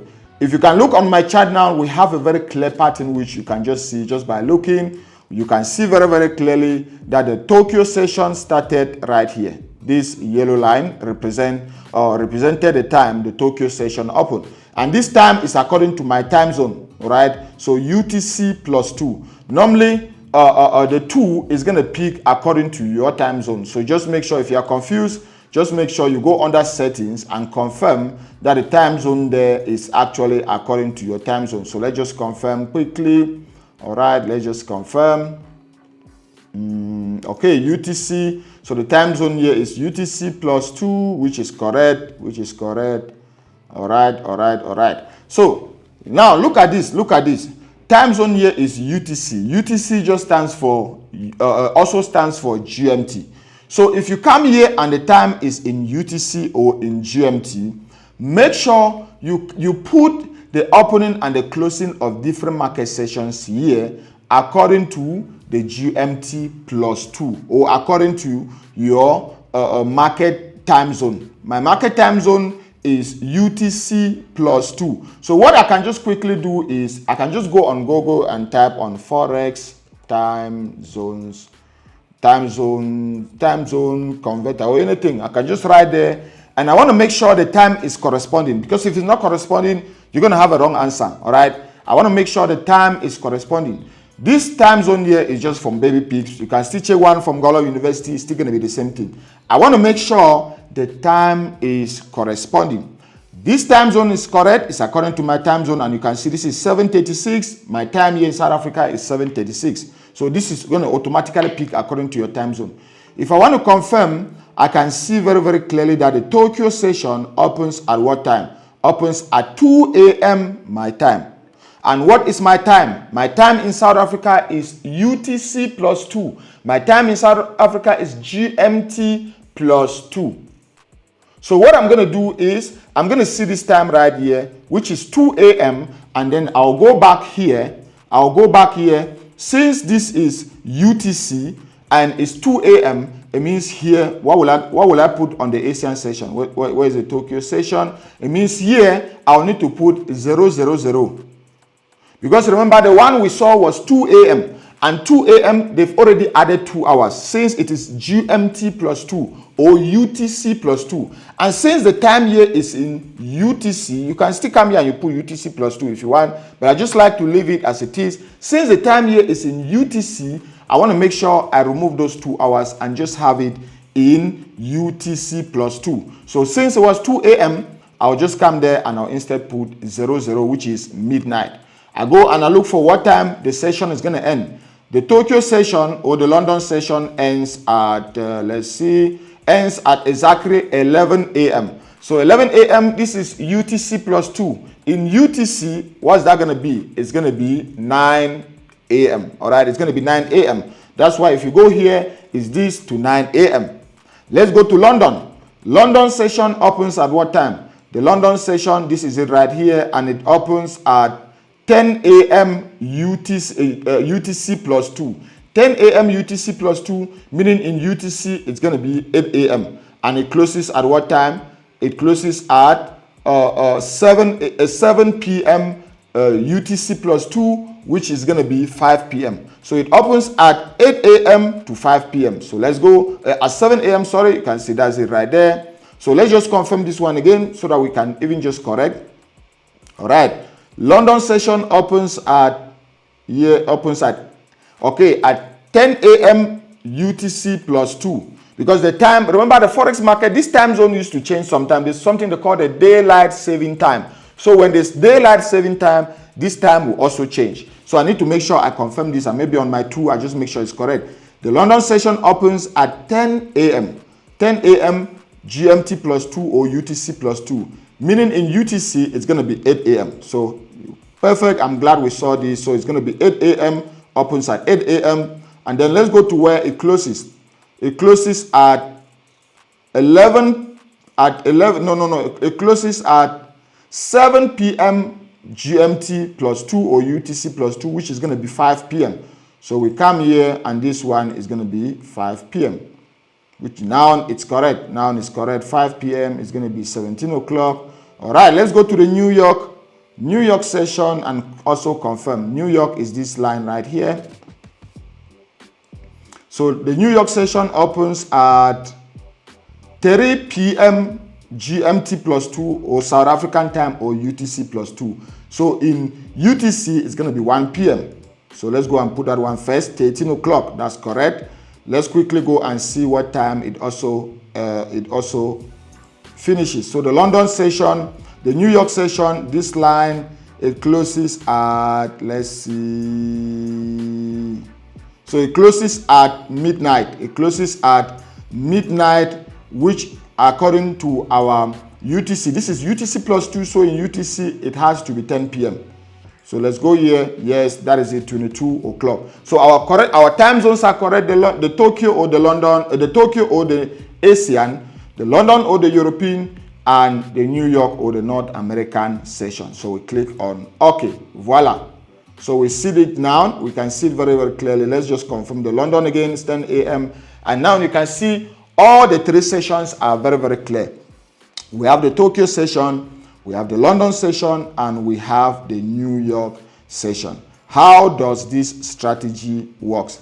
That's what we're going to be looking at. And like I said, if you open even NASDAQ, you're going to see the same thing. Open gold, you're going to see the same thing. So let's just see even on gold, any currency pair you open, it's going to automatically just show you what was happening at that particular time. So let's just do some backtesting to see what happened yesterday. Yesterday was the market was open, today's closed, but let's just do some backtesting to see what happened yesterday. These are the steps you need to write down. How do you get buy or sell signals with this strategy?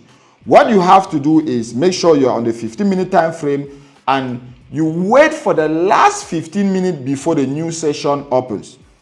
All right? This is very, very crucial. You wait for the last 15-minute candle, the last 15 minutes before the new session open. Last 15 minutes before the new session open. I have to repeat it because I've seen most of you guys get confused at this point. So in our case, the Tokyo session opens right here, and this was the last 15-minute candle before the Tokyo session open. So at the close, I'll just need to just keep watching and I'll wait for this candle to close. As soon as this last 15-minute candle is going to close, what you do is you put a buy stop above the candle, just about 2 pips or few pips above the candle right there, and below that particular candle, you 2 pips or 3 pips again, you put a sell stop. All right, buy stop above that 15-minute candle, the last 15-minute candle before the session open, and a sell stop below that candle. Last 15-minute candle before the new session open. Let's see what happens after that. The session is going to open and the market is going to go in one direction.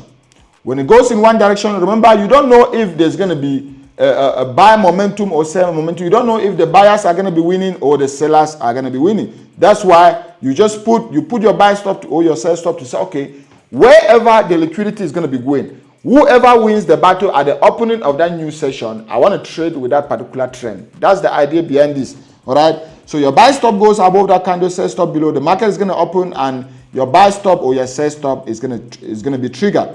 Your stop loss for your buy stop is going to be at the same area where your sell stop was, and your stop loss for your sell stop is going to be at the same level where your buy stop was. So the whole of this distance from year to year is what I call the risk zone. The risk zone. So it's from year to year is 50 pips for say. Let's just calculate this distance and see. So from there to there, that's about 92 pips, meaning our stop loss is going to be 92 pips on both our buy and our sell stop. All right. So the whole of this distance, which is the body, including the high and the low of that last 15-minute candle before the session open, is going to be acting as your stop loss distance. So let's actually put those buy stops and sell stops to see what happened after that. So our buy stop is going to go there.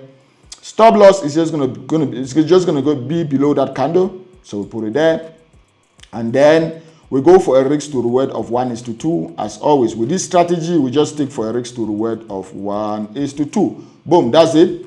That's it. And then we put our sell stop as well. Sell stop is going to go here. Sell stop is going to go here. Then we push this one right behind. Then we take it right down to this place. Okay. And then we put it on. Good. So that is it. So you can see this is our sell stop and that's the stop loss for the sell stop. This is our buy stop and this is our stop loss for our buy stop. The market was open. The market was open and what happened? Our buy stop was triggered. In most cases, you can backtest once one of the stop or one of the stop orders are triggered, you can automatically delete the other one.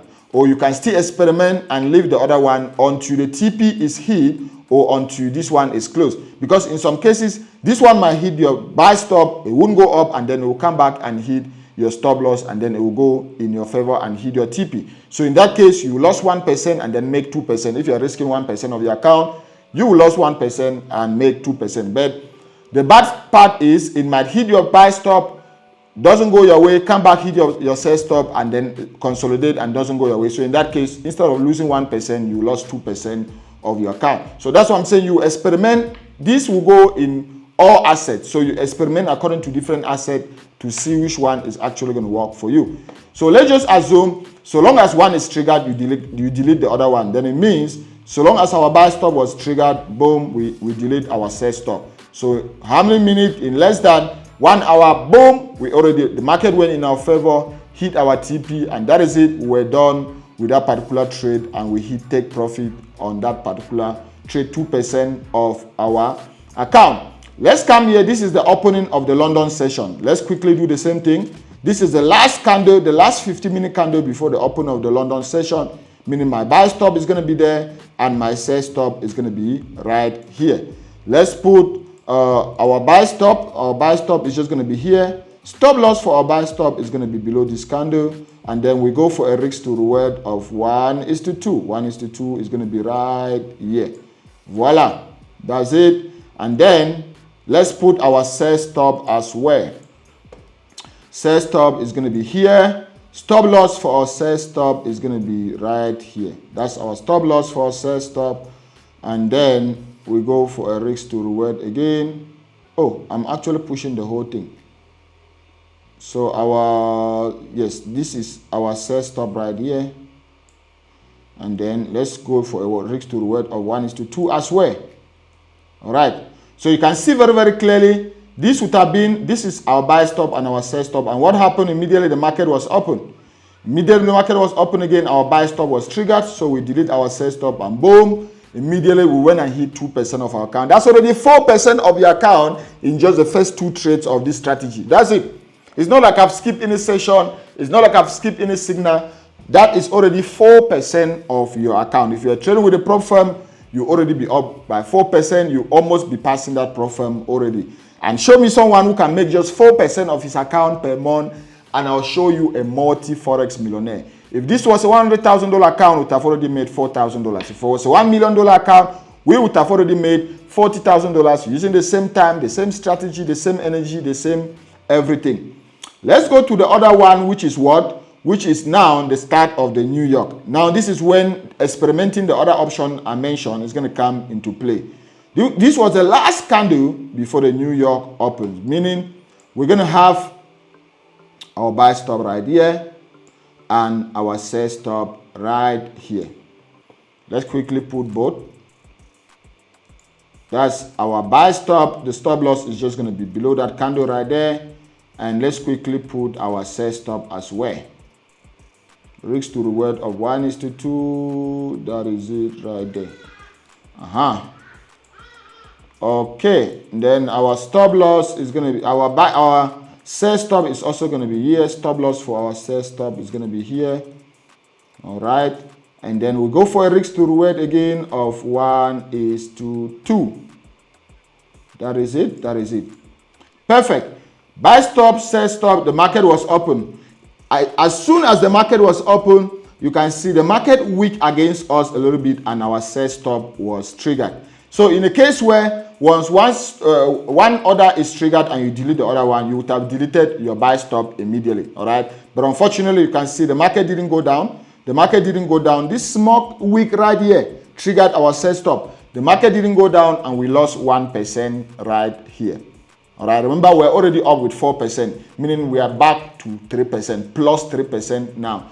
In a case where once one is triggered, you leave the other one until the TP is hit on that one that is triggered. It means our buy stop would have still been there. So as soon as the sell stop was triggered, this one was triggered, it didn't go our way, so we would have left our buy stop in place. But see what happened? Our buy stop was triggered and boom, the market went in our favor and hit our TP. So in that case, you would have lost 1% and make 1%, because you would have lost 1% and then make plus 2%. If you subtract the one you lost from that plus 2%, you ended the day with plus 1%. So you will still be up by what? By plus 5% at that point in time, because remember you were up plus 4%, and then this one you lost 1% and then make 2%, you are all with plus 5%. That's it. Plus 5%. Just with this strategy alone, can you already see how much you would have made? That's plus 5% of your account. Let's go. Let's check now the closing of the London session to see what happened. Oh my God. Look at the closing of the London. Remember, this line represents the opening of the London session. And if you extrapolate the line, this one here, this one dropping down, it also represents the closing of the London session. So at the closing of the London session, what you have to experiment as well is you can use the last candle before the session is closed, or in most cases, I just go with the last closing candle. Anyone you use would have still made money here. But let's just do the same thing we did at the opening, which is the last candle before the session is closed. I normally only trade the closing of the Asian and the closing of the London. I don't trade the closing of the New York because the market is already dead by then. Don't trade the closing of the New York, meaning in a day, you can take a maximum of 5 trades if you are trading one pair with this strategy. Opening of the London, opening of the Asian, closing of the Asian. Opening of the London, closing of the London, and opening of the New York. 5 trades if you are just trading one asset, all right? You can take as many as you can if you are then trading it with different assets. So in our case, this is the last candle right here. Last candle before the London session was closed. So we're going to have our buy stop right there and our sell stop right here. All right, let's see what happened after that. Let's quickly put our sell stop loss for our sell stop is going to be there. And we go for a risk to reward of 1:2. We almost hit 1:2 would have been there. So let's quickly put our buy stop as well. Buy stop would have been here. All right, buy stop would have been here, and then we go for a risk to reward as well for 1:2. So you can see in our case, our sell stop was triggered. So if we deleted this, the market went in our favor for almost 1:8. 1:8, we almost made 1.8% of our account. But remember, we're going for a risk to reward of 1:2, and then they retraced against us and came back to the entry, and that was the end of the day. The market closed at that point in time. In some cases, when the market is going to the end of the closing for the day and I haven't hit my target, I just used to close the trade manually. So that's plus 5% of our account, just backtesting this in a day. Let's take another currency pair, and we're going to now do what we call replay trading. With replay trading, you guys are also going to be able to see it in real life. Let's take even NASDAQ. Let's take NASDAQ to see what happened with NASDAQ, to see if the strategy also works with NASDAQ. Okay, I'm just looking for where we can start. Let's look for the, remember we're going to be doing a replay trading. All right, price action for NASDAQ is very volatile. Let's look for a more calmer one, like maybe even Euro USD. Let's check Euro USD to see what would have happened with Euro USD. All right, let's just go to the end of the day, and then we see what happened after that. Euro USD.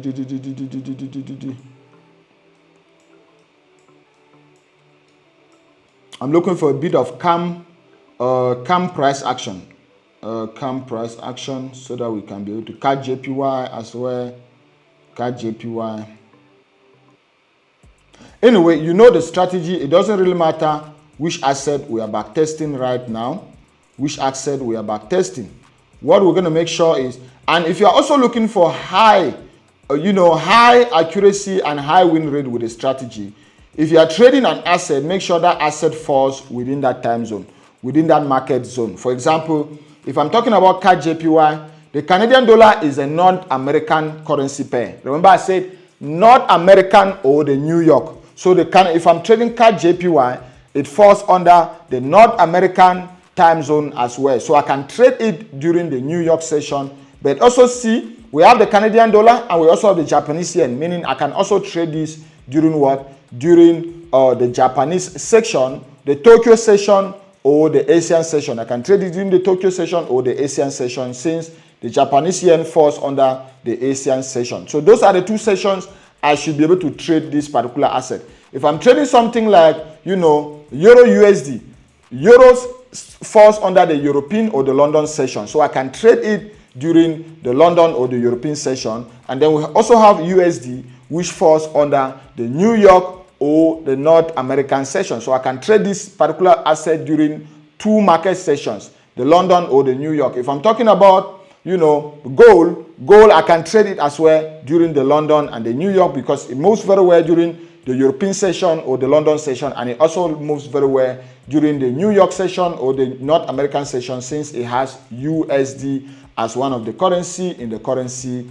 pair. So going to USD JPY is the same thing. You can trade USD JPY, number one, during the Asian session because it has the Japanese yen, and also during the New York session because it has the United States dollar. So let's just do our back test on this one, which is USD JPY. Let's take 2 days behind, right?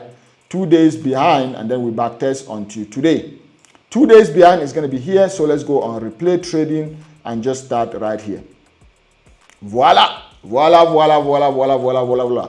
Let's put it on the center. Center is going to be right here. And then let's replay. And we're actually going to trade it as if we're trading it that particular day, as if we're in the market that day. So let's see what happened. Remember what we are just looking for the last candle before the opening of the new session. So I can, even if I put my mouse here, this is actually going to be, this is 1 a.m. So I'm looking for the 1:45 candle. All right, that's it. Boom, boom. Is it this one? Let's see. Okay, this is 1:45 candle. This one opens at 1:45 and it closes at 2 a.m. Remember, the time here only shows you when it opens. So this one opens at 1:45 and it closes at 2 a.m. The Asian session, according to what I showed you guys at the starting of the video, opens at 2 a.m. my time. According to your time zone, it's going to show you the time. But for me, it opens at 2 a.m. South African time. Perfect. So since it opens at 2 a.m. my time, I'm just watching for the 1:45 candle. This is 1:45. It opens at 1:45 and it closes at 2 a.m. So this is a candle right here. It has already closed. If you see, like, it means the candle is already closed. So what do? I put my buy stop just above that candle right there and my sell stop just below that candle. So let's quickly put them. Let's quickly put our buy stop. Stop loss for our buy stop is just going to be below that candle, or where our sell stop is going to be. We go for a risk to reward of 1:2. So we quickly put our sell stop. Sell stop is going to be here. Sell stop is going to be there. Where's the stop loss for our sell stop? Is going to be where our buy stop was. And we go for a risk to reward of 1:2. Let's minimize this one. Voila. So all our traps are set. We have our buy stop right there, and we have our sell stop right there. Simple, simple, simple. And remember, you need to already predefine your risks. For example, you need to already know the lot size you are using to put your buy and your sell stop. In our case, you need to measure this distance, since you need 4 things to calculate the lot size you use, so that you can only risk a particular percentage of your account. And the 4 things is simple. You need to know the asset. The asset, which in our case, we are trading USD JPY. All right, USD JPY. You need to be able to know the account size, which in our case, let's assume we have a 100K pro forma account. You need to be able to know the percentage risk per trade, which in our case, I want us to risk 1%.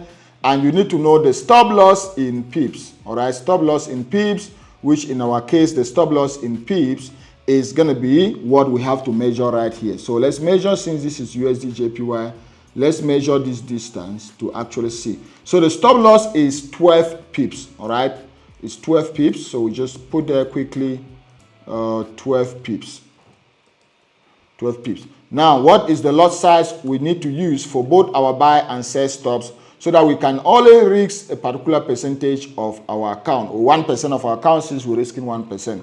So lot size is what we are going to calculate right now. So to calculate the lot size is very easy. Just go on your browser, type Godlove University position size calculator. Just type Godlove University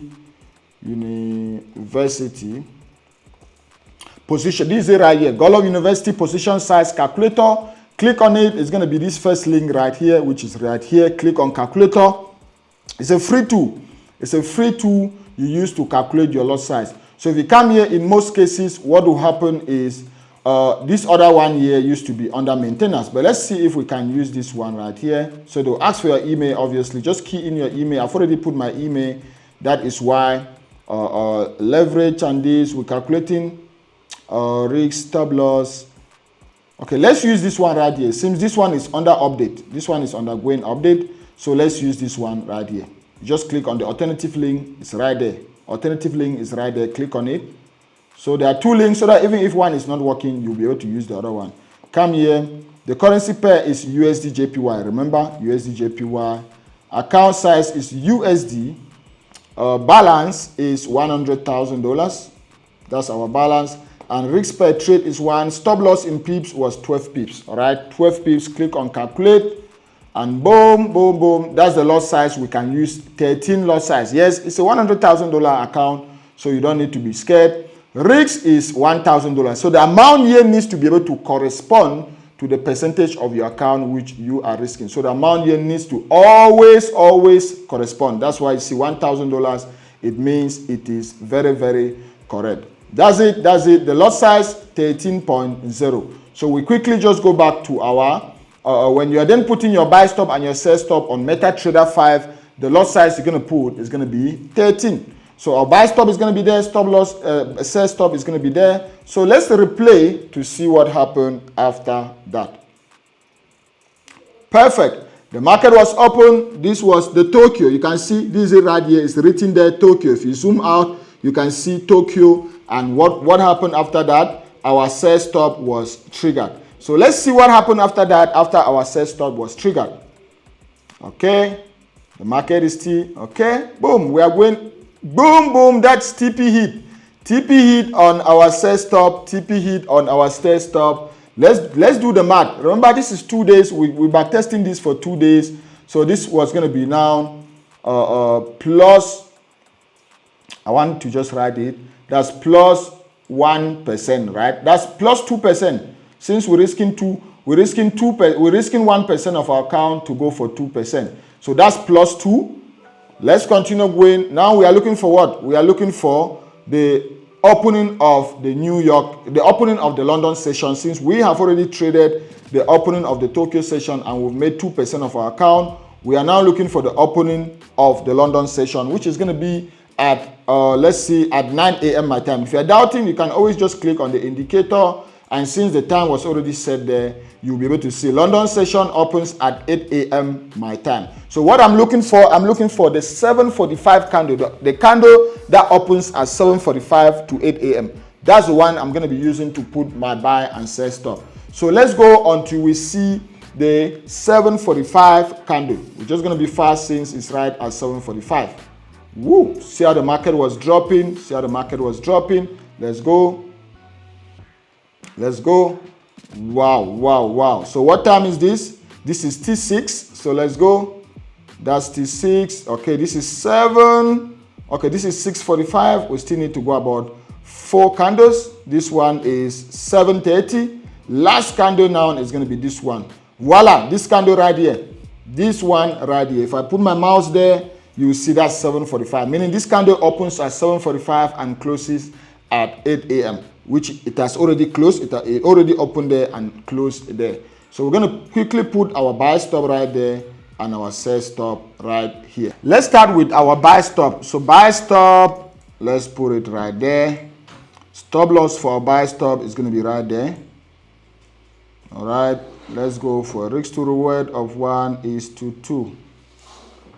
And then short is going to be there, stop loss is going to be there, our sell stop is going to be there, stop loss for our sell stop is going to be here. So we take it in a bit. We're going for a risk to reward of 1:2, which is going to be, voila, there you go, perfect. So you have the first trade right there, second trade right there, all our 2 traps are set. So let's go to see which one was triggered. Our buy stop was triggered. Buy stop was triggered. If you can look closely, you see this is now, this one is 8 a.m. All right, let's go to see 8 a.m. The London session opens at what time again? Let's confirm. London session opens at 8 a.m. Yes, which this is the 8 a.m. candle, which is the London candle. So let's look to see which one was triggered. Our buy stop was already triggered. Buy stop was triggered. So let's continue to see what happened after that. Let's continue. Woo! We almost hit TP right here on our buy stop. We almost hit TP, but now it came back to our entry. All right, let's continue. Okay, we're going back to the money. Oh, almost came back. Oh, hit our stop loss. Our stop loss was hit. Right there. Our stop loss was hit right there on this particular one. So we already made 2% and then we lost 1% on this one right here.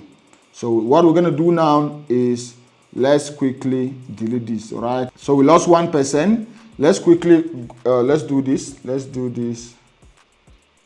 Let me confirm something, guys. It's like we made a mistake because here, remember, this time is in UTC. It's in UTC, which is 8 a.m. And what is our trading view time? UTC plus 2. So the London session is obviously going to open at what time? At 10 a.m. Sorry, at 10 a.m. not 8 a.m. Sorry, at 10 a.m. my time, not 8 a.m. All right. The Asian one was correct. If we can go here, look closely. The Asian opens at 000, which is UTC, but we are UTC plus 2. That's why we use 2 a.m. because UTC plus 2 is just going to be 00 plus 2. All right. So Asian was correct. We made our 2%. London session. So we still have to do it now. London session. This was the last candle before the open of the London session, meaning our buy stop would have been there and our sell stop would have been here, meaning none of them would have been triggered by now. Let's quickly put our buy stop would have been here. Our buy stop would have been there. Take profit for our buy stop right there. And then let's put our risk to reward of 1:2. Let's go for sell stop would have been here. Sell stop loss for our sell stop there. Risk to reward of 1:2. Yeah, this is the real one now. So let's play to see how far. Okay, not okay. Look at that. We hit our sell stop and we almost hit TP right here and it pushed against us. Let's go. All right, let's see. Maybe this one was a loss or it was a win, but we're going to see. Okay, we're going to see. See, that's it win. Okay. Let's see. All right. You can see very, very clearly we hit our stop loss right there. So we are down by minus 1%. So we delete this one now. We are down by minus 1%, which if you were experimenting to leave your buy stop in place until the other position is closed until the TP is hit on the other one before you delete, and then you can see very, very clearly the buy stop would have been triggered right here. This is where our buy stop would have been triggered. That's it right there. And just triggering our buy stop, let's see if we would have hit TP with that particular one. Let's go. Boom, TP would have been hit. That's TP hit on that one. That's TP clearly hit on that one. So you would have lost 1% and made 2%. So you are back with plus 1%. Remember, we already made 2% at the opening of the Asian, plus 1%. So we are up 3% at this point in time. Remember, as we were still trading the London session, you already had your buy stop and your buy stop and your sell stop right there. At the same time, the New York did open. New York is right here, so that's why you can have 2 or 3 positions open at the same time. You just don't know how long or the duration of the trade. So we're also going to check this one right here, which this was the last candle. This was the last candle before the New York, meaning our buy stop would have been here and our sell stop would have been here. Since you already know what to do, our sell stop would have been there, buy stop here. You can see very, very clearly that our buy stop was triggered. The sell stop wasn't triggered. Our buy stop was triggered right there. Stop loss goes below the candle. And this one, risk to reward of 1:2, we hit it like in no time. In no time, In less than 30 minutes, we already hit TP on that particular one. So we are back now to plus 5%. Plus 5%. The first example I showed you guys, we made plus 5% in 1 day. 5% in 1 day. This one alone again, this was still the first day. We started during the Tokyo session 2%, during the London session 1%, and New York session 2%. Can you see that's 5% of our account up? Let's continue. Let's continue. Now we are looking for what? We are looking for the closing of the London session. Closing of the London session, we need to go and confirm the time so that we know what we are looking for. We just go back here on our tool and we click on settings to see London session closes at 17 o'clock. At 17 o'clock UTC time, which is going to be 19 o'clock UTC plus 2. So we are looking for 19 o'clock. 19 o'clock, we're looking for 19 o'clock, meaning we're looking for 1845. The 1845 candle. This is 1830, boom, last one should be this one. This is the 1845 candle. This candle opens at 1845 and closes at 19 o'clock, which is the closing of the London session. So we're going to extrapolate. We're going to put down, we're going to put this one here. Let's see. Let me show you guys something really quick. I even see a trade we missed. I've even seen a trade we missed, but I'm going to show you guys just now. Just a minute. So our buy stop is going to go there. Our sell stop is going to go there. Let's put our traps to see which one would have been hit. Buy stop there. All right. Boom. That is it. Let's see. Risk to reward of 1 is to 2. That is it. Let's also put our sell stop. Sell stop here. Stop loss for our sell stop is going to be here.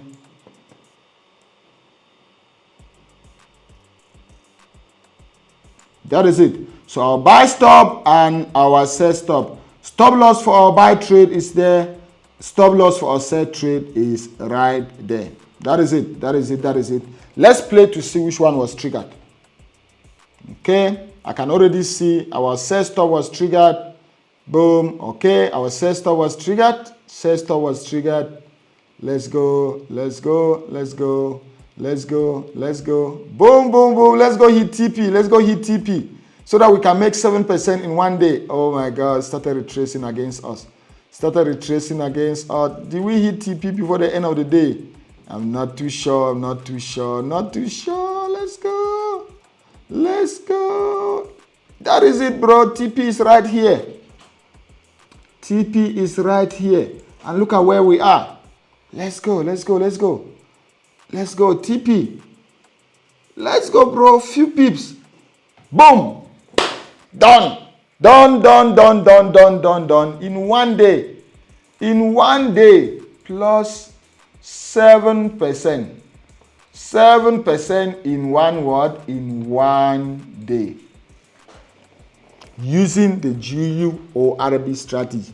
The strategy is methodological. Statistics is backed by statistics also come to back the strategy. You just need to follow your rules. Did this happen? Did the market say? Another thing that will make you not to see success with this strategy is if you messed up the time zones and you don't understand the conversion we did at the beginning of the video. That conversion is very, very crucial because if you messed up and you are having different time zones, you are having different settings on your computer, you're going to be seeing a different thing and I'm going to be seeing a different thing. So number one is you need to go to, a time zone, let's just say a time zone converter like maybe Baby Pips or Godlove University to actually see what time that particular session is opening and closing according to your time zone. And then you ask yourself if your time zone is UTC plus 2, plus 3, plus 4, or minus 1, minus 2. You can just check that on Google. It's right there on Google. And then make sure your trading view is on that same UTC. If I just click here, make sure you select your time zone right here. If it's not automatically there, most of the time, if you're using a VPN, it's going to just mess up things. But if you're just trading normally, your computer will automatically pick up your time zone. But if it doesn't pick up your time zone, you come here and you make sure you can see this is Johannesburg, which is GMT +2. Make sure you have the right one right here. The next step is go onto the trading tool, which in our case is market session by Leviathan. Go on settings and make sure, since it's UTC right here, even if you just put your mouse there, they say this input is dealing the time zone for your session time selected above. It has nothing to do with the time zone of your chart. So make sure it reflects the original UTC time zone. So if according to your time zone, if it's UTC +4 and you know that your market session is opening at 10 a.m., it means in UTC it's going to be 6 a.m. because you are UTC +4. In UTC it's now going to be 6 a.m. because if I add 4 hours to 6 a.m. it's going to be 10 a.m. So you come here, what you instead put will be 6 a.m. because what are you using again? You are using UTC. Very, very important, you are using UTC. That's it, 7% in one day. Let's go to the next day. Let's go to the next day to see what happened in the next day. Just our first day of using the strategy, we made 7% of our account. And this strategy, don't worry, is going to be allowed by all pro firms, by all brokers, because it's a very clean strategy. It's not, you're not gambling, you're not trying to do hedge trading, arbitrage, martinga, grid trading, none of that. So you're going to be able to use it on any pro firm. You go to a pro firm and they tell you we don't allow this strategy, stop using the pro firm immediately, because it's a very clean, simple, and statistically backed strategy that no one can penalize you for using it. Let's go now. We are going to the ASEAN. We're looking for the ASEAN session. ASEAN session, and as always, I'm looking for 145. The 145 candle. 145 candle, 145 candle, 145 candle is going to be this one. That's it. 145 to 2 a.m. is going to be this one. And again, I just noticed something. We would have see something. We lost 1% right here, right? If not, it would have been up +8%. We lost 1% at the opening of the London session. We were not even supposed to trade at the opening of the London session because of what? We are trading USD JPY. And what are the two sessions I said you could trade USD JPY? Number one, the ASEAN session, which we made our cool 2%. Cool 2%. All right, the ASEAN session, since it has the Japanese yen. Number two, the New York session, which will also make cool 2%. Can you see? The New York session, which will also make cool 2% of our account. That would have been 4%. All right. And let's see, that would have been 4%. And since we're trading the opening of the London session, closing of the London session 2 would have been here. This was the last session before the closing of the New York of the Tokyo session. Last candle before the closing of the Tokyo session was this. Meaning if our sell stop was here, buy stop here, sell stop would have been triggered and would have made again 2%. Meaning would have made 2% opening of the Tokyo, 2% closing of the Tokyo. And then we skip the London session completely. Since we don't have anything to do with the London session, we skip it completely and we go to the New York. Open of the New York +2%. That is already 6% of our account. And closing of opening of the New York, yes, +2% of our account would have ended the day with what? With +6% of our account. Since we were already up here with +6%, and we also traded the opening of the London. If you traded the opening of the London, you would have closed the day with +8%. But since we don't have anything to do with the London session, we wouldn't have traded that one. So we would have still ended the day with +6% of our account. So what's the lesson to take home here? You need to trade the assets that are active, that are more volatile during that particular market session. It's going to be ridiculous. It's going to be crazy if I'm trading, something like Great Britain Pound AUD during the New York session. It has nothing to do with the New York session. Great Britain Pound has to be traded during the London session or the London session or the European session. It has to be traded only during that particular session. The AUD is just the Australian dollar. The Australian dollar is only active during the Australian session, and we are not trading the Australian or the Sydney session. Meaning the only session you can trade Great Britain Pound AUD is during the opening and the closing of the London session. That is it. If you are trading it during any other session, there's a high probability, the chances are very, very high that you're not going to make any money. So understanding the asset you are trading and which session this particular asset is active is very, very crucial to making money with the ORB strategy or making money with the GUORB strategy. Now let's continue. This is the 145 candle, meaning our stop loss is going to be here. Our buy stop is going to be there and our sell stop is going to be there. So let's extrapolate to see what happened after that. Let's extrapolate. Long is going to be here. The long candle is going to be there. We go for a risk to reward of 1:2. Risk to reward of 1:2. And then let's go again to the other one. Short position is here. And we go for a risk to reward of 1:2.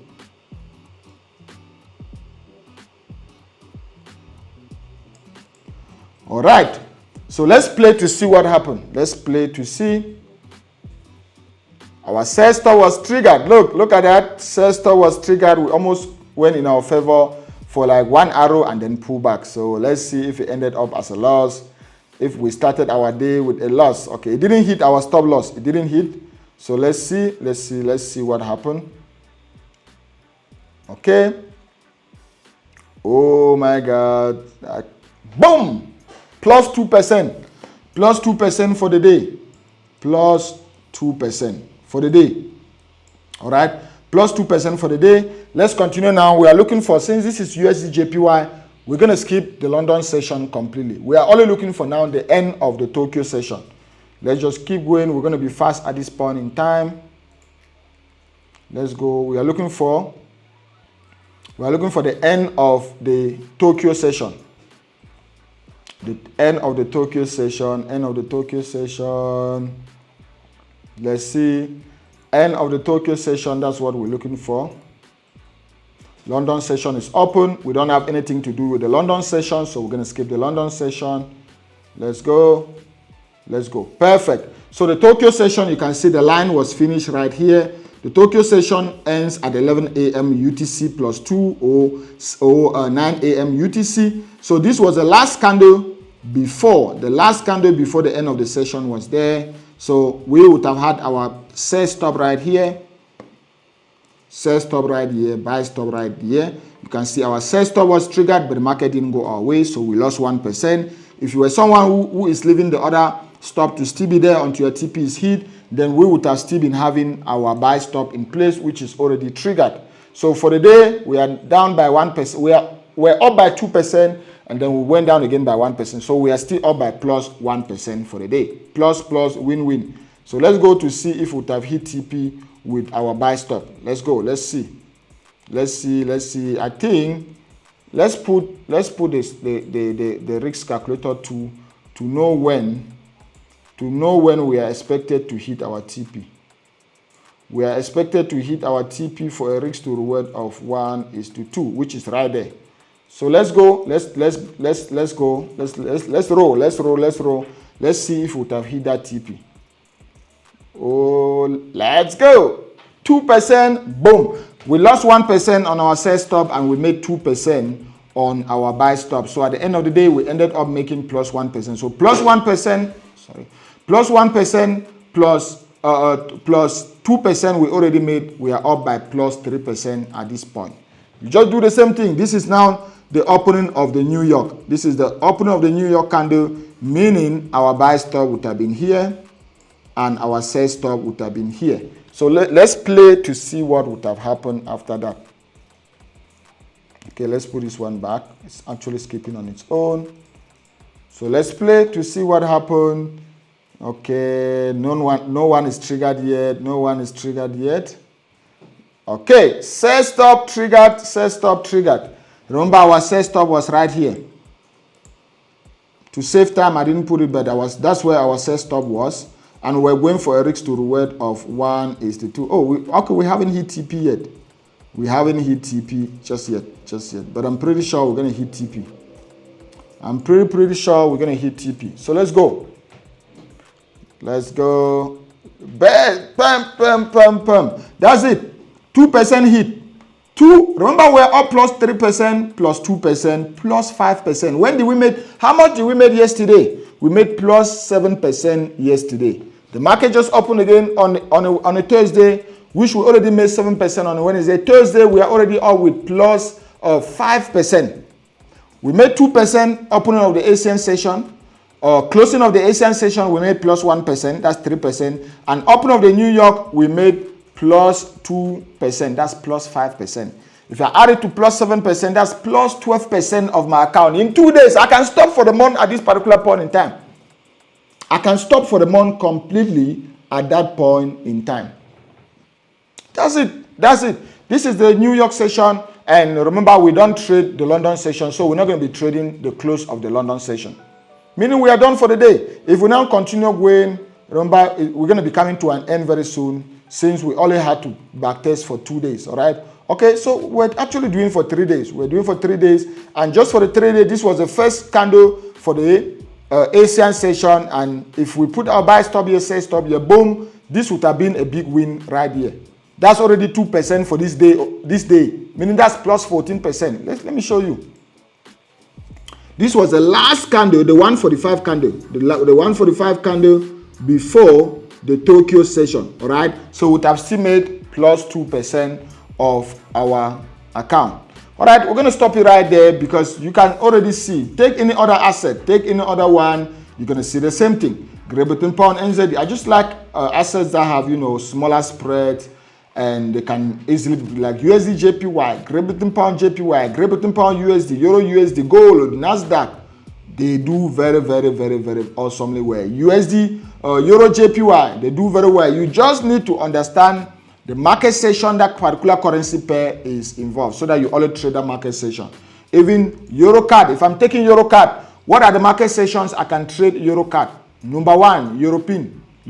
So the London session or the European session. I'm going to trade it during the London session. That's number one. And it's also having the Canadian dollar, which is the North American or the New York session. So I can trade it during the London or the New York session or on both. All right.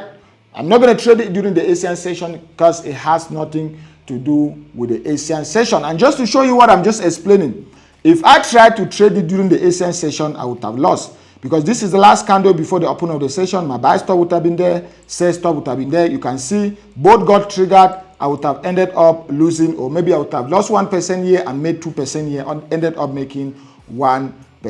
So I only have to trade it during those active market sessions. So the only thing left for you to do, go back to the drawing board.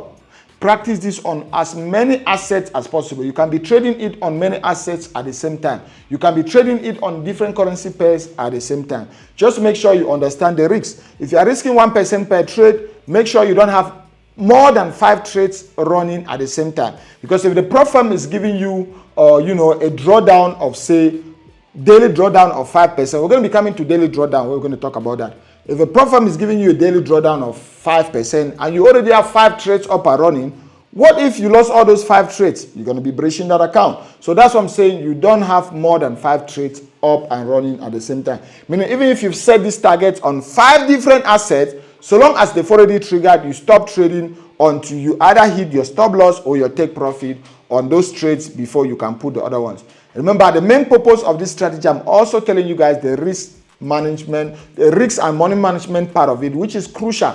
The strategy has an edge, and if you're not careful, that edge wouldn't play out. If the edge doesn't play out, you're not going to make any money. If your edge doesn't play out, you're not going to make any money. It's that simple. It's that simple. All right, whether you like it or not. So go back and backtest, please, and let me know on the comment section which one is your favorite, which session is your favorite to trade, which particular asset is your favorite to trade with this particular strategy. Like I said, it's going to work on all assets. You just need to understand the market session that asset is. Even if you take German 40 is in Europe. So that's a European session. You trade it during the London session or the European session. Take any asset, even francs 24 or francs whatsoever, it's going to work during the European or the London session. All right. So please let me know in the comment section your view with this strategy. How many prop firms have you passed using this strategy? How many payouts have you gotten? Even if you are still struggling with this strategy, let me know in the comment section, and I promise, I'm going to reply to all those comments. I'm going to guide you guys, and together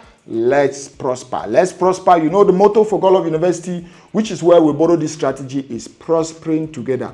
Prospering together. So make sure you practice this strategy so that we can be able to prosper together when it comes to Forex trading. So next chapter, prop firms. So what are prop firms? Yes, what are prop firms? I want you to be able to make this chelete, to make this money, to make this dough in 2026. And part of what is going to help you to be able to make this money is trading with big capital. Johnny, I know very well that you watching this video, you can't just afford to deposit $10,000 in your trading account, but you can afford $100. Am I lying? No, I'm not lying.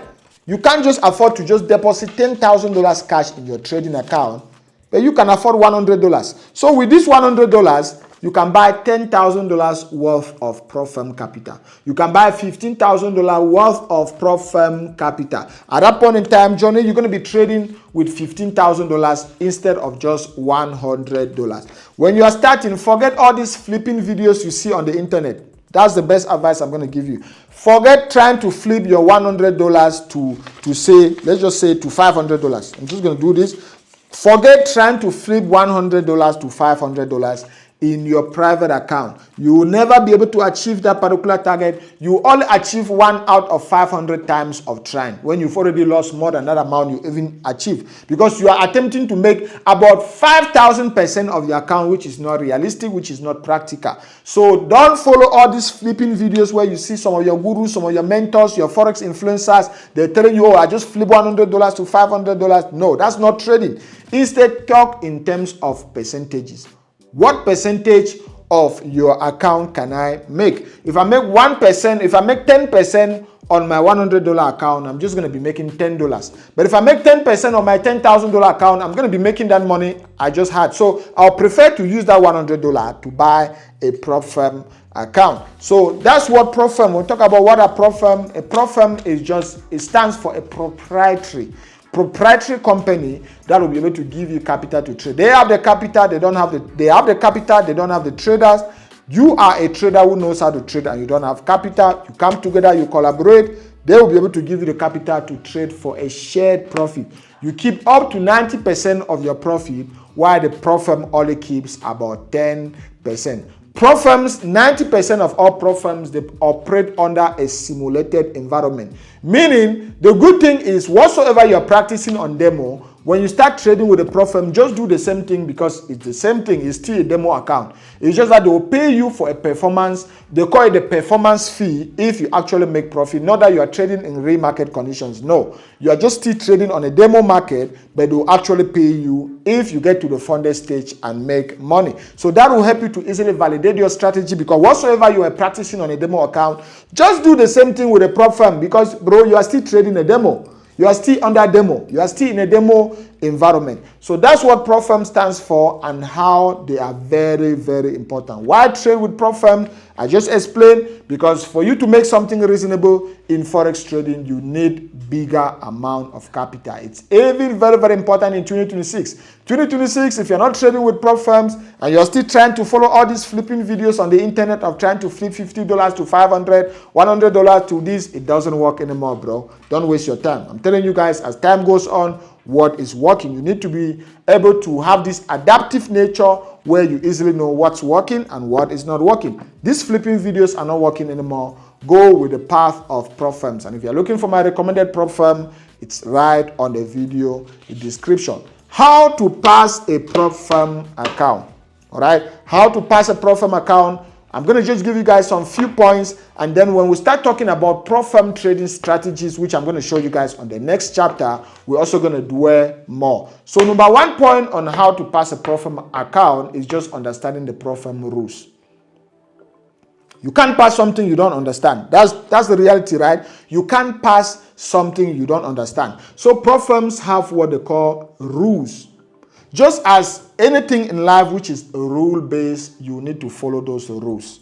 So the number 1 point on being able to pass a prop firm account is being able to understand their rules. What are their rules? What are their drawdown rules? What are their overall drawdown rules, daily drawdown rules? Do they have a consistency rule? If yes, what's the consistency rule? Do you even understand what is a consistency rule? Do you even understand how it works? A prop firm that has a consistency rule is not a death sentence.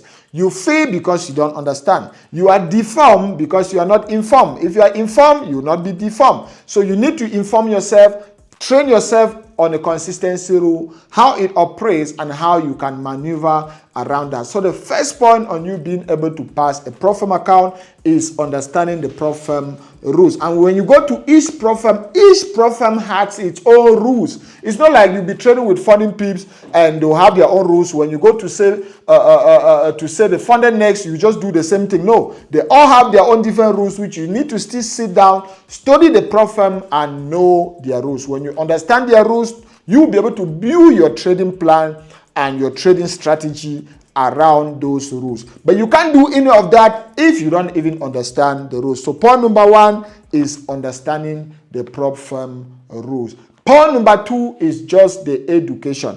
I used to always tell traders, just the fact that you are trading with a bigger capital is not going to magically make you profitable, or it's not going to magically make you pass that prop firm account, or magically give you money in the Forex market.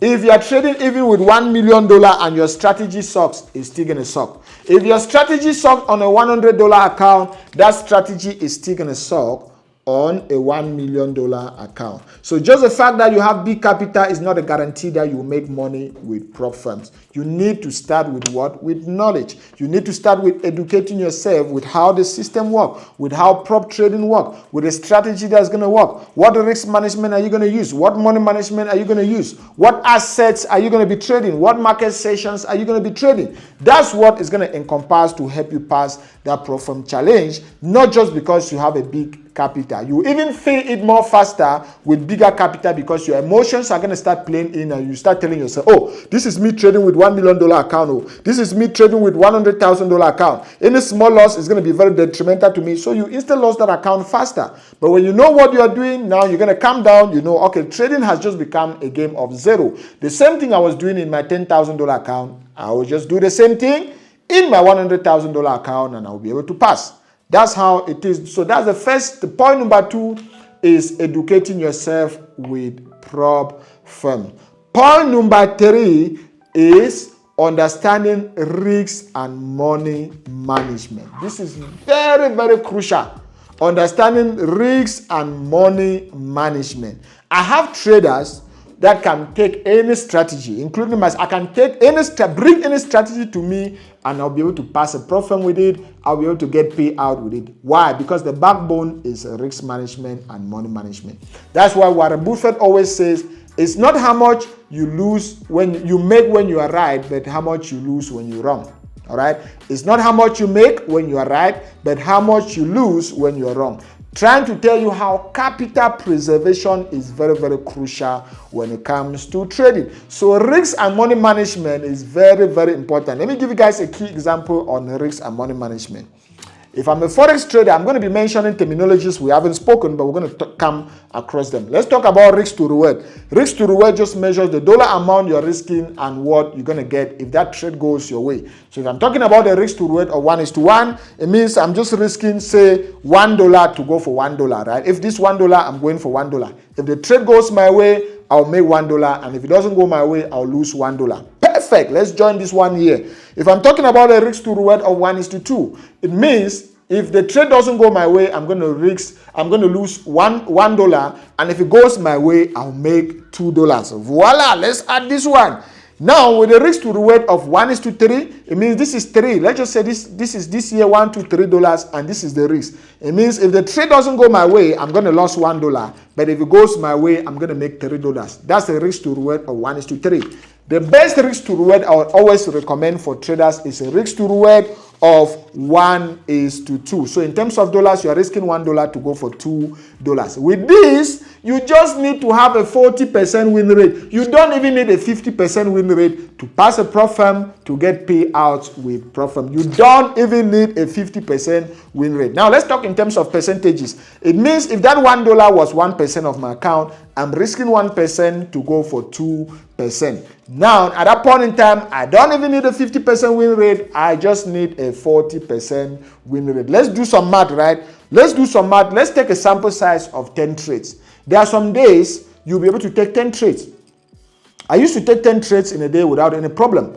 Or let's just say within 2 or 3 days, you're able to take a total of 10 trades. No problem. No problem. All right? Let's calculate to see if you would have made money or not using proper risk management, using the Ndemazeah's Godlove risk management system, which you don't even need to have a win rate of up to 50%. Let's take 10 trades, for example, right? And let's just say we have a win rate of 40%, meaning out of 10 trades, 40% of them are winners and 60% of them are losers.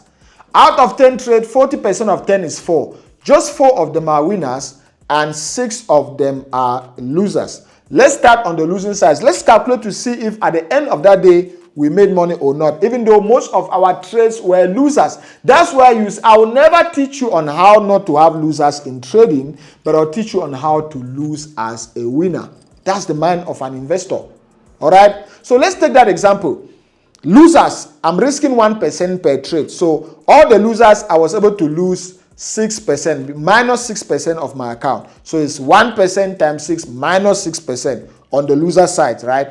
But remember, for every winner, I make 2% of my account. How many winners did I have? I had a total of 4 winners. So it's 4 times 2, which is positive 8%. So I made 8% of my account on the winners, and on the losing side, I lose 6% of my account. So what's the net of the day? Plus 8 minus 6.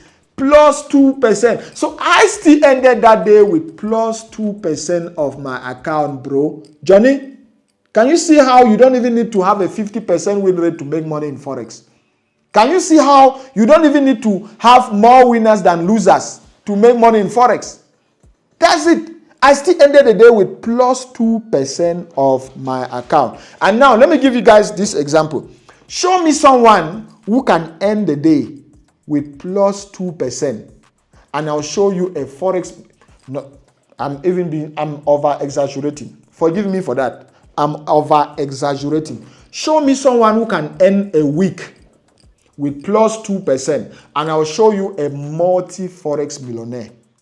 Just a month with plus 4% even, and I'll show you a multi-Forex millionaire. If you are trading on $100,000 profit account, which you can easily get with just $500, 5% or 4% is going to be about $4,000. If you are trading on $1 million, which with prop firms you can easily get to $1 million, 4% is going to be about $40,000. Bro, can you already see the advantage that prop firm will be able to bring to you? So risk management is the number 3 point or the number 3 point on how to pass a prop firm account. And I've just given you guys one risk management trick, which no matter the strategy you are using, Johnny, you're going to pass a prop firm account, you're going to get your first payout, you're going to get your first withdrawal. Just follow this system. Meaning before you ever trade, no matter the strategy you are using, you shouldn't press buy or sell on your computer without using a risk to reward of 1:2 and never risk more than 1% of your account. Try this as the start, and that will be a game changer. You are going to come here to celebrate your payout in 2026 and beyond. How to validate a successful prop firm strategy. Remember, I just said earlier that give me any strategy, bro. Give me any strategy, and I'm going to make money with it when it comes to prop firm. Any, name it. Give me any strategy. But now you need to be able to know how to validate those strategies. There's a whole different chapter which we call the 3-step validation process, which if you can take any strategy, open a demo account, and you use this method to validate that strategy and it passed, it means take it to any prop firm account you make money, you get payout. So we're going to talk about it on a whole different chapter on its own. Tools for successful prop firm trading. There are tools. Just as there are tools for Forex trading, specifically with prop firms, there are still tools for successful prop firm trading. Number one, you need a RISE account, all right? A RISE or a WISE account. This account, I don't know how these people, whether they were competing within themselves, but they just, they look like similar companies, but they're different. So a RISE account, you just need to open it, verify with your email address, your bank card and stuff like that. When you get paid with prop firms, they send the money to your RISE account, your WISE account, direct bank account, or to a crypto wallet. So just go search on RISE, create an account, verify it's for free. Just so sign up for WISE, verify it's for free. The next thing you need is a crypto wallet. Very simple. Just go, our advice, use Binance. I'm not affiliated with any of these crypto wallets, but they're the strongest for me. So use Binance wallet or Bybit. Binance, BitGet, or Bybit. These three, they're the most powerful for me, which you can be able to sign up an account. I use Binance like on a daily basis. Just recently that for us in South Africa, they started wanting you to declare. They want you to declare any transaction that is coming in to say, okay, it's coming from this person. That's bullshit, bro. The reason why we use crypto is because we don't want to do all that nonsense. So that's the only thing with Binance, which I'm not too frequent with Binance. But for you, a starter, you won't have that problem, bro. You're not yet pulling hundreds upon hundreds of thousands of dollars. So you wouldn't have that problem. Start with Binance, BitGet, or I think there's Bybit, those three. Then bank wire transfer. You also need your bank wire transfer details. So wheresoever you're located, you need to go to your bank. You ask for your bank wire transfer details. You ask for the dollar bank wire transfer details. You need to ask for the IBAN. IBAN stands for the International Bank Identification Number. All right, International Bank Identification Number or International Bank Account Number. Sorry, IBAN, International Bank Account Number. You also need the SWIFT code. Each bank has its own SWIFT code. For example, in South Africa, FNB has its own SWIFT code. Netbank, they have their own SWIFT code. Capitec, they have their own SWIFT code. Each bank, just even search online. Just search online. If I just go online and I just search on, let's just show you guys a typical example online on how you don't even need to go far to see some of these things, right? So if I just search on, SWIFT code for FNB. First thing, that's it right there. That's the SWIFT code for FNB. You can write any bank in South Africa for Standard Bank. You see, I'm not even putting South Africa because they already know I'm in South Africa. SWIFT code for Standard Bank, that's it right there. SWIFT code for Capitec. SWIFT code for Capitec. That's it right there. That's their SWIFT code right there. African Bank, do they have for African Bank? Let me see. I haven't done for African Bank. It's a bank here in South Africa. For African Bank, yes, they have. It's right there. That's the SWIFT code for African Bank. So based on whatsoever or whatever you are trading, you can easily just go there and you search for the SWIFT code and you're going to see it. And when you're doing your wire transfer, they will ask for your IBAN, they'll ask for your SWIFT code. You just put it there and boom, they'll send the money to you. Now, how will you be able to buy your challenges? You need a debit or a credit card. So also go to your bank, make sure you get a debit card. When you get a debit card, tell your bank to be able to activate online banking. And when they activate online banking, also tell them to activate online purchases, all right? Online purchases. And make sure the limit to your online purchases are a little bit high. Because one thing we used to face here in South Africa, that made me to open my businesses in UAE or to also register my business in the UAE and operate sometimes from the UAE is because of their online spend limit. They're too small. They used to be 1 million rand, and the max with some banks is 1.5 million rand. Meaning if you are spending online, the moment you've already purchased or send money or use your card of up to 1.5 million rand, they're going to block your card for the entire year, bro. For me personally, by February, March, I've already spent 1.5 million rand, and for the whole year, I can't use my account anymore. So that's why I'll be able to use my wife's account to do purchases online, which very soon again, her account is blocked, and now I was forced to register my businesses or to incorporate my business in the UAE, where I can spend even $1 million a year on online spending and all of that without all the bullshit limit here and there. So that's something for you guys, South Africa. Most of you guys who work in the Reserve Bank for South Africa, South African Revenue Service and all of that, I don't see any benefit to that, bro. I don't see any benefit to that, because even if you want people to pay tax, remember, the more we buy online, there's value added tax, and all these websites, they are still paying tax to you guys. So the more we spend online, the more you guys are still getting paid on tax. So you don't need to limit people just because, okay, you say you don't need to limit people because you think the more people spend online, the more they're going to evade taxes. No, the more we instead pay taxes, the more I spend online, because I always check my statement. You'll be able to see the tax. Tax in everything I buy online, I pay tax. And where does it come to? It comes to you guys. So it instead limit you guys from making money, not SARS and all of that. It doesn't make any sense. You guys are just killing people's dreams. You guys are just limiting people for no good reason. With UAE, I don't have any limit. I can spend 1 million rand or $1 million a year, and they won't have any problem at all. So long as it's not money laundering, so long as it's not funny stuff, I'm just using my card to buy my challenges. Because when you start trading with prop firms, bro, there will be a week where you spend $10,000 in buying challenges. There will be a week where you spend $20,000 in buying challenges online. And if your bank is limiting you, if your country is limiting you, leave that country. That's why I left Cameroon in 2018. I left Cameroon because of that.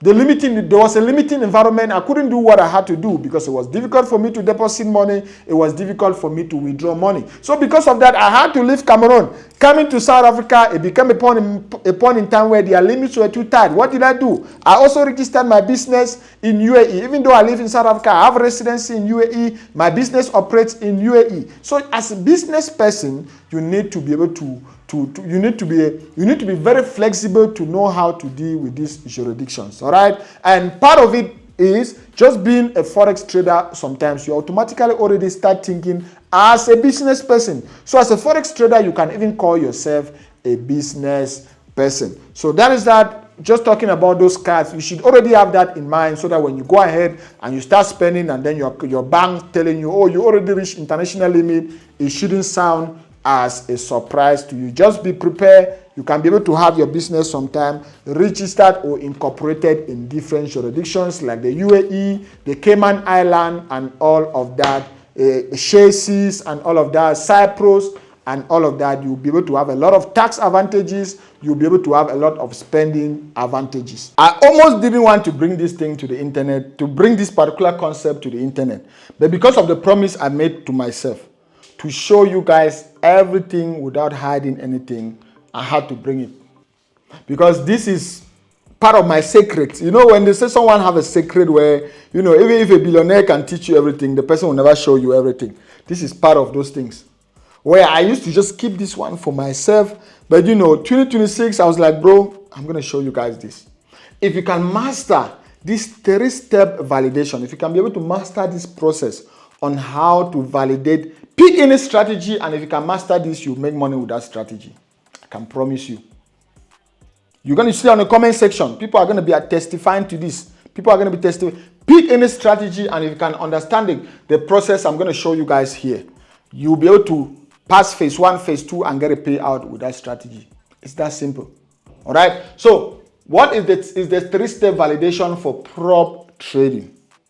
When you start trading a prop firm, most of these prop firms, they have rules, right? They have, in general sense, they'll be able to have a daily drawdown. They'll have the overall drawdown. Daily drawdown is just an amount. Daily drawdown, all right? Daily drawdown. It's called DD. Daily drawdown is just an amount. In most cases, it used to be 5%. It's just an amount that in one day, you shouldn't lose more than 5% of your account. Meaning if you can lose 5% of your account in a day, you lost that prop firm account. So I always tell people, if a prop firm is giving you a daily drawdown of 5%, always end at 4%. If you've already lost minus 4% of your account, stop for that day. Don't wait until you hit this. Because if you stop for that day, you've only lost 4% of your account. The overall drawdown is mostly 10%. Meaning, even if in one day you've already lost 4%, you still have plus 6%. You still have 6% of this overall drawdown that you can come the following day. I've been down sometimes, minus 8%.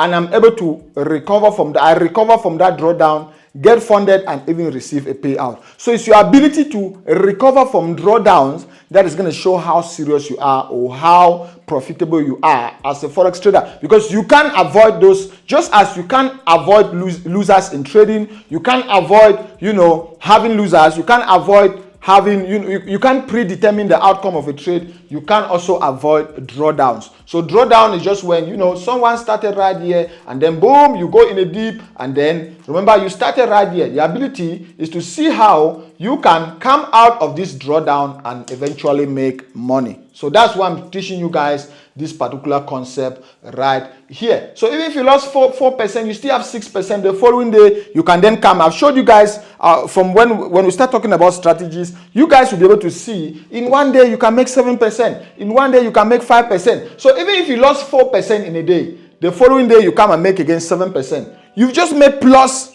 You've come back to to break even, and you even make plus 3%. But the most important point is you avoided yourself, because if you hit minus 5%, irrespective of the overall drawdown, you lost the account. So always have a point where you stop. Not all days are going to go as planned. So always have at the back of your mind where I'm going to be stopping if things are not going as planned. This is where I'm going to be stopping. That is very, very, very, very important. Okay. Now, daily drawdown and overall drawdown, very, very important when it comes to trading. So when you know that, and you know that, okay, let's just say I want to use prop firm number 1, right? I want to use prop firm number 1 to trade. What I'm going to do is I will just ask most prop firm, 90% of them, they have the daily drawdown at 5%. They have the overall drawdown at 10%. They have phase one target at 8%, or let's use 10%, meaning once you make plus 10%, you pass that challenge. You pass phase 1. They have phase 2 target at plus 5%. So this is what we're going to be using to validate any strategy. Let's start the process. So if by the time you start trading, you can afford to buy a $100,000 account. Take my recommended broker, which I've given you guys. Check on the video description. You're going to see the link to my recommended broker. Open a demo account. The reason why I'm recommending you open a demo account with that recommended broker is because even when you start trading with a prop firm account, you are still trading on that demo environment. You are still trading a demo. Maybe you guys don't know. When you are trading with prop firms, even if they say we are giving you 100,000, 200,000, 400,000, you are still trading with a demo account. It's stated right there on their website. It's simulated capital. When you make a profit on your funded account, what they are using to pay you is just money from traders who fail. Traders who are not making money, because more than 90% of traders are not profitable. They don't end up making money. So they bring that money to the pool, which is used to pay the small percentage of traders who end up making money. So what you do is, if you know that you can afford to buy $100,000 when you start trading, open a demo account and put the balance on that demo account should be $100,000. With my recommended broker, you can choose any balance you want. So make sure you choose the balance on that demo account to be $100,000. Your goal is going to be phase 1, 3-step. So 100K, your first goal, this is going to be the first step number 1 is going to be to make 10%. Since the prop firm profit target is 10%, your goal is going to be to make 10% on that account. Use all the strategies I've taught you guys, or the strategies I'm going to teach you guys on this particular course. Your goal on that demo account, meaning even after watching this course, open a demo account and do this. If you can do this and succeed, that is when you should buy a prop firm account. Don't buy a prop firm account until you've done this particular process. Open a demo account. Your phase 1 should be to make $10,000. It should be to make 10% of your $100,000. If you make 10%, that's going to be $10,000. So once you've already made 10%, it means voila. If it was a prop firm account, bro would have already passed phase 1. Can you see that? At that point in time, discard that demo account.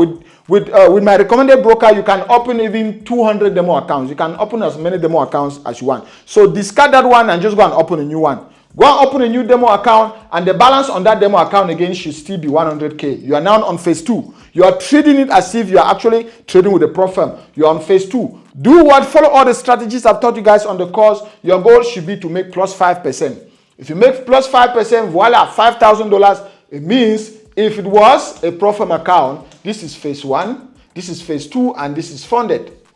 funded. It means if it was a pro forma account, bro would have already passed phase 1, passed phase 2, and is now at the funded stage. Discard that demo account again and open the last one, which at that point in time, it means you would have been at the funded stage. Can you see this? It means you would have been at the funded stage. At this level, target 10%.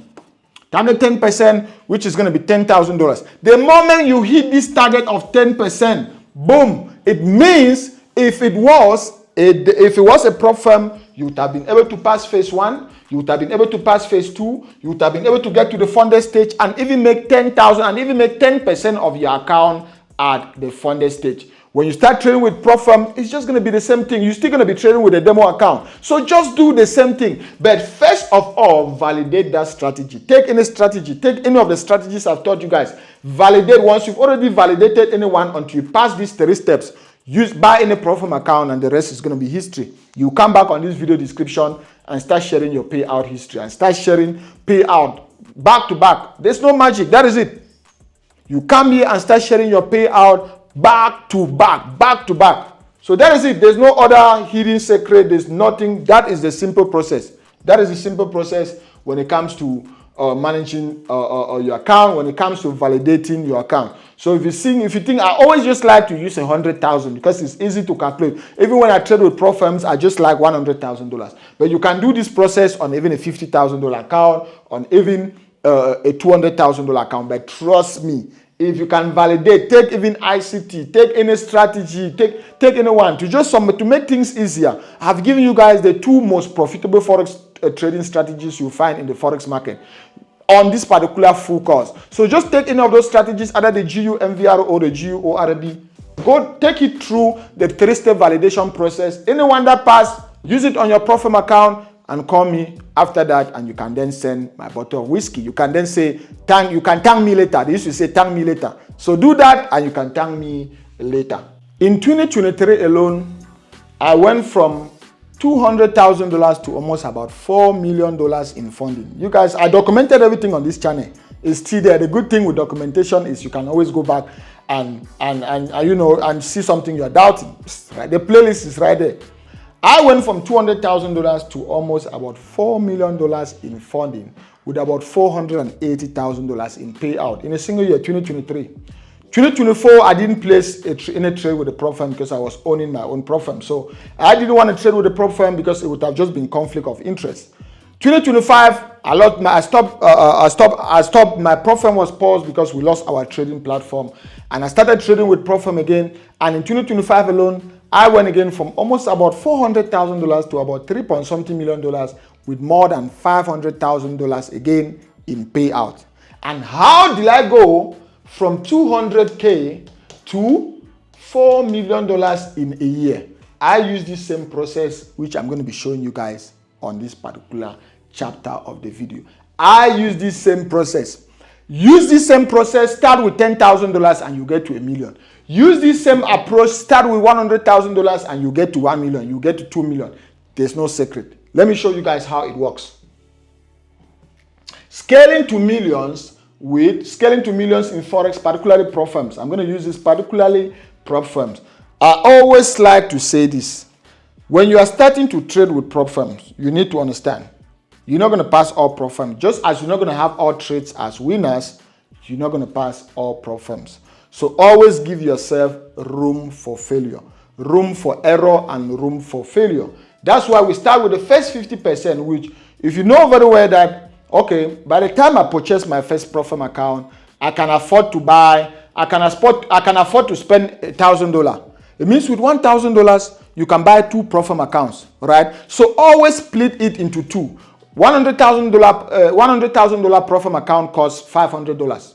All right. So with $1,000, you can buy 2 prop firm accounts. So the 50% rule states that anything you think you can afford to start with, split it into 2. Split it into 2 so that you can give yourself a room for error. So if I can afford to start with $200K prop firm account, if I can afford to buy 200K prop firm account, I want to split it into 2, all right, and buy 2 100K. Or if I can only afford, say, $500, which I can only buy 100K worth of prop firm, I want to split it into 2, buy 150K and another 50K. All right. So in this case, let's assume Johnny can only afford to buy a $100,000 pro forma account. So I'll advise Johnny, split it into two, buy one 50K and buy one another 50K. You have to trade them separately, not copy trading this account, because if you are copy trading the account, the whole approach is going to be, we're going to miss the edge on the approach. So you're going to be trading them separately. This, we are looking for what? A 50% pass rate. There's a difference between pass rate and winning rate. Pass rate is the amount of prop firms you are able to pass versus the amount of prop firm you fade. Winning rate is the amount of trades you are able to win and the ones you are able to fade. So here we are talking about the pass rate. With prop firm, with this approach, our goal is just a 50% pass rate. So obviously, you're going to lose the first, let's just say you have a 50%, so you're going to lose the first 50K, and our goal is to do what? To pass the next 50K. If you pass the next 50K, remember you now have a 50K funded account. You come down, the whole rule is called the 50-10-50. The 50-10-50 rule. 50-10-50. The 50-10-50 rule. We are already talking about the 50%, which you split it down and you buy two pro forma accounts. 10% means you target 10% on your funded account. 10% on $5,000 is going to be about 10% on $50,000 is going to be about $5,000. If the prop firm is keeping 20% and you're going home with 80%, it means you're going to be having about $4,000. $4,000, you then bring this one in, which is now our next 50%. Remember, 50-10-50. Our next 50% is you have to split that total payout, because remember we had $4,000 in payout. You have to split it into two. You split it into two, and part of it, the first 50% goes back in buying more pro forma accounts, and the next 50% goes to your private brokerage account. The main reason why you trade with prop firms at the end of the day should be to generate capital for your private brokerage account. So that even if those prop firms are not there tomorrow, you have capital on your private account. When I made almost about $500 and something thousand in payout in 2025, almost about, that is what I got from payout. What I invested in buying those prop firm account wasn't even up to $100,000, meaning almost about $400,000 is now sitting in my private account. I can stop trading with prop firms now, and I have about $400,000 in my private brokerage account that I can trade anyhow I want. Even if I just make by $10,000 a month or $5,000 a month, it's going to be about $20,000, and that's how you see it. That one I'll keep all the profit. I trade with my own rules. I trade anyhow I want. So your goal to trade with prop firms should be to generate capital for your private brokerage account. So 50% goes back in buying more pro forma accounts. Remember, you started with two 50K pro forma accounts. Now you have $2,000. With $2,000 in buying more pro forma accounts, you can buy pro forma worth almost about $400,000.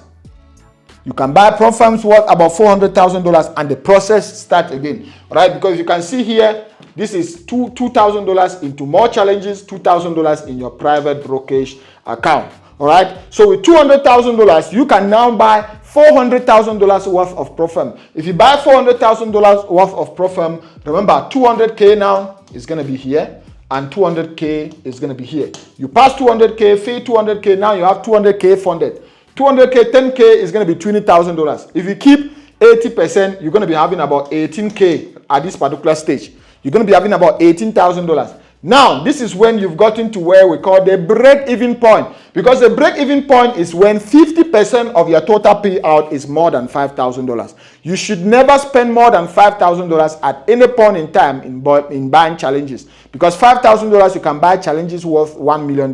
So you should never spend more than $5,000 in buying challenges. So at this point where I call the break-even point, that's when you're going to keep $13,000 in your private brokerage account and $5,000 in buying more challenges. That's what we call the break-even point. And now, this is it. The same thing, break-even point with scaling. Because remember, this is 200K. You fade the first one, pass this one. Here, 20K, because 10% of 200 will be 20K times 80%. This one is going to be now 18K. 18K, this one is going to be 9,000, which you would have used in buying more challenges. 9,000 would have gone to your private brokerage account. But now this is the break-even point because 5,000 is greater than 5K. All right, 5,000 is greater than 5K. So we're all going to remove 5K and use it in buy more challenges, and the rest is going to go to our private brokerage account. How much did we start with?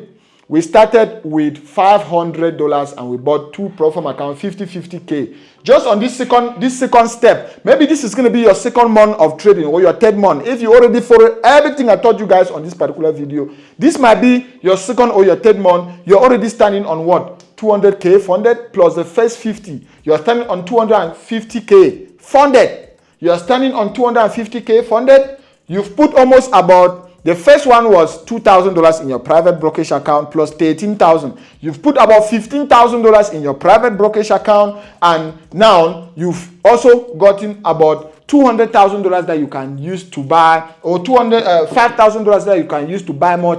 Just repeat the process. Repeat the process. Step 3, step 4, step 5. By the time you're into your 5, 6, 7, 8 months of trading, you're already in the million. You're already 2 million, 3 million, 4 million, 5. There's no secret behind that. That is the same process that I used in 2023 and 2025 to be able to scale from 200K, 100K to 2 million, 3 million, 4 million without any stress. Without any stress. So go back, practice this, and let me know. If you have any question, as always come back and let me know your findings. But this is one of those secrets that I used to always think of keeping it to myself. And then I'm like, I always like to ask myself the reason why I do what I do, which was to impact life, which was to change lives, which was to teach you guys how it's done in Forex trading. And I can't teach you guys how it's done in Forex trading if I'm keeping some of these things, or if I'm keeping some of these things to myself. I used to always tell, sometimes my PA used to ask me like, oh, what if you put these videos up? What are people going to come to Godlove University and even do? Are they not just going to watch your videos on YouTube and never come to Godlove University? No, I used to always tell them, if you don't feel like you're giving too much for free, then you are not yet giving. If I don't feel, anytime I sit and I ask myself and I don't feel like I'm giving too much for you guys for free, I'm not yet giving. Because that's the goal. I need to show you guys the way for free. It should only be a privilege, an honor for you guys to then join Godlove University. So the whole of this process, did you hear me at the start? At the start, did you hear me talking about me just going to buy a car or going to buy a Rolex or going to buy a friend? No, I didn't. When you are starting the process, bro, you're going to grind everything. You're going to put everything into the investment. You're going to put everything into the circle until you get to your break even. Anytime you get to your break even point, you can then start buying what I call dumb shit. You can start buying. If you see me buying those cars, buying those stuff, that's when I've already gotten to my break-even point. So you shouldn't start buying those dumb shits when you haven't gotten to the break-even point yet. It's only when you get there that you can start using someone to buy your cars and do all of that. On this chapter, we're going to be covering Forex automation. By the end of the chapter, you will be able to create your own profitable Forex robot. Yes. By the end of this chapter, I'm going to show you guys step by step. We're going to be able to create a Forex robot live step by step, optimize the Forex bot, use it to trade even on a live account and make profits before the end of this particular chapter. Most of the time, you guys have heard about, AI, you've heard about artificial intelligence, you've heard about automation. But let me tell you guys this. When it comes to trading, a human can't beat automation. All right? A human can beat automation when it comes to trading. An automated tool is going to be able to operate 24/7. An automated tool doesn't have second guessing. An automated tool doesn't have trading emotions. An automated tool doesn't go through fatigue, doesn't get tired. So there is no way a human can beat automation when it comes to trading. So if you are thinking of being a diverse trader like I am, or a very profitable trader that you can survive in any market condition, then you must incorporate the aspect of Forex automation, which is why I'm bringing this particular topic to you guys. So on this topic, we're going to be covering what is Forex automation? Why is it even important? Do you need it as a Forex trader? We're going to talk about one robot which, I founded about 4 years ago, even before the coming of AI. So I saw the feature even before AI came, right? We're going to talk about Patrex Pro, how it has become the most viral and the most profitable Forex robot as we speak, 4 years in a row receiving award. We're also going to talk about can AI actually replace humans? And the answer, even before we get into that, is no, but you need AI, you need automation, when it comes to trading in 2026 and beyond. It's either you adapt or die. Simple. It's either you adapt or die. And I'm here to show you guys how you can adapt. How can you create how can you create any Forex robot, any Forex expert advisor, or any Forex EA? I'm going to show you guys step by step. And don't worry, you don't need to know coding. You don't even need to know programming to be able to create your own Forex robot before the end of this chapter. Today, I'm also going to show you guys not only creating the bot, how can you optimize it to be able to look for parameters that can be profitable at the end of the day, and then how can you use it on a live account or a prop firm account. Let's go. First thing first, what is Forex automation? So Forex automation is just the ability for you to use an automated tool to speed up your trading process. Is to be able to use an automated tool as a trade assistant. Keyword: as a trade assistant. The automated tool is not coming to take over your trading, but it's coming in as what? As a trade assistant. So you need someone, just as I'm sitting in my office, very soon my PA is going to be coming in. I need a PA to be able to assist me on some things I can't easily do on my own. The same thing in trading. You need a trade assistant, which in that case, we're going to be using a tool. We're going to be using a robot that can be able to do some things, both simple and complex tasks that I can't easily do, or which I can do 24/7. So simple, that's the meaning of automation in Forex trading. We're going to come into Patrex Pro now is just a robot which I founded about 4 years ago. And how did that come? About with Patrex Pro? I saw the way the trend was going.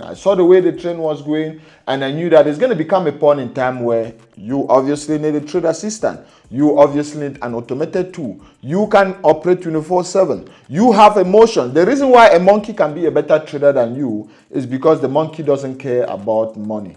The monkey doesn't care. If the monkey was actually risking his or her bananas, that monkey wouldn't be able to make money. So that's why you as a trader or you as a human, it becomes very difficult for you to make money because you have emotions involved. All right. So long as you are able to remove the emotional part of it, detach your emotions completely from trading, you become profitable. That's why a robot or an automated tool doesn't care about that money. A robot or an automated tool is just executing the trade based on the algorithm behind the system. So I saw this trend and I founded Patrex Pro about 4 years ago, and it became a thing even before ChatGPT and AI came about 2 years ago. We're going to talk a little bit about Patrex Pro when we continue with this particular chapter, but let's just stick to the first section where I want us to be able to create a profitable bot by the end of this chapter, and stick to the end of this chapter as always, or to the end of the course, because I might be giving the bot we're going to create together to all of you guys watching this video for free. Meaning by the end of this course, you might be going home with a profitable Forex robot.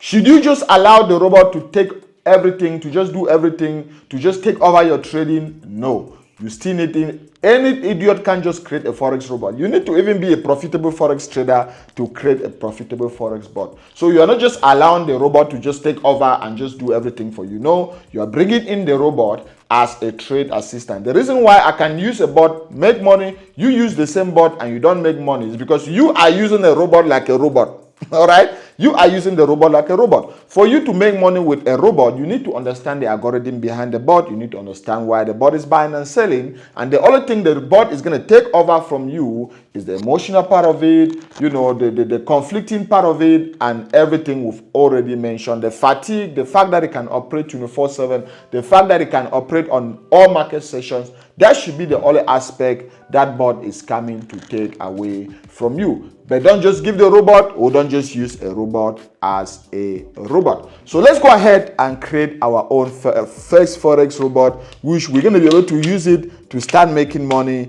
before the end of this chapter. All right. So what I want us to do is I want us to use ChatGPT. Obviously, I have the premium version, so I can be able to use the most updated version of ChatGPT.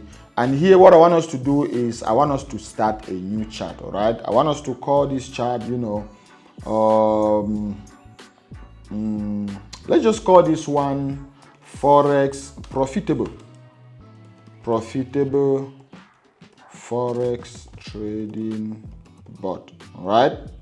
Let's just call it 2026 Profitable MAQ5. You need to specify. Guys, just follow the steps. Remember, I'm showing you guys how you can create any bot, how you can create your own bot. So your prompts are very, very important, and you need to also learn how to even give prompts in ChatGPT. So I'm just going to call this one, let me just see it very well. I'm just going to call this one Profitable MAQ5. I'm going to explain what MAQ5 stands for. MAQ5 Forex Trading Bot 2026 for 2026. You can even specify, even if you want to create it for a specific asset, you can even specify for that specific asset. So do you guys, let's see, do you guys want us to specify, let's just create a bot we can use on any asset, all right? So I'm just going to put a command and I just press enter. I just want it to start. Then we're going to pick up from our phone because I want to use my voice so that the answer can be fast, right? Okay. You're asking for a profitable MAQ Forex bot of 2020. So I can honestly promise you profit, not a bot guarantee, but that's just a standard, all right? That's just standard for trend filter, high TF, lower TF, cross RSI,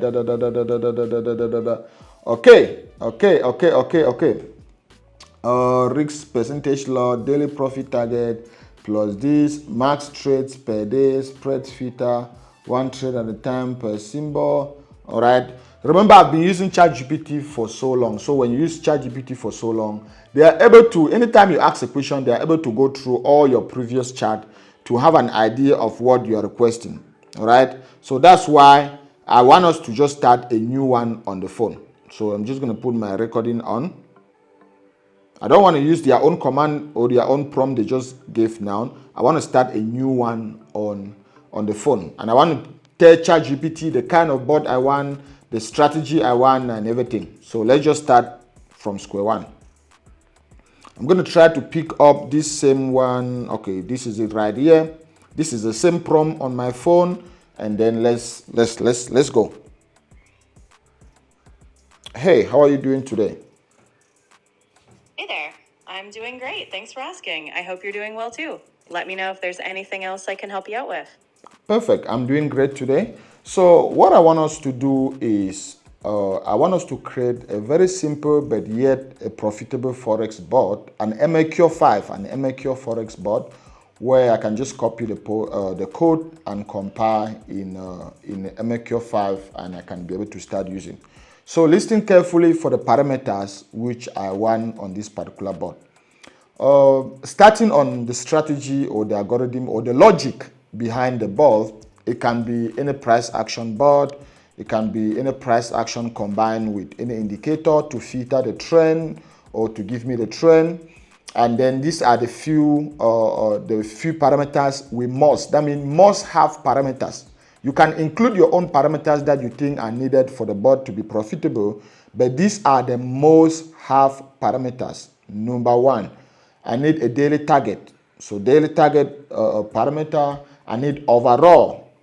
So daily target meaning if I hit this target per day, the bot stops trading and only continues trading the next day.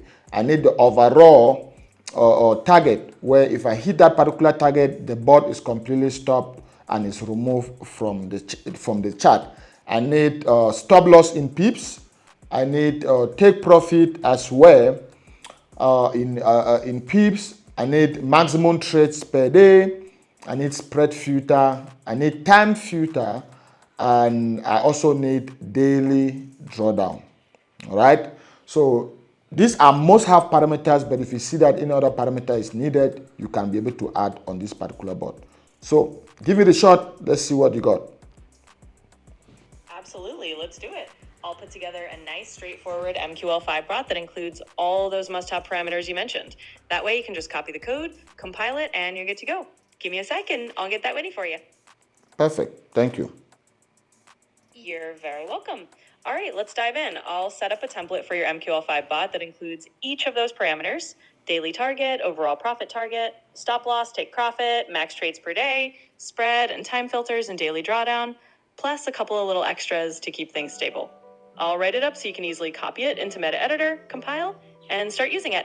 Here we go. Let's go. All right, let's do it. I'll keep it nice and clear so you can just copy and go. Okay, for daily target means it's the bot, shuts off the trading, and only trades until the next day. It needs to have at least one daily profit target, daily drawdown, maximum trades per day, spread filter, maximum trade filter, daily drawdown. Daily drawdown here is anywhere down to at least 10% of the day's starting balance, maximum session hours or non-funded zone, and daily overall drawdown. Plus, we're going to add a trailing stop. Okay, and now quickly, maybe unsurprisingly, most important, let's set up some rules and then get building. I'll also include power-up settings so you can easily just copy it, compile it, and start using it. Here we go. Bot created and compiled from all the code I've written. Now you can just copy it, compile it, and start using it. So the idea here is that you want your bot to just stop trading and only continue trading the next day. Check the targets for imbalances covered, check additional parameters as you go. I'll initialize the trading session so you can just copy it, compile it, and start using it. I'll pop over a few settings for managing the risk, and once I get that logic in, I'll add in a trail filter and adjustable time filter and some other little tweaks. This is the basic structure, and you can compile and actually start using it. Okay, now that we have good baseline simple code, I can get right back to making it actually profitable. But feel free to switch up the parameters if you think there's anything else I'm missing. Okay. So now, can you explain the logic behind the bot? I want to know the logic behind the bot, why the bot, what is going to give our sell or buy signals and all of that. So please just explain the logic behind the bot. Absolutely. Let me break down the logic for you. So the bot is essentially a template that uses a combination of straightforward rules to decide when to enter and exit trades. The idea here is that you can customize it with your own indicators or price action signals if you want, but it gives you a solid structure. Here's the basic logic. Time filter. The bot only trades during a defined window of hours. For example, it might only trade between 8 a.m. and 8 p.m. broker time. This helps avoid trading in low liquidity periods. Spread filter. The bot checks the current spread before placing a trade. If the spread is too wide, it won't enter the market. This helps avoid bad entries when costs are high. Daily limits. The bot sets a daily profit target and a daily drawdown limit. If it hits the profit target for the day, it stops trading until the next day. If it hits the drawdown limit, it also stops trading to protect your capital. Overall target. There's also an overall profit target. If the bot reaches a certain total profit over time, not just in one day, it will remove itself from the chart. That's a way to lock in profits and not overtrade once you've hit a big goal. Trade logic, customizable. The actual buy-sell signals are where you can plug in your own strategy. For example, you might use a simple moving average crossover, a price action pattern, or any indicator that you like. The bot template just makes sure it only trades when all the conditions are right, and it keeps track of how many trades it's taken for the day. In short, the logic is to create a controlled trading environment. Only trade during certain hours, only trade when the spread is acceptable, stop if you hit daily profit or loss limits, and ultimately stop trading when you've hit a big profit milestone. Feel free to plug in whatever entry logic suits you best, and the rest of the framework will handle the money management side of things. Thank you. Okay, let's see what we got here.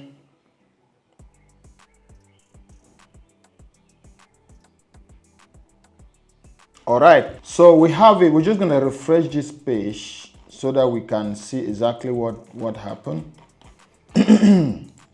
Let's refresh the page so that we can then continue on the computer. I like continuing on the computer so that anytime I compile on MQ5 and there's a problem, I can easily come back here and just fix it up.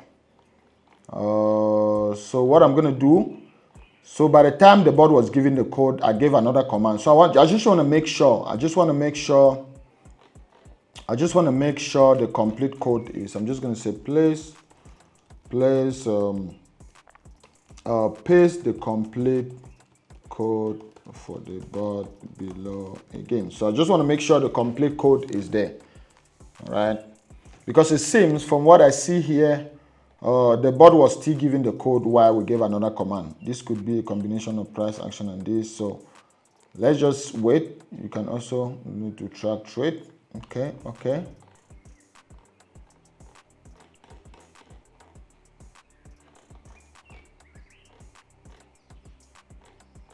Okay, so this is a complete code. This is the complete code right here. And what they do is they even tell you on how to use it. Open Meta Trader 5, Open Meta Editor. I'm going to show you guys how to do this. Create expert.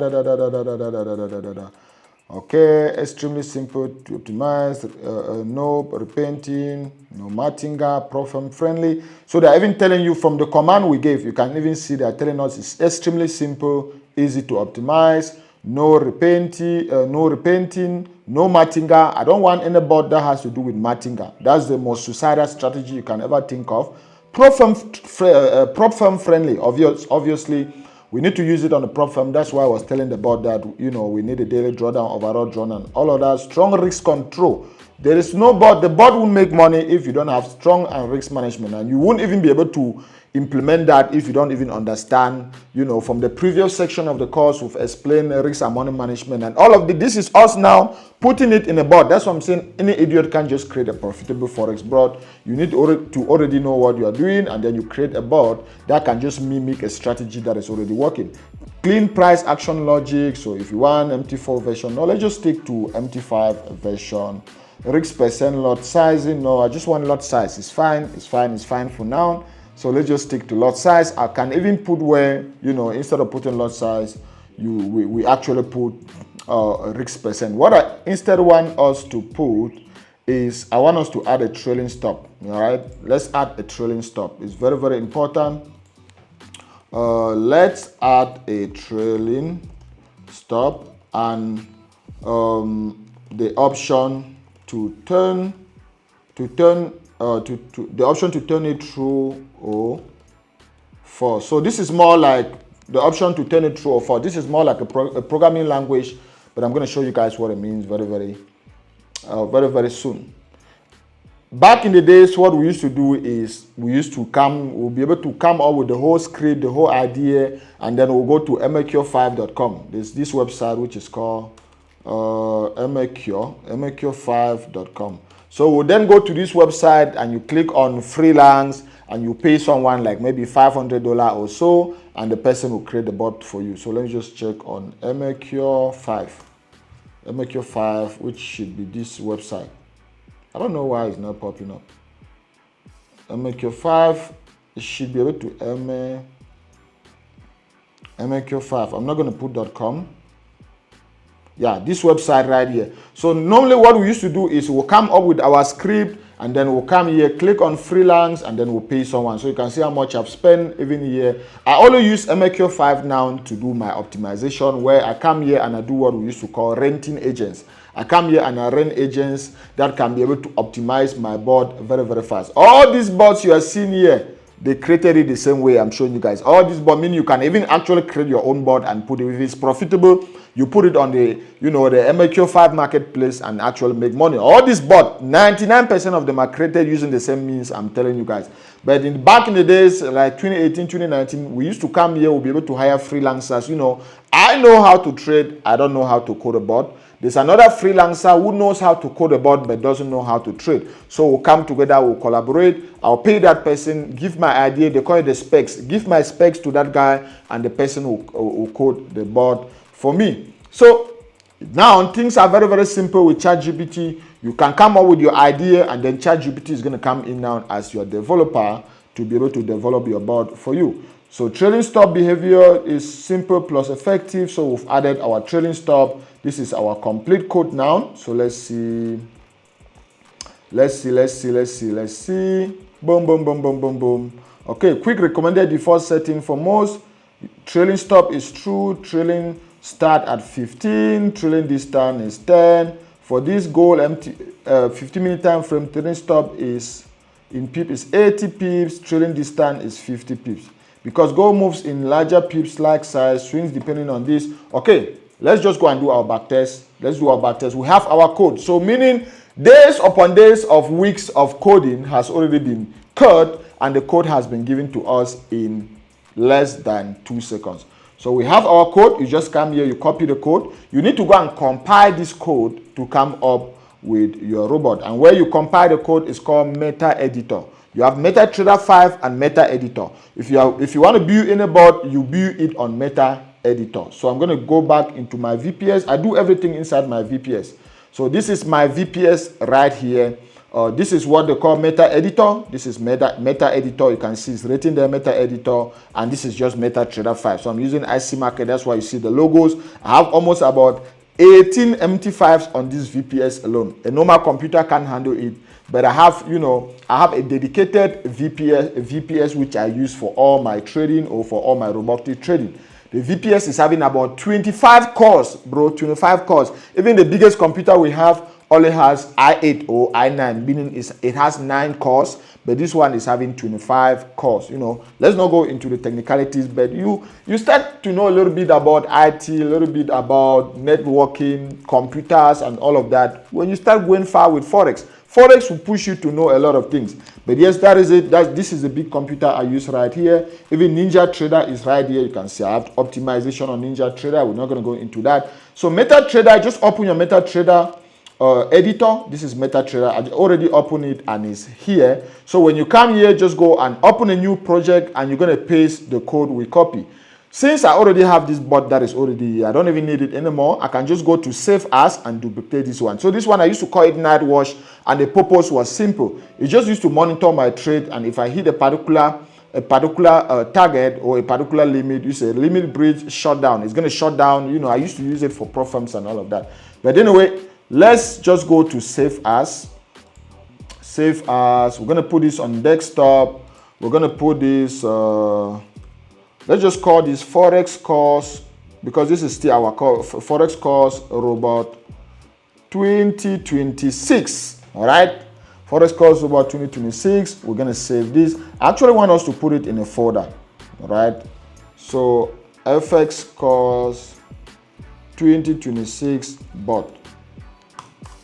So I want us to put it in that folder on our desktop. Organization is very important. Our PC desktop, that folder, and then we click on save.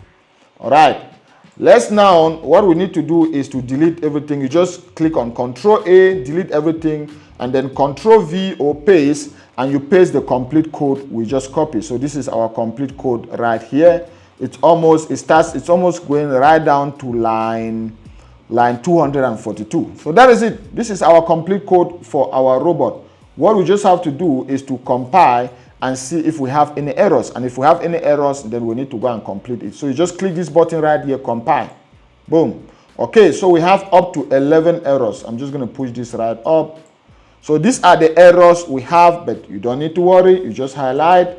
Make sure you highlight and copy all the errors, all right? You can just click on the first one, and then you go right down to the last one, and then you just press Shift on your computer.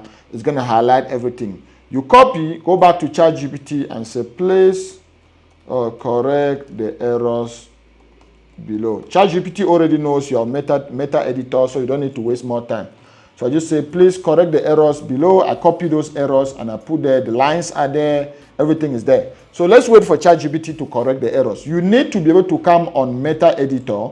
On Meta Editor, click on compile, and it shows you 100% compile without any error. If there's an error, the bot is not going to work.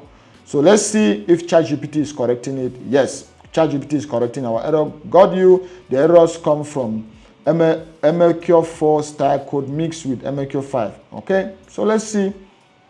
It's not valid. This is not valid for this because undefined bit blah blah blah blah blah blah.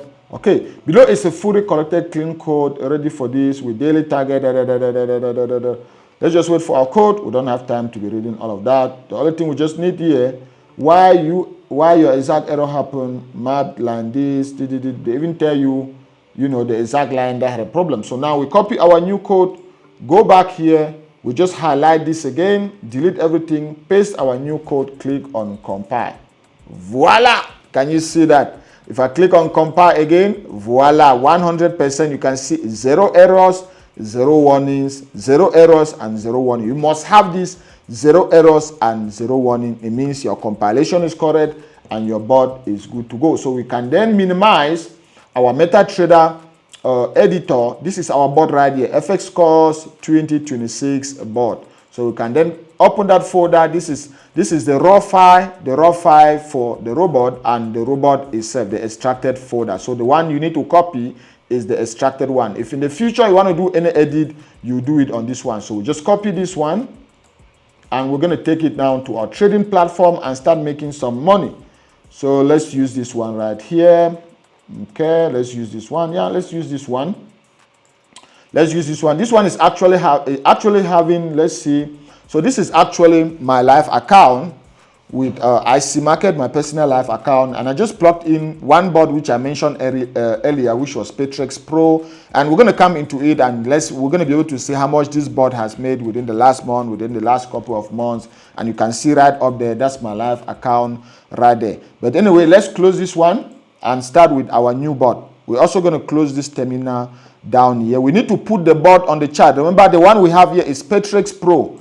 Patrex Pro, this is the one we have here, Patrex Pro, but we need to put the one we just created right now on our chart, which the name, you guys saw the name earlier. Let's just confirm the name of the bot again.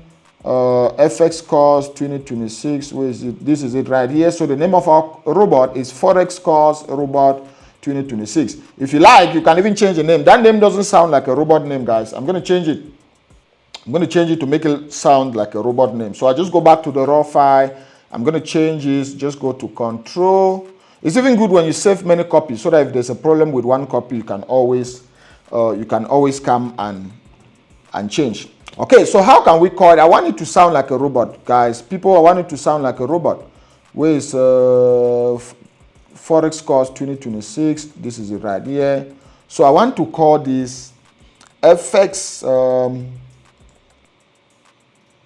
Okay, FX Sniper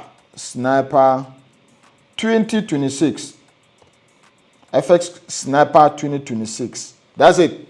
That's the name of our bot. Let's compile it. Remember, if you change anything, you need to compile it so that the new name can be saved. If I go back inside here, FX Sniper 2026. I like this one. So we can then copy our FX Sniper 2026.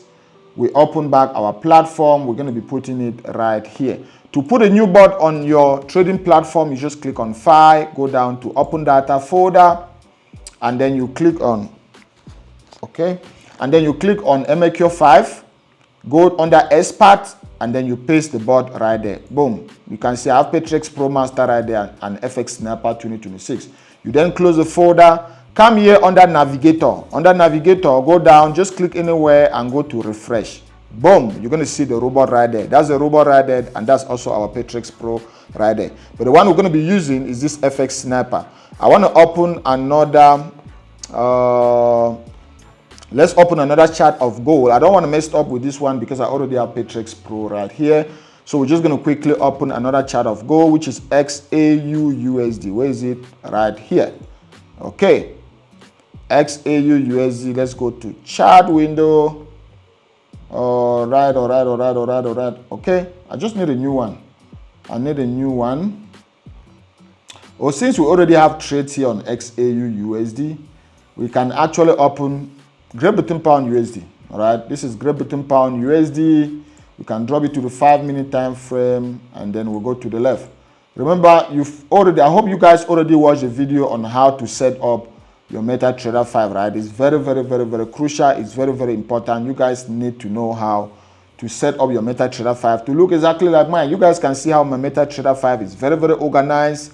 You need to be able to know how to do it like this. There are already videos on my channel, many videos that have explained how you can be able to do exactly that. Now, I just want us to confirm the parameters before we even go into backtesting to see if this bot is going to make money or not. You just drag, to use the bot, you just drag, make sure you put the chart on, you put a time frame where you want to use the bot. Maybe I want to use it on the 50-minute time frame, and then you just drag the bot, you just drag and drop the bot on your computer. So I just drag, drop it there, voila. Make sure you start with where it says common. You turn on algo trading. In some cases, they'll ask you if you want to turn on allow modification of signal settings, also turn it on. Go under input, and then these are all our input. Lot size, that is it. Stop loss, take profit, so that's a typical risk to reward of 1:2. We just need to change it here. This is actually here in pips, but in MetaTrader 5 or MAQ 5 language, you put it in terms of points. So everything you have to put here, if it's 30 pips, it needs to be 300 points. If it's 60 pips, it needs to be 600 points. Accurate account currency 100%, account currency 100%, account currency 100%. Okay, we're going to come and see what that means. Maximum trades per day. If you want to take max, there's some pro firms that will tell you only take 5 trades per day or whatsoever. If you don't want to have any limit, you just put it like maybe 100 or 100 or so, right? Points, not pips. Okay, we're also going to look into that. Saver time, points, not pips. If you are doubting anything, you can just make it big so that it doesn't restrict you. Saver time, let's just say you want to trade it from 7 a.m. to what? From 7 a.m. to say 22 o'clock. And remember, this is actually the MT5 time. The MT5 time. No matter where you are located, we're going to be seeing the same MT5 time. And luckily, my MT5 is the same as my time. MT5 here is 6:51. My time in South Africa, in Johannesburg, South Africa, is 6:51. So that's a good thing for me because I don't even need to be guessing.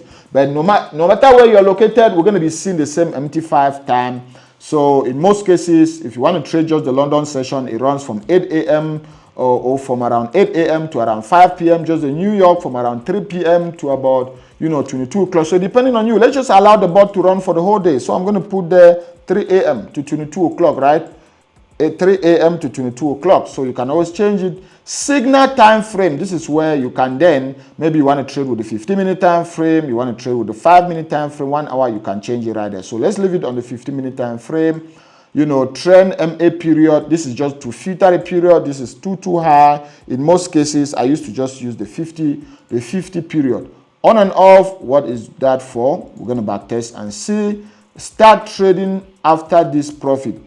Start trading after this profit. Okay, so if you don't understand, they're just telling you after this profit, meaning if you've made 15 pips or so, you should start trading. So if you don't want to use a trading stop, you just put a big number down. You just put a big number there so that, by the time it even gets there, it must have already hit your target. So just put it there and leave it right there. Turn it, put it on true, boom. You can see that's our robot on our chart. We just have to wait for it to start taking trade. But that's it. Our first trade is already taken. Can you guys see that? So did it buy or sell? The first buy trade is already taken. Let's minimize to actually see our stop loss and our take profit, all right? Remember, our stop loss was what again? Let's see. This is too big. Let's see what our stop loss was. Our stop loss is actually from here to here. So our stop loss is, okay, 300.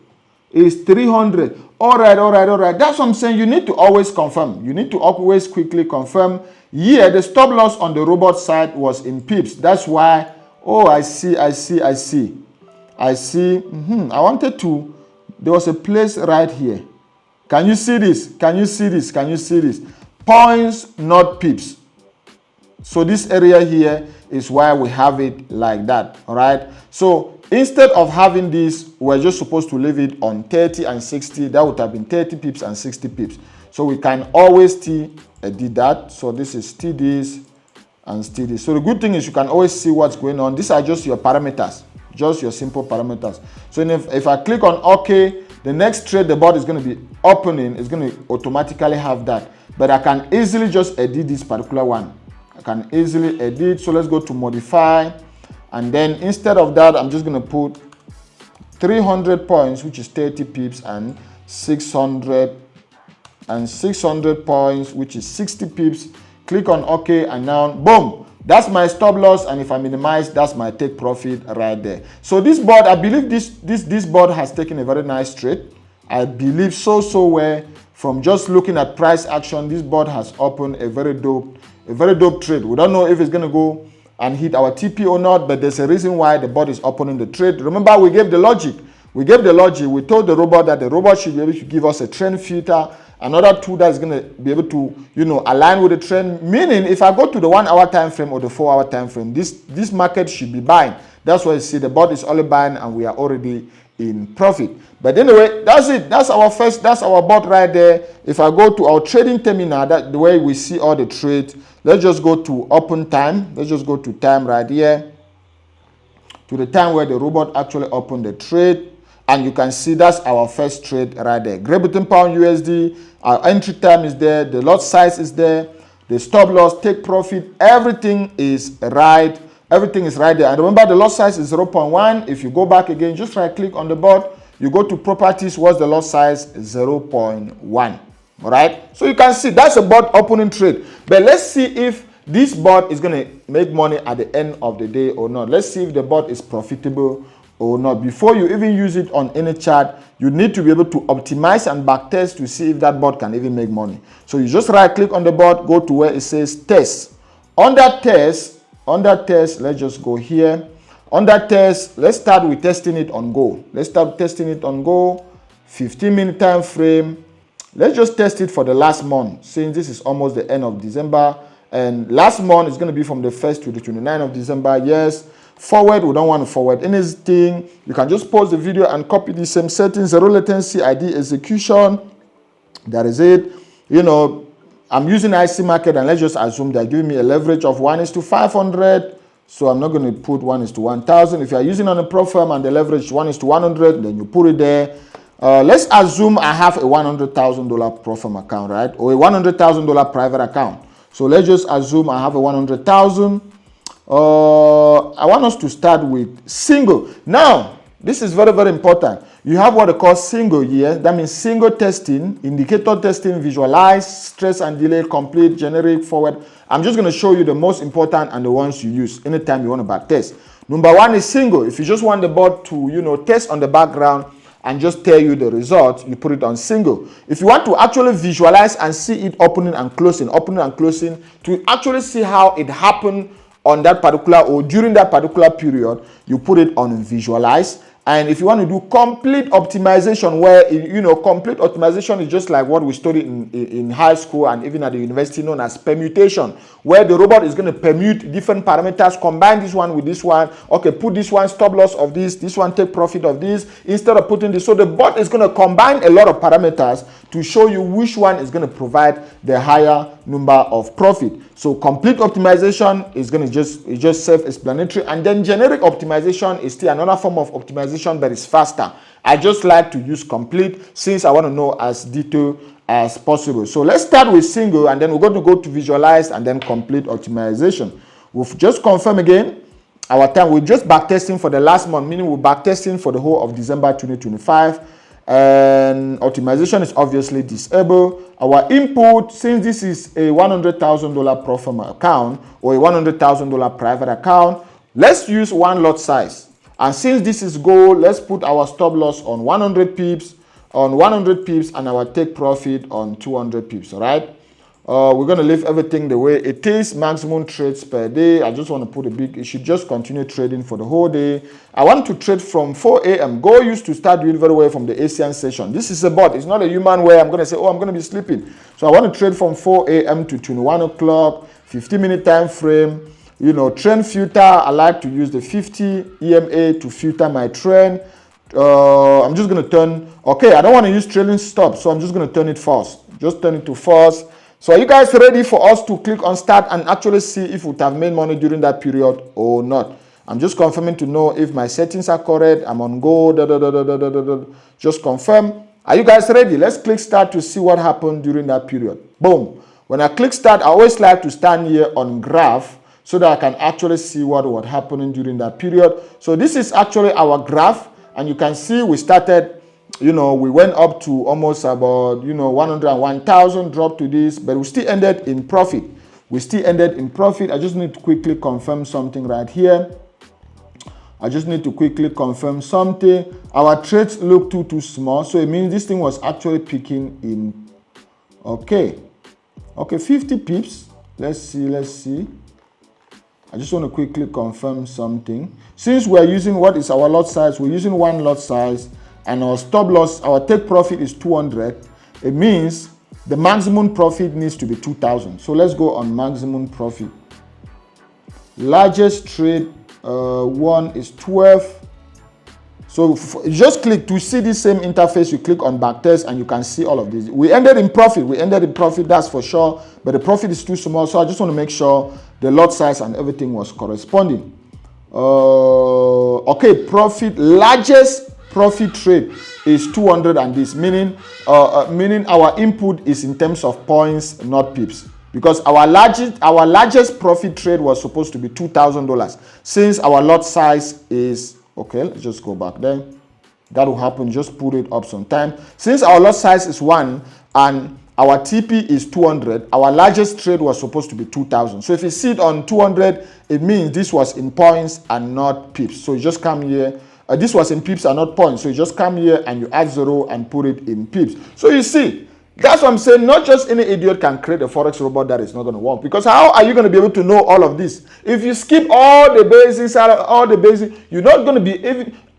that means you're even going to lack that knowledge to go back and troubleshoot to know exactly. Just looking at the bot and how that bot performs, I'm going to know if there's an error somewhere or not. So let's just, after correcting our TP or this, let's just click on start again, go back to our graph, and then we're going to see what happened after that. Why did the bot stop? Let's see.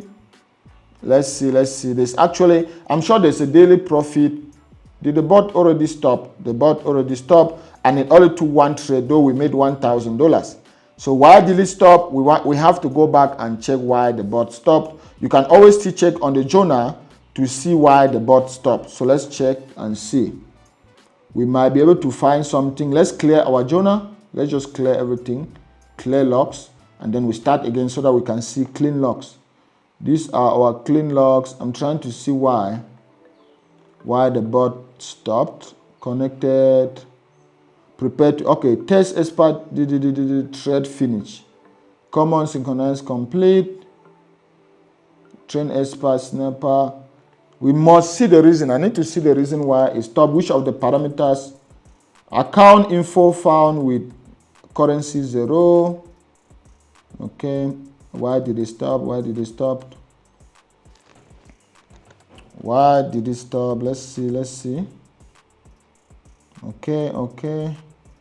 Remove itself on 0% of testing interval. Final balance this. Okay, position close. Can you see what I'm talking about? This is what I'm talking about right here. Position close due to end of test at this. Okay.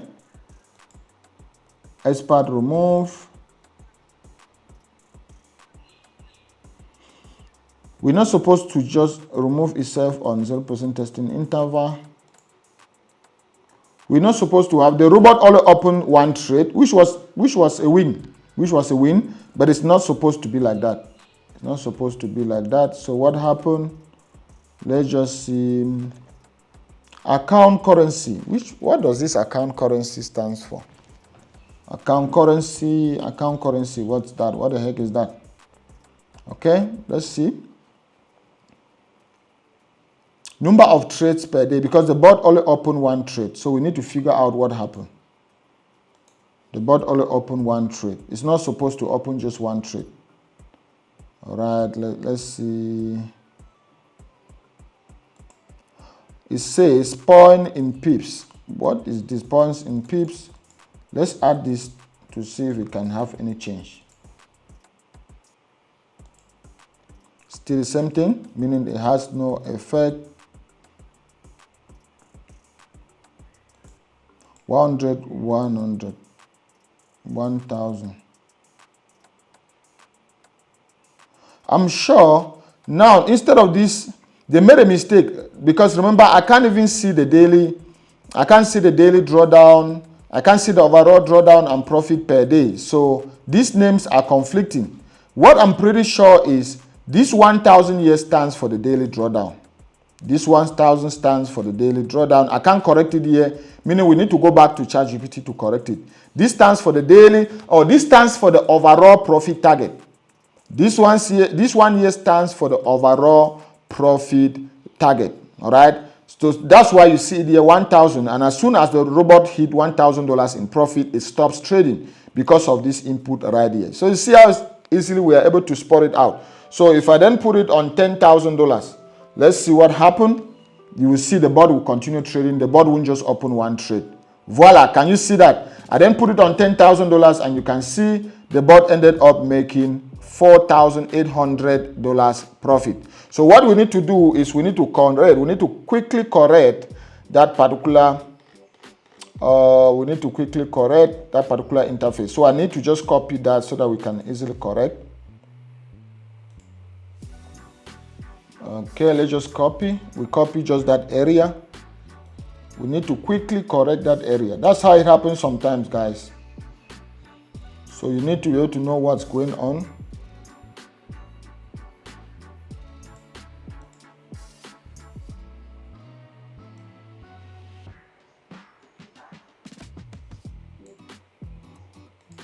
Okay, we go back to ChatGPT. I just copy, paste it there.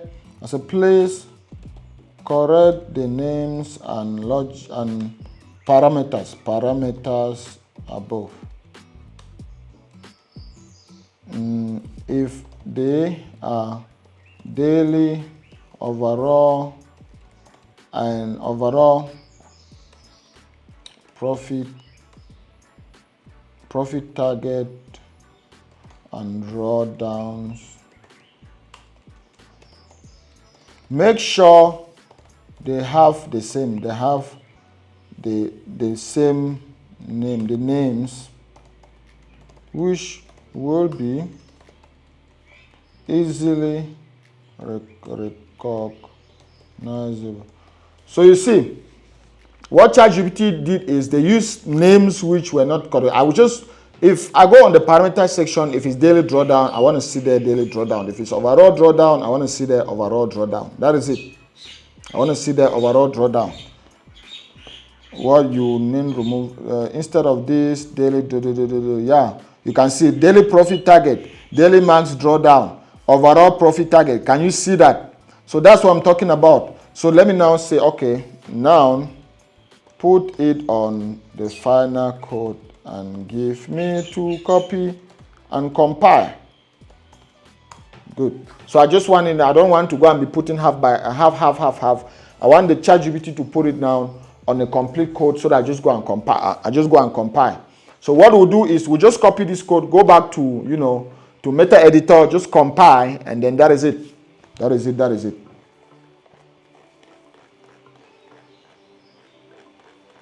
is it. You can see that's our code. Our code is almost finishing.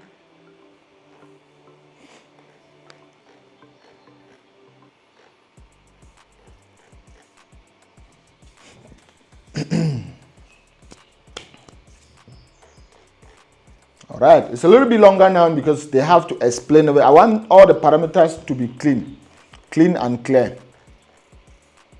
In it. The people in UK, they like saying this, in it. But even in coding language, that's used most often. In it. All right. Okay, let's go. Let's just quickly copy it. We're going to be fast this time around since you guys already know how to do this. We're just going to go here, go on Save As, and then we're going to go to Desktop. 2026 is right here. FX Sniper right here. So we're just going to add another number in front. So we're going to put 1 so that we can put Pro or we can put Max just so we can differentiate.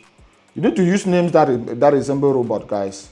So that is it. We're just going to quickly delete all of this code, put a new one, compile, and 100% 0 error, 0 warning. We're going to minimize this, go to Desktop, and that is it right there. Where did it go? Where did we save it? I can't find it here. FX course 2026 bot. We didn't save it there. We save it somewhere else.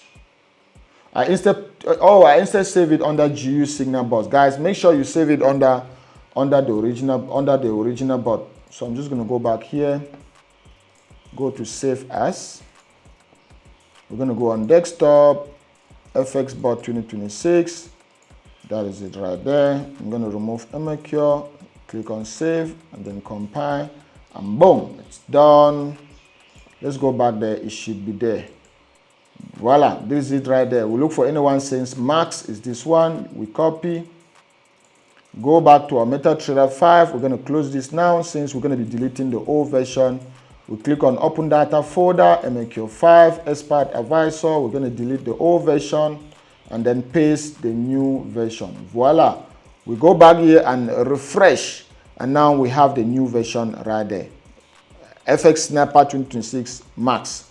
If we drop it on the chart just so we can see the parameters, you can see now things have changed. Maximum trades per day, spread filter, stop trading for the day after hit, stop trading for the day once hit, you see. So now we can be able to see, clearly see all of this right now. Let's go back now and quickly backtest. Let's delete this. Let's delete this so that we can have a clean chart. Let's go to backtest. Nope. Backtest. Just click on test. And then we're just going to confirm still on last month, 15-minute time frame, no zero latency. We want zero latency, ideal execution. And then every tick based on real tick, 100%. Everything is still as we had. Make sure it's on single. And then input, we're going to put one lot size. Since this is a 100K account, we're going to put 100 right here, which is, 100 points just stands for 100 pips. And then we're going to put 200. Let's just go for a risk to reward of 1:2. All right, 200 points, which just stands for 100 pips. Stop trading for the day after hit. So that's daily. If you have daily profit, you can put it there. So what I'm going to do is I'm just going to put a big number. I'm just going to put, in some cases, you put it where if you put 0, it means it disables it. So I'm just going to put a big number, like say $100,000. Since I know we're never going to hit that in a day, right? And then stop trading for the day once hit as well. Stop trading for the day once hit. Stop trading for the day once hit. So that one is daily drawdown. Daily drawdown. Okay, this one here is daily drawdown. Since if I'm trading a prop firm, what I'm going to do is I'm just going to put there $4,500. Right? I'm going to put there $4,500. This sounds like a duplicate, but we're going to leave it on 0. And then remove EA once. This one is profit target. So if you put it on 10,000, anytime it hits 10,000, it's going to be removed. Maximum trades per day, like I said, I just want the bot to operate. Spread in points. This is the one I still don't know why ChatGPT is putting it here. Spread in points, spread in points. Okay, spread, maximum spread filter. Maximum spread filter. It means if I put here 4 pips, anytime the spreads are more than 4 pips, the bot is not going to open any trade. Because sometimes if we have a news event or a fundamental event, the spread used to be very, very high. So this will help to prevent your account. So what ChatGPT is doing is they are going back to my previous history to see what I used to do. And they can see that in most cases, I used to always put this one because it prevents my account from blowing anytime there's a high impact event. So this one, I'm going to go from 3 a.m. to 22 o'clock. This is a bot and not a human. So trend filter, I just like the 50 period. And I don't want to use the trailing stop. Turn it off. Now let's go to start, put it on graph and see what happened. Perfect, perfect, perfect, perfect. I can see what is happening here. The bot open. Even though we still make, meaning no matter what we do, bro, we're still making money with this particular bot.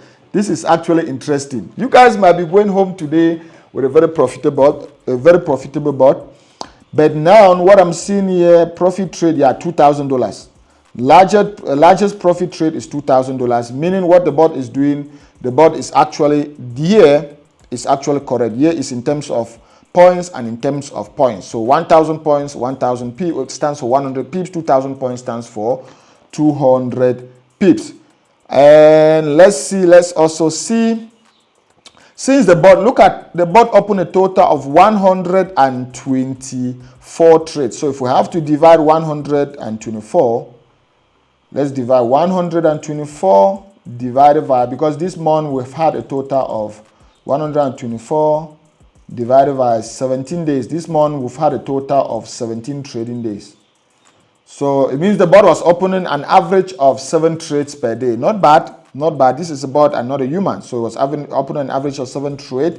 What we have to do now is you just tweak now the parameters to see if we would have made money or not. Let's tweak the parameters a little bit. Let's say we wanted to go for a risk to reward of 1:3, meaning we're risking 300 pips to 100 pips to go for 300 pips.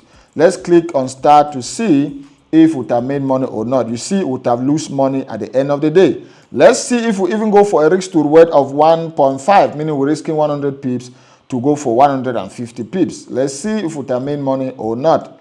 You see very clearly, we would have lost money big time because the edge is actually diminishing. I wouldn't even test on 1:1 because we wouldn't have made any money right there. This one. So again, what if I put here, say $100,000 to just say the bot should be running. I don't want to get stopped at any point in time. Say maybe it's a private account. So what is going to happen? Let's just put there. Let's see what happened. And then we put this back on 200, right? Put this back on 200 pips. Let's click on start.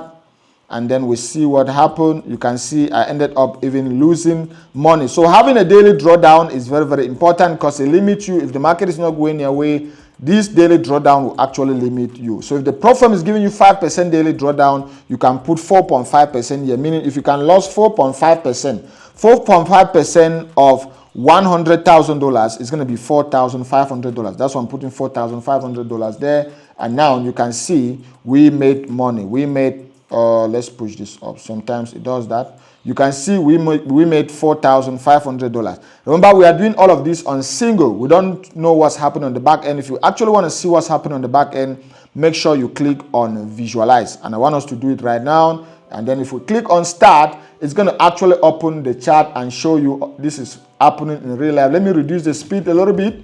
When you go on visualize, you can actually reduce the speed. So let me reduce the speed and then I'm going to start it again. All right, this is it. You can see that's the chart. That's it actually happening in real life. I'm just going to minimize this. That's it happening in real life. Remember, we set the robot to start trading by 4 a.m. server time. So it's not yet 4 a.m. It's still 1 a.m. That's why the bot is doing that. The bot hasn't opened any trade yet. What I want us to do is let's increase the speed. You just pull this bar right here. We already had our first trade right there. That's our stop loss. Our TP is right up there. And the bot is already printing. That is it. I'm sure, okay, the first trade didn't go our way. We hit our stop loss. We had another entry right there. Let's see if the second entry, boom, we hit our TP. We are in another trade. Can you see that? That's it. Let's go. Let's go. Let's go. Let's go. Let's go. So what I'm going to do is we're going to increase the speed a little bit. We're going to increase the speed a little bit. We're going to increase the speed a little bit. Okay, another buy, another buy. Let's go. Remember, it's using our now we have a set trade. Because our moving average now is telling us the market is selling. So let's go. Can you see what's happening in real life? So if you want to actually see, this was the moving average we wanted to use to confirm our trend. We wanted to use the 50 exponential, which is actually showing you right there. So you can always still change the moving average to test it out. So let's increase the speed. Now, if you increase the speed, you can see that's it actually opening and closing in real life. So if you just want to confirm your parameters to see if actually what you wanted it to be, you can do that. But I don't want us to waste time since you guys have already seen it. Let's close it right here. What I want us to do is, let's see, which other parameter do I want us to touch? But since I don't want us to be touching the parameters one by one, what if we just let's do complete optimization, right? Let's do complete optimization to see which one would have worked very well. Under complete optimization, we just have to make sure our settings are still correct. All right, and then we go under input.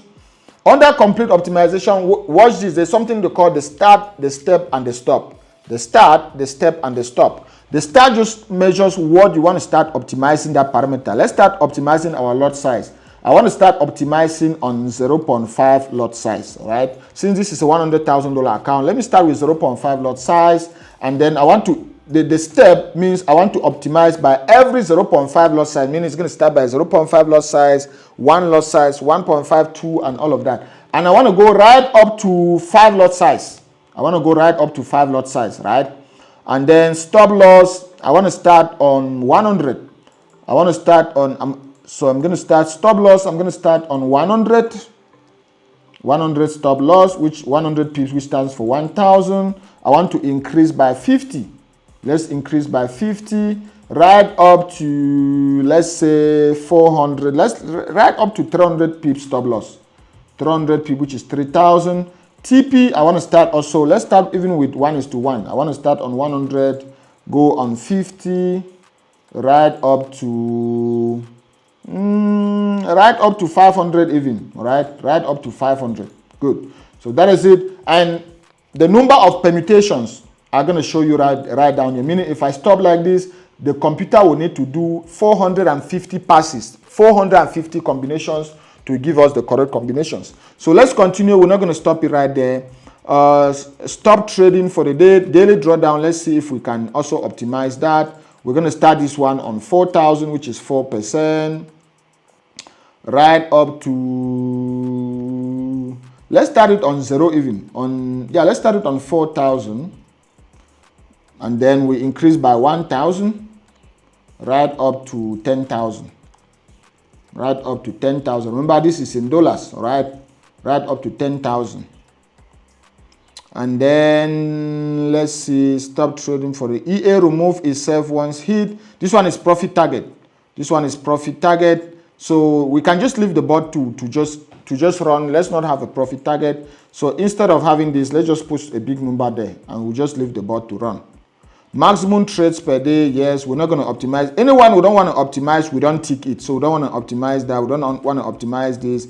Even the saver time, yeah, let's optimize the saver times. Let's optimize the saver time. Let's start from 2 a.m.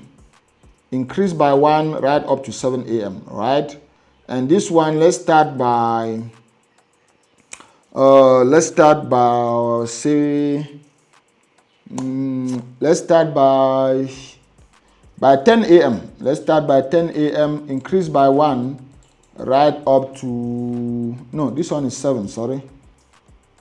This one is 7 a.m. So we're going to increase by 1 right up to 22 o'clock. Okay, that is it. Increase by 1 right up to 22 o'clock. So it's going to be 10, 11, 12, 1, 2, 3. It's going to be, yeah, from 10, 11, 12, 1, 13, 14, right up to 22 o'clock. This one is going to be from 2 to 7 a.m. All right, so let's see. This one has to, let's put it, needs to be from 2 to 9 and 9 to that. And let's increase it by 2. Just to, if the permutation is too large, you can increase the step amount. So let's increase the step amount by 2. Now we have 88 passes right here. 88, that is a little bit too high for us. But anyway, it is what it is. Signal time frame as well. I want us to backtest the time frame. Let's backtest the time frame from current. Nope. I want us to start on the 5-minute time frame right up to the 1 hour time frame. So that is it. That's fine. Let's also trend filter. We're just going to leave it there. And then trailing stop. Let's see, true and false. The number is going to be too high. So let's leave this one for now. We're going to come back. Let's leave trailing stop on false. 700 and this 1,000 is too high. So we need to see what we can drop here. We need to see what we can drop. Let's start with this. Let's start on 1 lot size right up to 5 lot size, right? Let's see what we can drop. This one is 9 as well. Stop loss. Let's see, 100, 200. This one is just okay. This one is just okay. And then take profit is let's not optimize this one. Let's just leave it on daily drawdown of $4,500. Let's not optimize it. Then after, we're going to stick calm and then we'll remove it and see what happens after that. Let's not optimize it. Now we have 50. We can actually do this. What we do is, you need to check, because to do it, for the computer to run 50,000 times is going to take you a lot of time. So what I do is I click here under agents, and you can see under agents, I actually have money I've topped up. So to have this account, you need to create your MLCure5 account, which I showed you guys earlier. This is my MLCure5 account. If I come here and I go under, where do I see order spending? If I click under my wallet, look at what happened. I'm just going to show you guys so that you guys know I don't joke with this. Look, this is just December 2025 alone. Look at this. And if I can come down, look at what I spent in December alone. $10,000 in paying. This is not what I withdrew, right? This is what I spend in optimizing my bot, in paying people, in paying agents. They call them agents. This is what I actually spend $10,000 in in December alone. In 1 month alone, $10,000. That's what I spent. You can see this is me paying for all those services, paying for them, paying this, paying that, paying. And what are agents? Agents, if I can come here and I click under my local computer, there are actually 16 cores right there. Typical computers will just have 1 core, 2, maximum like 8 or 9 cores, right? Go on your computer and check, go on the specs, you see your computer will be having about 4 or 5 cores. But this one, since it's a VPS and it's a dedicated VPS, I'm paid monthly almost about $1,000. I have 16 cores. But even at those 16 cores I have, it's still not enough for me because it delays for me to be able to optimize. So what I do is I go on what they call MQ5 Cloud Network, where I can hire agents. This is, you can see here, 8,791 agents available, meaning there are 8,000 people here. I can hire them and pay them. They have their own cores. They have their own computers, so they are able to come on MQ5.com, register their computer on the network. It's called networking. They register their computers there, and if you can hire them, now you're going to be using their computer, meaning some of my backtesting is going to be sent to their computers, and their computers are going to run the backtesting for me, and it's going to be very, very fast. Remember, the total I have here, look on input. I need to run this 50,000 times. 50,000. So if I'm doing it on my computer, it's going to take about 24 or 48 hours. But with agents, it's going to take like 1 minute to 5 minutes, and everything is already done. All right, so that saves me time. So most of the time I just come here, deposit. If it gets finished, I just go on the website, deposit more money, and I use that to backtest my bot, because since I have money here, I have $70 here. Let's start our backtesting. You can see all our inputs are there. Let's start our optimization and see what happens. Let's click on start. Voila. That's it. Can you guys see how the optimization is running? That's our optimization running. What you see out here is just called correlation. Correlation, where small green dot shows you profitability and red dot shows you that it wasn't profitable during that period. If you want to actually see the optimization result in real time, click on optimization result. Click on, you can filter them according to profit. Can you guys see this? Oh my God. Can you guys see this? Let me push this right up. See this? There's a lot. After the optimization, there's a lot I'm going to teach you guys, right? I just want to push this up. It doesn't want to go up.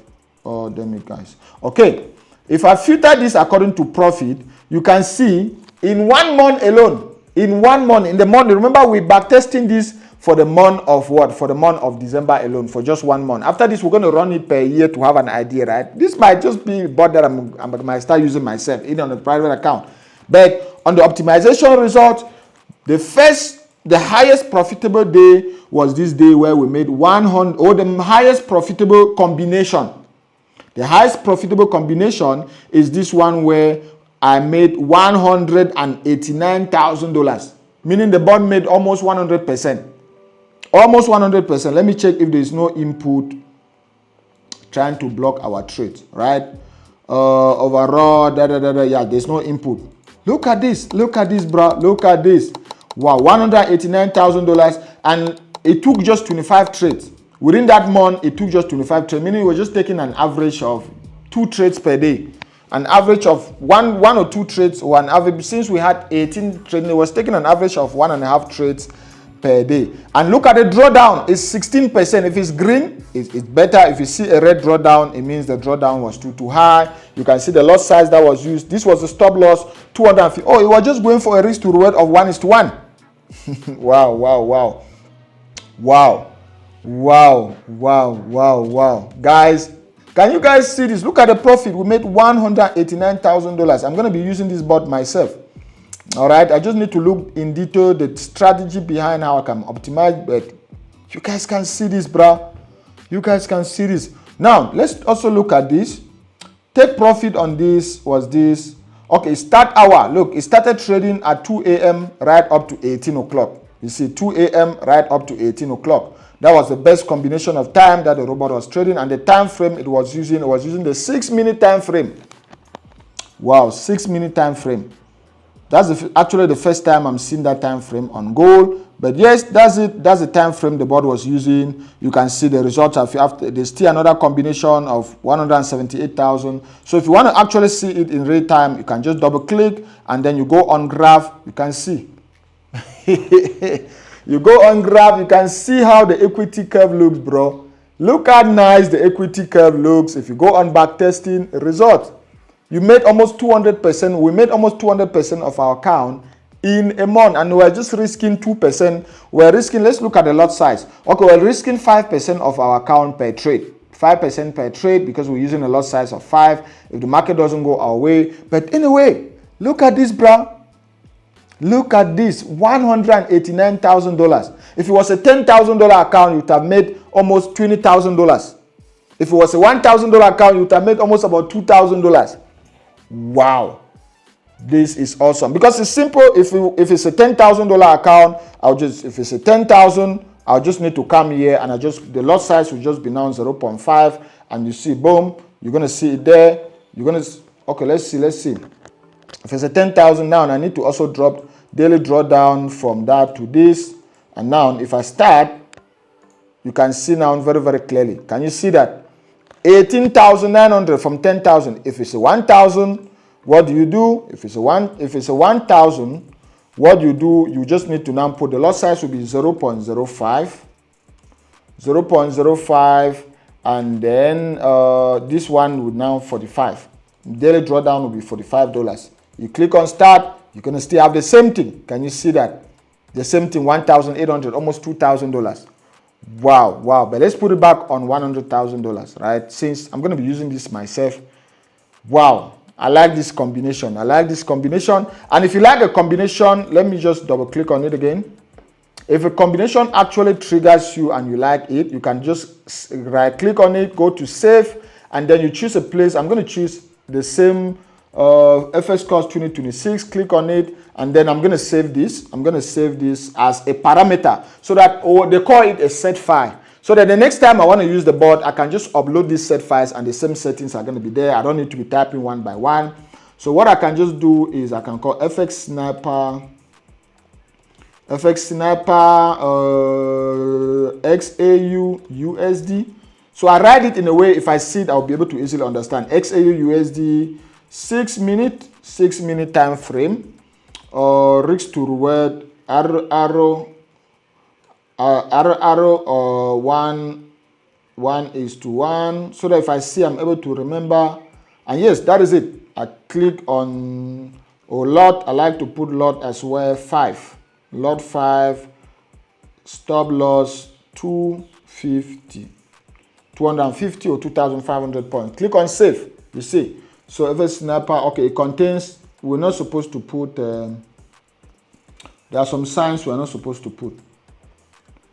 Risk to reward 1:1. We click on save. Then perfect, it's right there. Next time, if I want to use the board or I want to backtest, I can just come here, go on load, and I'll be able to go back there and upload. I'll just go back there, and that's the set file right there. So you do that to be able to save yourself time in the future. So that is it, guys. That is it with this. Even if you like, we can still do it now in a year to actually see what would have happened in a year if you were using this board in a year, right? Let's go back there. I want us to do it as the last thing we're going to do. Let's go back here on complete optimization and put it on last year, right? Last year, let's put it on last year. It's going to be from the 1st of January to the 31st or the 29th, which is this of December 2025. That's in a complete year. Let's hit on go. Let's just confirm everything is still the same. We still have money right there. You can see just for the first optimization we did, we spent $2. So this one, we still have enough money. So let's optimize for a year to see what would have happened for that particular year.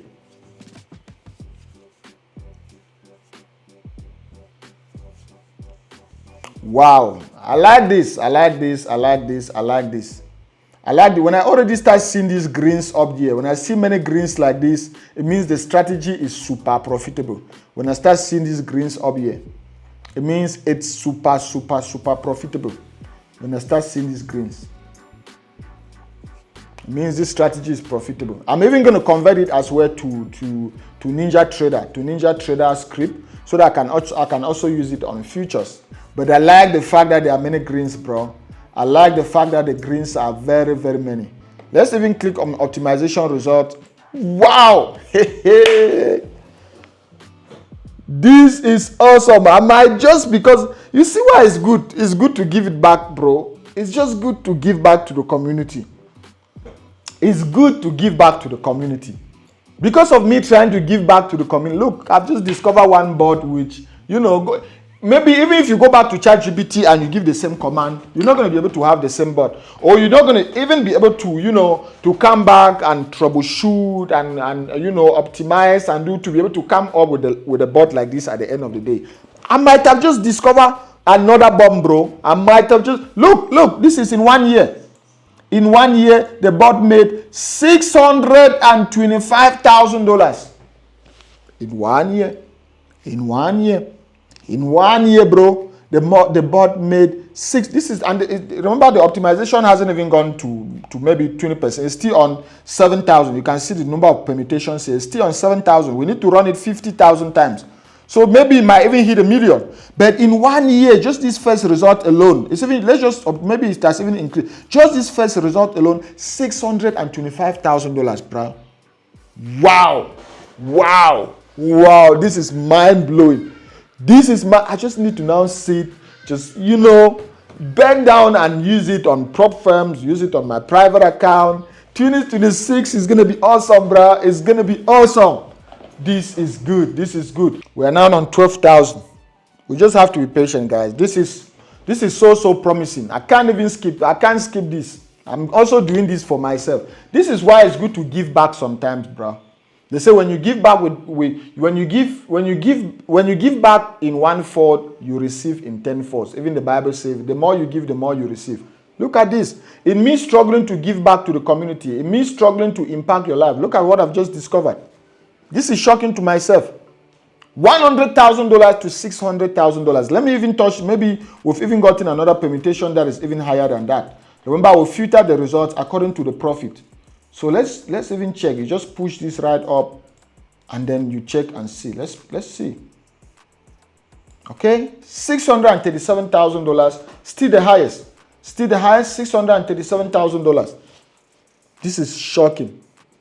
Meaning if it was a $10,000 account in a year, the bot would have made almost about $70,000. That's a bot, bro. That's a bot.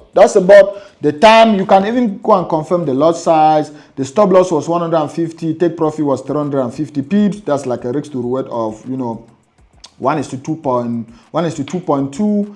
Trading hour is starting at 2 a.m. to 22 o'clock and the 5-minute time frame. Wow. And then the drawdown is a little bit high, which is on red. I don't like that. This one, the drawdown is good. It's on orange, so it's good. The drawdown is good. It's on orange, and you can see it's still 200. It's almost a risk to reward of 1:1 because 250 pips to 300 pips starting at 22 o'clock to 14 o'clock. How come? Meaning it's not even trading the bot is only trading the Asian and the London session because the New York session starts at 15 o'clock, but this bot is ending at 14 o'clock and it's still making money. Who cares? Still making money. Wow. I'm going to wait. Let's wait. We are now on 20,000 people. We are 20,000. Let's check our agent to make sure we still have enough money. Yeah, we still have enough money because sometimes the money can finish where it's going to stop. All right. When it stops sometimes and I don't have time to go and deposit money, I then turn on my local agents. If I turn local agents, then it's going to start using my computer. But I'm using MQ Cloud Network, meaning everything that's happening here is on the network. So I just prefer to do that so that it's faster. Time is money. Time is money. My son likes saying that. Time is money. Let's go. Perfect. Look, we just had another one. Look at this one. Meaning, Look at this one. Remember, the more the permutations are happening, the more the optimization is happening, the more the combinations are happening, the more results you're going to be having. Some of them are going to be lesser than the highest one, higher, and all of that. But the highest one as of now, the highest parameter combination as of now is $705,000. $705,000. And if we are just on 50% now, we're on 25,000. 50%.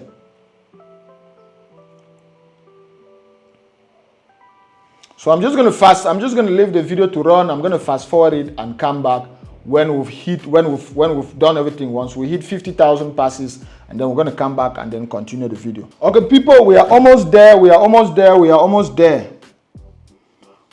We are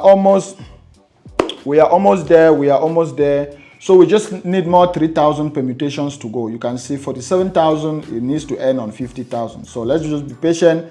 Let's see what has happened so far. Let's see if we've hit $1 million. All right, the highest one is still $705,000. I mean, profit we would have made in 1 year if we had a $100,000 account. Even if it was just a private account and you went and deposited it somewhere and you put this bot right there and you only checked at the end of the year, you would have made $700,000. That's insane. If you ask me, I would say that's crazy. That's crazy, bro. That's crazy. That's crazy. That's crazy. This is crazy. This is crazy, and this is awesome. This one is just having a typical risk to reward of 1:2. Typical risk to reward of 1:2. 2,500, 5,000. 2,500, 5,000. Now, after this, we're going to try to see how we can incorporate trailing stop to see how it's going to go. Remember, we didn't even add these parameters right here because it would have made it too long. So we just turn it off. You would have still turned this. If we turn it on, it would have been too long, but you still need to backtest to see if turning on trailing stop on and off is going to be a good or a bad thing. All right. So that's still another thing you can try. But so far so good. So far so good. I'm very, very happy with what I'm seeing right here. Let's check our agent to see if we still have enough money. Yeah, we still have $52. We've only spent about $20 on this entire optimization. Normally, I used to have an estimate 10,000. Every 10,000 pass, I spend like $1. So 50,000, you spend sometime like $50 or like $5 times now the number of minutes. So that's how I used to estimate. We're almost there. 50,000, we need to end on 400. So we are almost there. Okay, this is still seeming to be the highest so far, but I want us to go right to the end. Let's go right to the end, and then we're going to conclude. So let's go. Let's go right to the end. All right. 1, 2, 3, 4, 5, 6, 7, 8, 9, 10, 11. We just had 3 more to go. 2 more to go. 1 more to go. 1, 2, 3, 4. Boom, we're done. So let's filter it and see. You just click here. If I go back on profit, now this is the highest. 705,000. All right, $705,000 in a year from a $100,000 deposit. $100,000 deposit, and we made a profit of $705,000. The drawdown here was 13%, still on a green, still nice, still very nice. But this one was even having 11% drawdown. That's the lowest. If you might ask me, according to the number of profit made, which it also made $691,000. So I might just use this one. And what's the difference? Why is this one having a lower drawdown? Because it didn't trade during the New York session. Look at it, started at 6 a.m. and only ended at 14 o'clock, meaning it was just trading for like 8 hours, 6 a.m. for like 8 hours and stopped. It just traded from 6 to 14 o'clock and stopped. It didn't trade in New York because New York starts at 15 o'clock. So this particular parameter settings didn't even trade the New York at all. But it still made almost about $700,000. So I'll prefer to use this one. It's the same risk to reward of 1:2. So for me, I'll prefer this one. I'm going to prefer this one because it has a very small drawdown. Very, very, very, very small drawdown. So let's just double click on it so that we can see it running in real life. This is it running in real life. Bro. You see, it started in January. That is it. September. That is it. We are already in December. That's it. In real life. That's our chart in real life. Show me a chart. How many number of trades? 174 trades. If I have to divide 174 divided by 240 days. Because we have 240 trading days in a year. It means the board was taking an average of 1 trade per day. The lesser the better. The board was taking an average of 1 trade a day. Now, we can even still optimize where instead of having the daily drawdown here as a dollar amount, we have it as a percentage of the account. All right? We have it as the percent. I prefer it to be the percentage of the account, because as the account grows, so too will the percentage be adapting to the account balance. Because remember, even when we got to like say $500 in profit, the daily drawdown was still at $4,500, meaning any small move in the market would have still triggered us, would have still lost the account. What if we let's just put this one very high? You see the profits are going to vary because the daily drawdown is not more there. So let's see what would have made if we completely remove the daily drawdown. All right, let's see.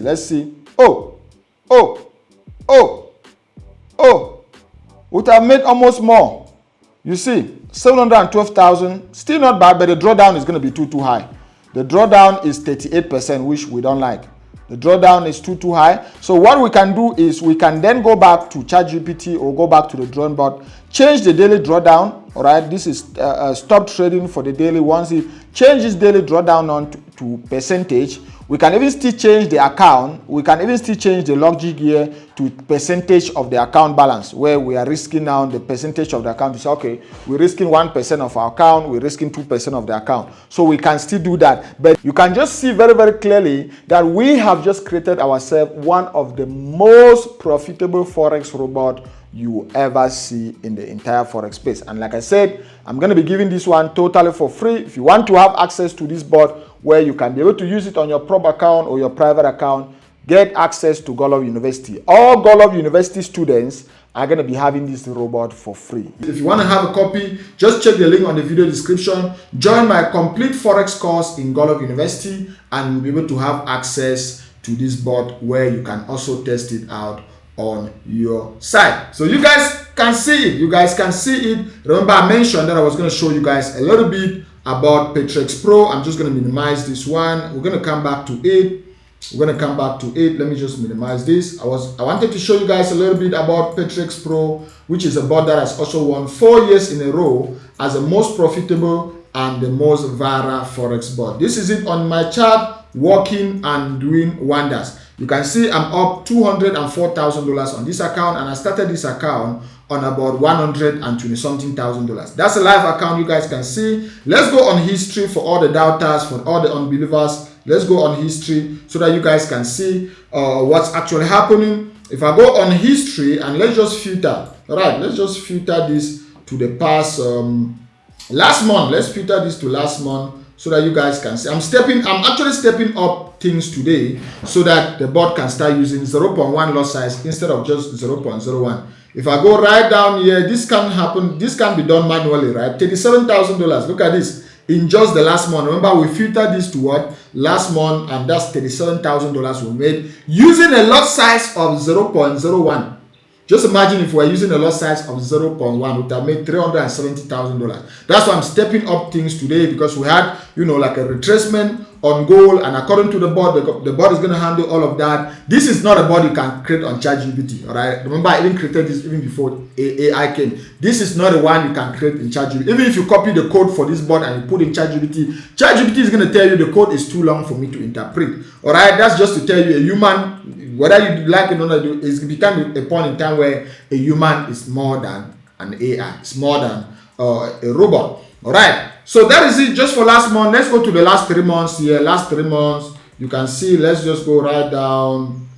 Okay, $56,000 is right there. Last 3 months, and you can see again. We all trading goal on this account. Lot size 0.01. So just imagine if we were having a lot size of what? A lot size of 0.1 would have made $560,000. I'll actually be doing a withdrawal on this account by the end. Within this period, I haven't withdrawn. That's why you see withdrawal here 0. So I'm actually going to be doing a withdrawal by the end of December. That's in a few days to be able to end my year. And then I'm going to step the lot size up to 0.1. That's why you can already see we have 0.1 lot size here. The profit is already increasing, $148 instead of just $14 or $15. And boom!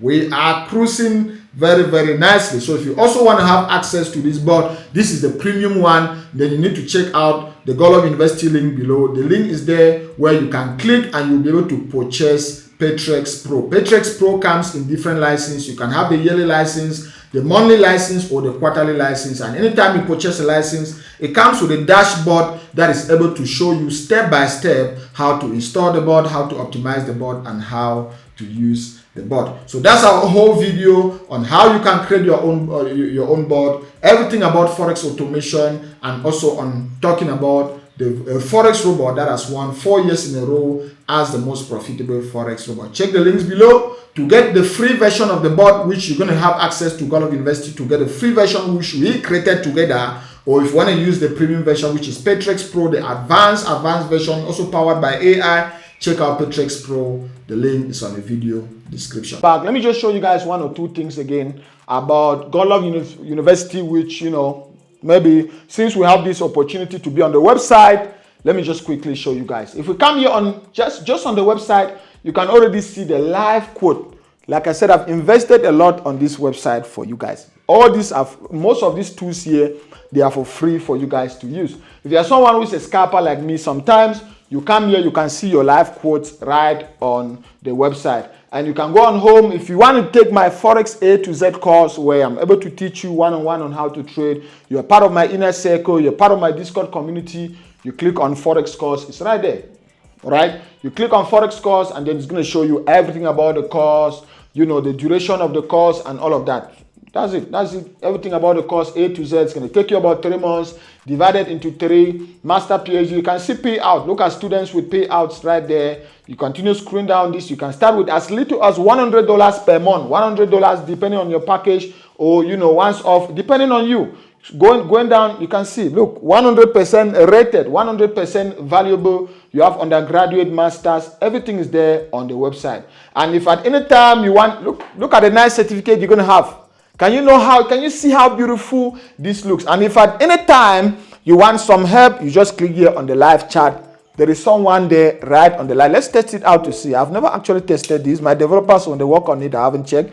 You just go there on the live chat. There's actually someone that is going to help you. That's it. You can see it's automated. It's automated. But if you want to talk to a live agent, it's right there. So let's see. Simply follow the link. Click on enroll now. It's right there. Click there. It's going to open the link. So let's go there. Just type on yes.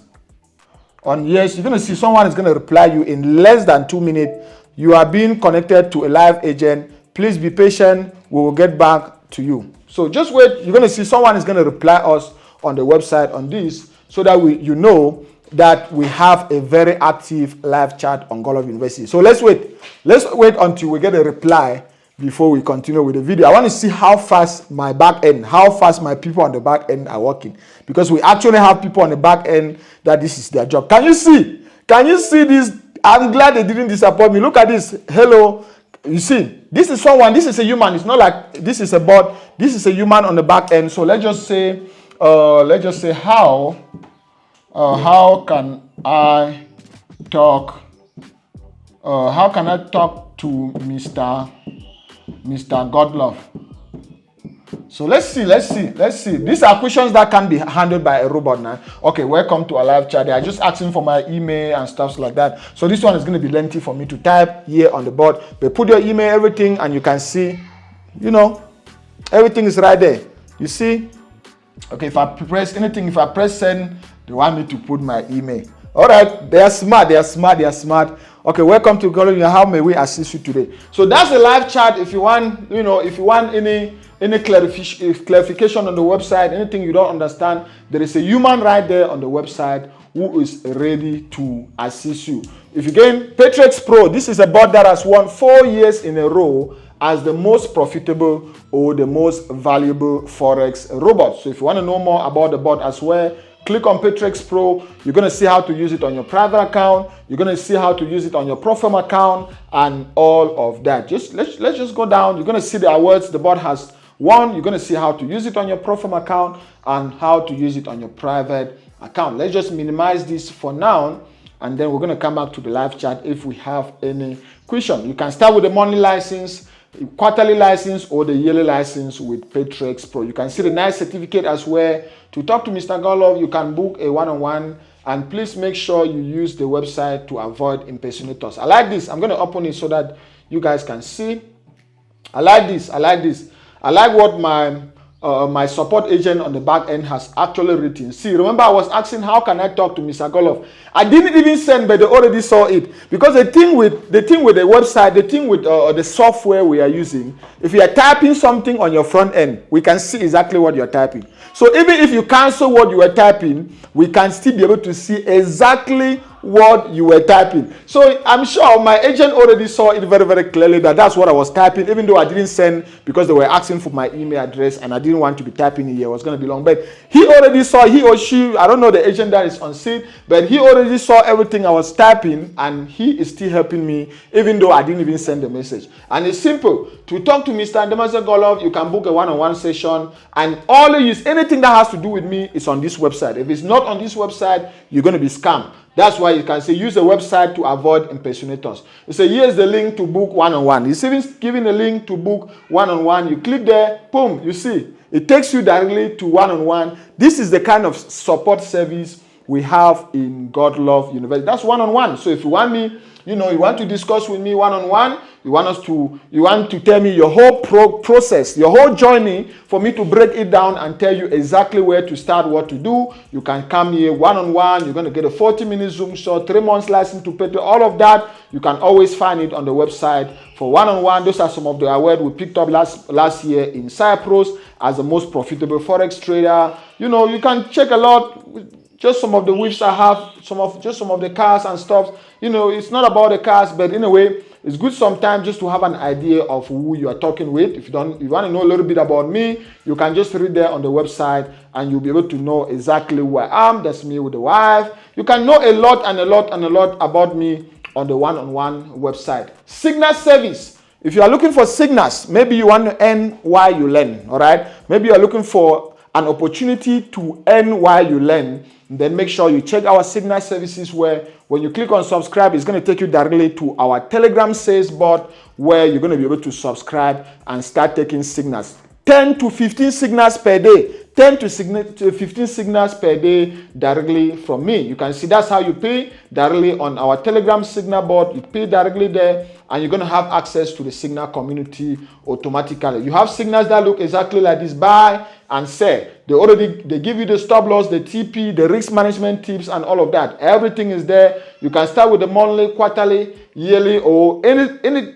platform you want or any package you want. You'll be able to find it. Look at testimonials. For testimonial, this is what we like. We like to put a screenshot of the people actually writing it, because now you can just go to ChatGPT and say, write me 200 testimonials of people saying your service is good. Anyone can do that, and they put on their website to fool you guys. So what I prefer is the actual screenshot of the person writing that message, so that I see how authentic it is. These are all the traders taking signals on the website, and you can see how valuable they are making money with the service, right? The trading calculator block, opt-in, and all of that. So this is everything about Godlove University. And like I said, when you come to Godlove University, any service you want to pay, you can pay directly with your card or with other alternative methods we have. Let me show you other alternative method we have, which, people used to be a little bit confused, because when you click on the alternative method, it takes you directly to our sales bot in Telegram. So in Telegram, you need to do the payment on our sales bot. Let's just go down and select the quarterly license, right? If I click on buy now, you see, please select a payment option. If you want to just do directly with your credit card or your debit card, you click there. And if you want to use maybe with mobile money, M-Pesa, any other payment method, or even direct bank transfer in your country, you click on what? You click on alternative payment method. You can see they're just explaining. Click on the open Telegram sales bot below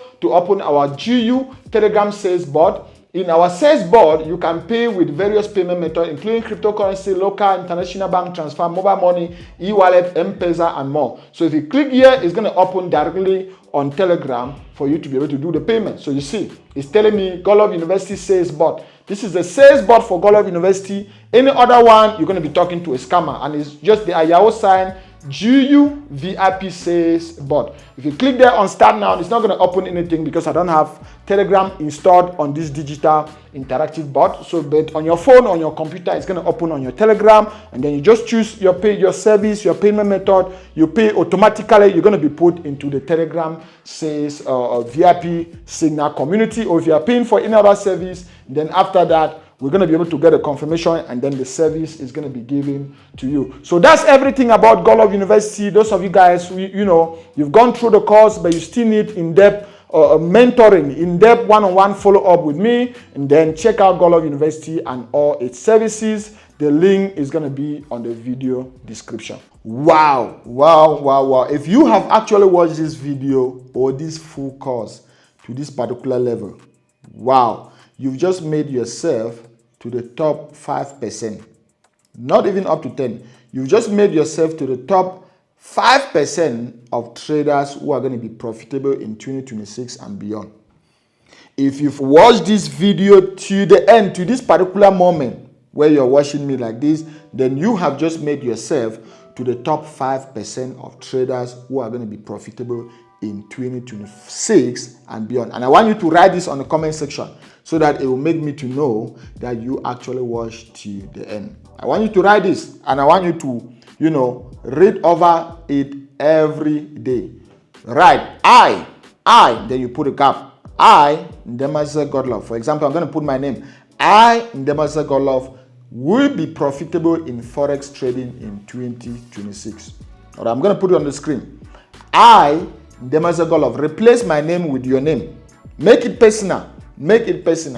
I, Ndemazeah Godlove, or I, Nkochukwu Daniel, will be profitable in Forex trading in 2026. Write this somewhere. You can say it to yourself every day. You can see it every day. You can meditate over it every day. And before I conclude, I also have a gift for you guys. Just hold on. I also have a gift for you guys, which were some affirmations which I wrote for myself. I used to read these affirmations to myself every day. These affirmations right here. I used to read these affirmations to myself on a daily basis, and I'm going to also give it to you guys as a gift. So print it somewhere very big. You can put it as a screensaver on your phone, and every day when you wake up, read these 10 or these 12 affirmations to yourself before you even start learning Forex or before you even start doing anything. After you wake up, anytime you wake up in the morning after praying, read these affirmations to yourself. For example, I'm a money maker. I'm a consistently profitable Forex trader. My mindset and mental skills are the keys to making money in the Forex market. Trading is a game of probabilities, not certainty. I enjoy. So I'm going to just put a screenshot on my screen. Copy this, print it out, and put it somewhere you can read. After the first one, Ndemazeah Godlove, will be profitable in Forex trading in 2026. You should have these affirmations where you can read every day. And to wrap up everything, this will mean nothing if you don't practice what you've just learned. So make sure you open a demo account. I've given you guys a recommendation of my recommended broker. So just click the link on the video description. Open an account with my recommended broker and start practicing the strategies I just showed you guys on a demo account. Give yourself 2 months. Please give yourself 2 months. It's not too long. It's not too long. It took me 3 years to be profitable. And if it can take me even 3 years to be profitable on a skill that's going to help me for the rest of my life, I don't care. So give yourself 2 months of strictly backtesting every day on a demo account with the 2 strategies I have just taught you guys. And another advice, if you are trading, if you are thinking of going on the path of Forex trading and you don't yet have something which is surviving you, you don't yet have something which is putting food on your table, then I'll tell you, go and look for a job. Yes, go and look for a 9-to-5 job. Go and look for a job or something that can be surviving you while you are learning Forex, while you are practicing these skills. Because I've seen people who make the mistake to just abandon everything, lock themselves in a room somewhere, and they just start learning Forex, thinking they're just going to make money from it and, start paying their bills, hospital bills, and all of that. No, at that moment, even the little you have will be taken from you. At that moment, you're going to be trading with a lot of pressure. With pressure, you can't perform in trading. More money is even made in Forex trading when you don't even need the money. So you don't need to trade with pressure. That's why I used to always advise, if you don't yet have something which is self-sustainable, something which is putting food on your table, something which is paying your bills, go and look for it first before you are learning Forex. 30 minutes a day, 1 hour a day, it's enough for you to learn Forex. It's enough for you to learn everything I've taught you guys. So have something which you know you can always fall back on. Something which you know in a 9-to-5 job, a career, something you know you can always use it to survive beside Forex trading. Because the moment you put all your eggs in one basket, even the book of, if you're someone who is religious, even the book of Ecclesiastes, it says don't put all your investment in one place because you never know where you're going to have bad luck in this way. It's the same thing. So diversification is also in the aspect of knowledge. Don't just focus in Forex trading thinking, oh, I'm going to make money to retire my mom. I'm going to take these school fees and put in Forex and just flip it and pay it back. Never do that mistake. Don't risk what you can't afford to lose. Please, don't risk. Start small. And if you are risking something at the beginning, remember, I'm telling you what's going to give you peace of mind. If you are risking anything at the beginning, it should be something you can afford to lose. It should be something, if it has to go today, you won't have suicidal thought. So go through that path. Trust me, start small. Give yourself 2 months of backtesting and trading this strategy every day. Even if you have your 9-to-5 job, just 30 minutes a day, 1 hour a day of coming to study everything I've taught you guys and then backtest again. Is gonna within two months, you're gonna have enough data to know if you've been able to grasp the edge over that strategy or if you've been able to understand what Forex trading is. My channel is having a whole different playlist from A to Z, Forex beginner to pro playlist, A to Z, which I created the moment I joined YouTube. Remember at the beginning of the whole course, I told you guys my story why I had a mission or I had a deal with God, which part of that deal was to give back. If he taught me how to trade Forex, the deal was to also teach you guys. So the moment I joined YouTube, I created a playlist of almost about 84 videos teaching you guys A to Z on how to trade Forex. So if anything you don't understand very well or anything I've just, vividly passed on this full course, I will recommend go back to that playlist. Go back to that playlist and watch the videos on that playlist. And then you can come here, the strategies that I've taught you guys, these 2 strategies on this course, those are the strategies you need. But go back and watch that playlist. Just go back. When you're watching the playlist, most of those things will just be to refresh your mind. But I'll advise you watch the entire playlist. I'll also leave the link of that playlist, that beginner to pro playlist, on the video description. Go back and watch the entire playlist as well. And if you want to be in my inner circle, make sure you check out Godlove University. In Godlove University, there are more than other 8 strategies that you're also going to learn from me. We're going to be able to trade together. We're going to have Zoom sessions together. You're going to be my mentee. I'm going to be your mentor. You're going to also have access to almost about 5,000 traders who are in Godlove University. And again, you can also check out Patrex Pro, which is a board I've created, which you can also use to trade in your private account. Anything that has to do with me. Before we wrap up, please don't be scammed. Don't be scammed. You guys should now be as my ambassadors. Please, you guys should be as my ambassadors to be able to tell others how not to be scammed. Number 1, I will never DM you. I will never DM you on Twitter, on Instagram, on TikTok, on Discord, promising you investment schemes and all of that. No, I don't have any investment schemes running. Anyone DMing you talking about investment schemes, talking about anything, is a scam. Anything that has to do with me, you find it on the links of this particular video. My recommended prop firm, which is Funding Pips, you find it on this video. My recommended broker, you find the links on this video. My social media accounts, you find the links on this particular video. My free Telegram community, make sure you are in my free Telegram community because I do share trading tips on that community on a daily basis. My VIP Telegram community as well, if you want to earn while you learn. All the links are on this video description. If the link is not on this video description, it is 100% a scam. And my support email is also support@godlovegroupltd.com and it's also on the video description. Please, you guys should be as my ambassadors to help others not to get scammed. 2 weeks ago, we got a lady from the United States who got scammed of $56,000. She sent the money to someone in Port Harcourt, Nigeria, thinking she was sending to me. It's only after we traced the IP address that we saw that the person was actually coming from Port Harcourt, Nigeria, having my name, my picture, downloaded my video, uploaded on his profile on Instagram, and he was claiming to be me, claiming to have an investment program, and the lady sent her money to trade for her, thinking she was sending to me. I will never trade for you. I don't trade for people. I'll prefer to teach you how to trade instead of trading for you. I'll prefer to teach you how to fish instead of giving you fish, because if I teach you how to fish, you'll be able to fish for yourself and even help others fish. But if I give you fish, I'll need to give you fish for the rest of your life. So I don't trade for people. I teach people how to trade. Thank you so much for watching to the end of this video. Also, thank you God, thank you Jesus for the energy, for the strength, and for the ideas and the wisdom you've also given me to put in place this is the longest video I have uploaded in my entire YouTube channel. My entire YouTube channel,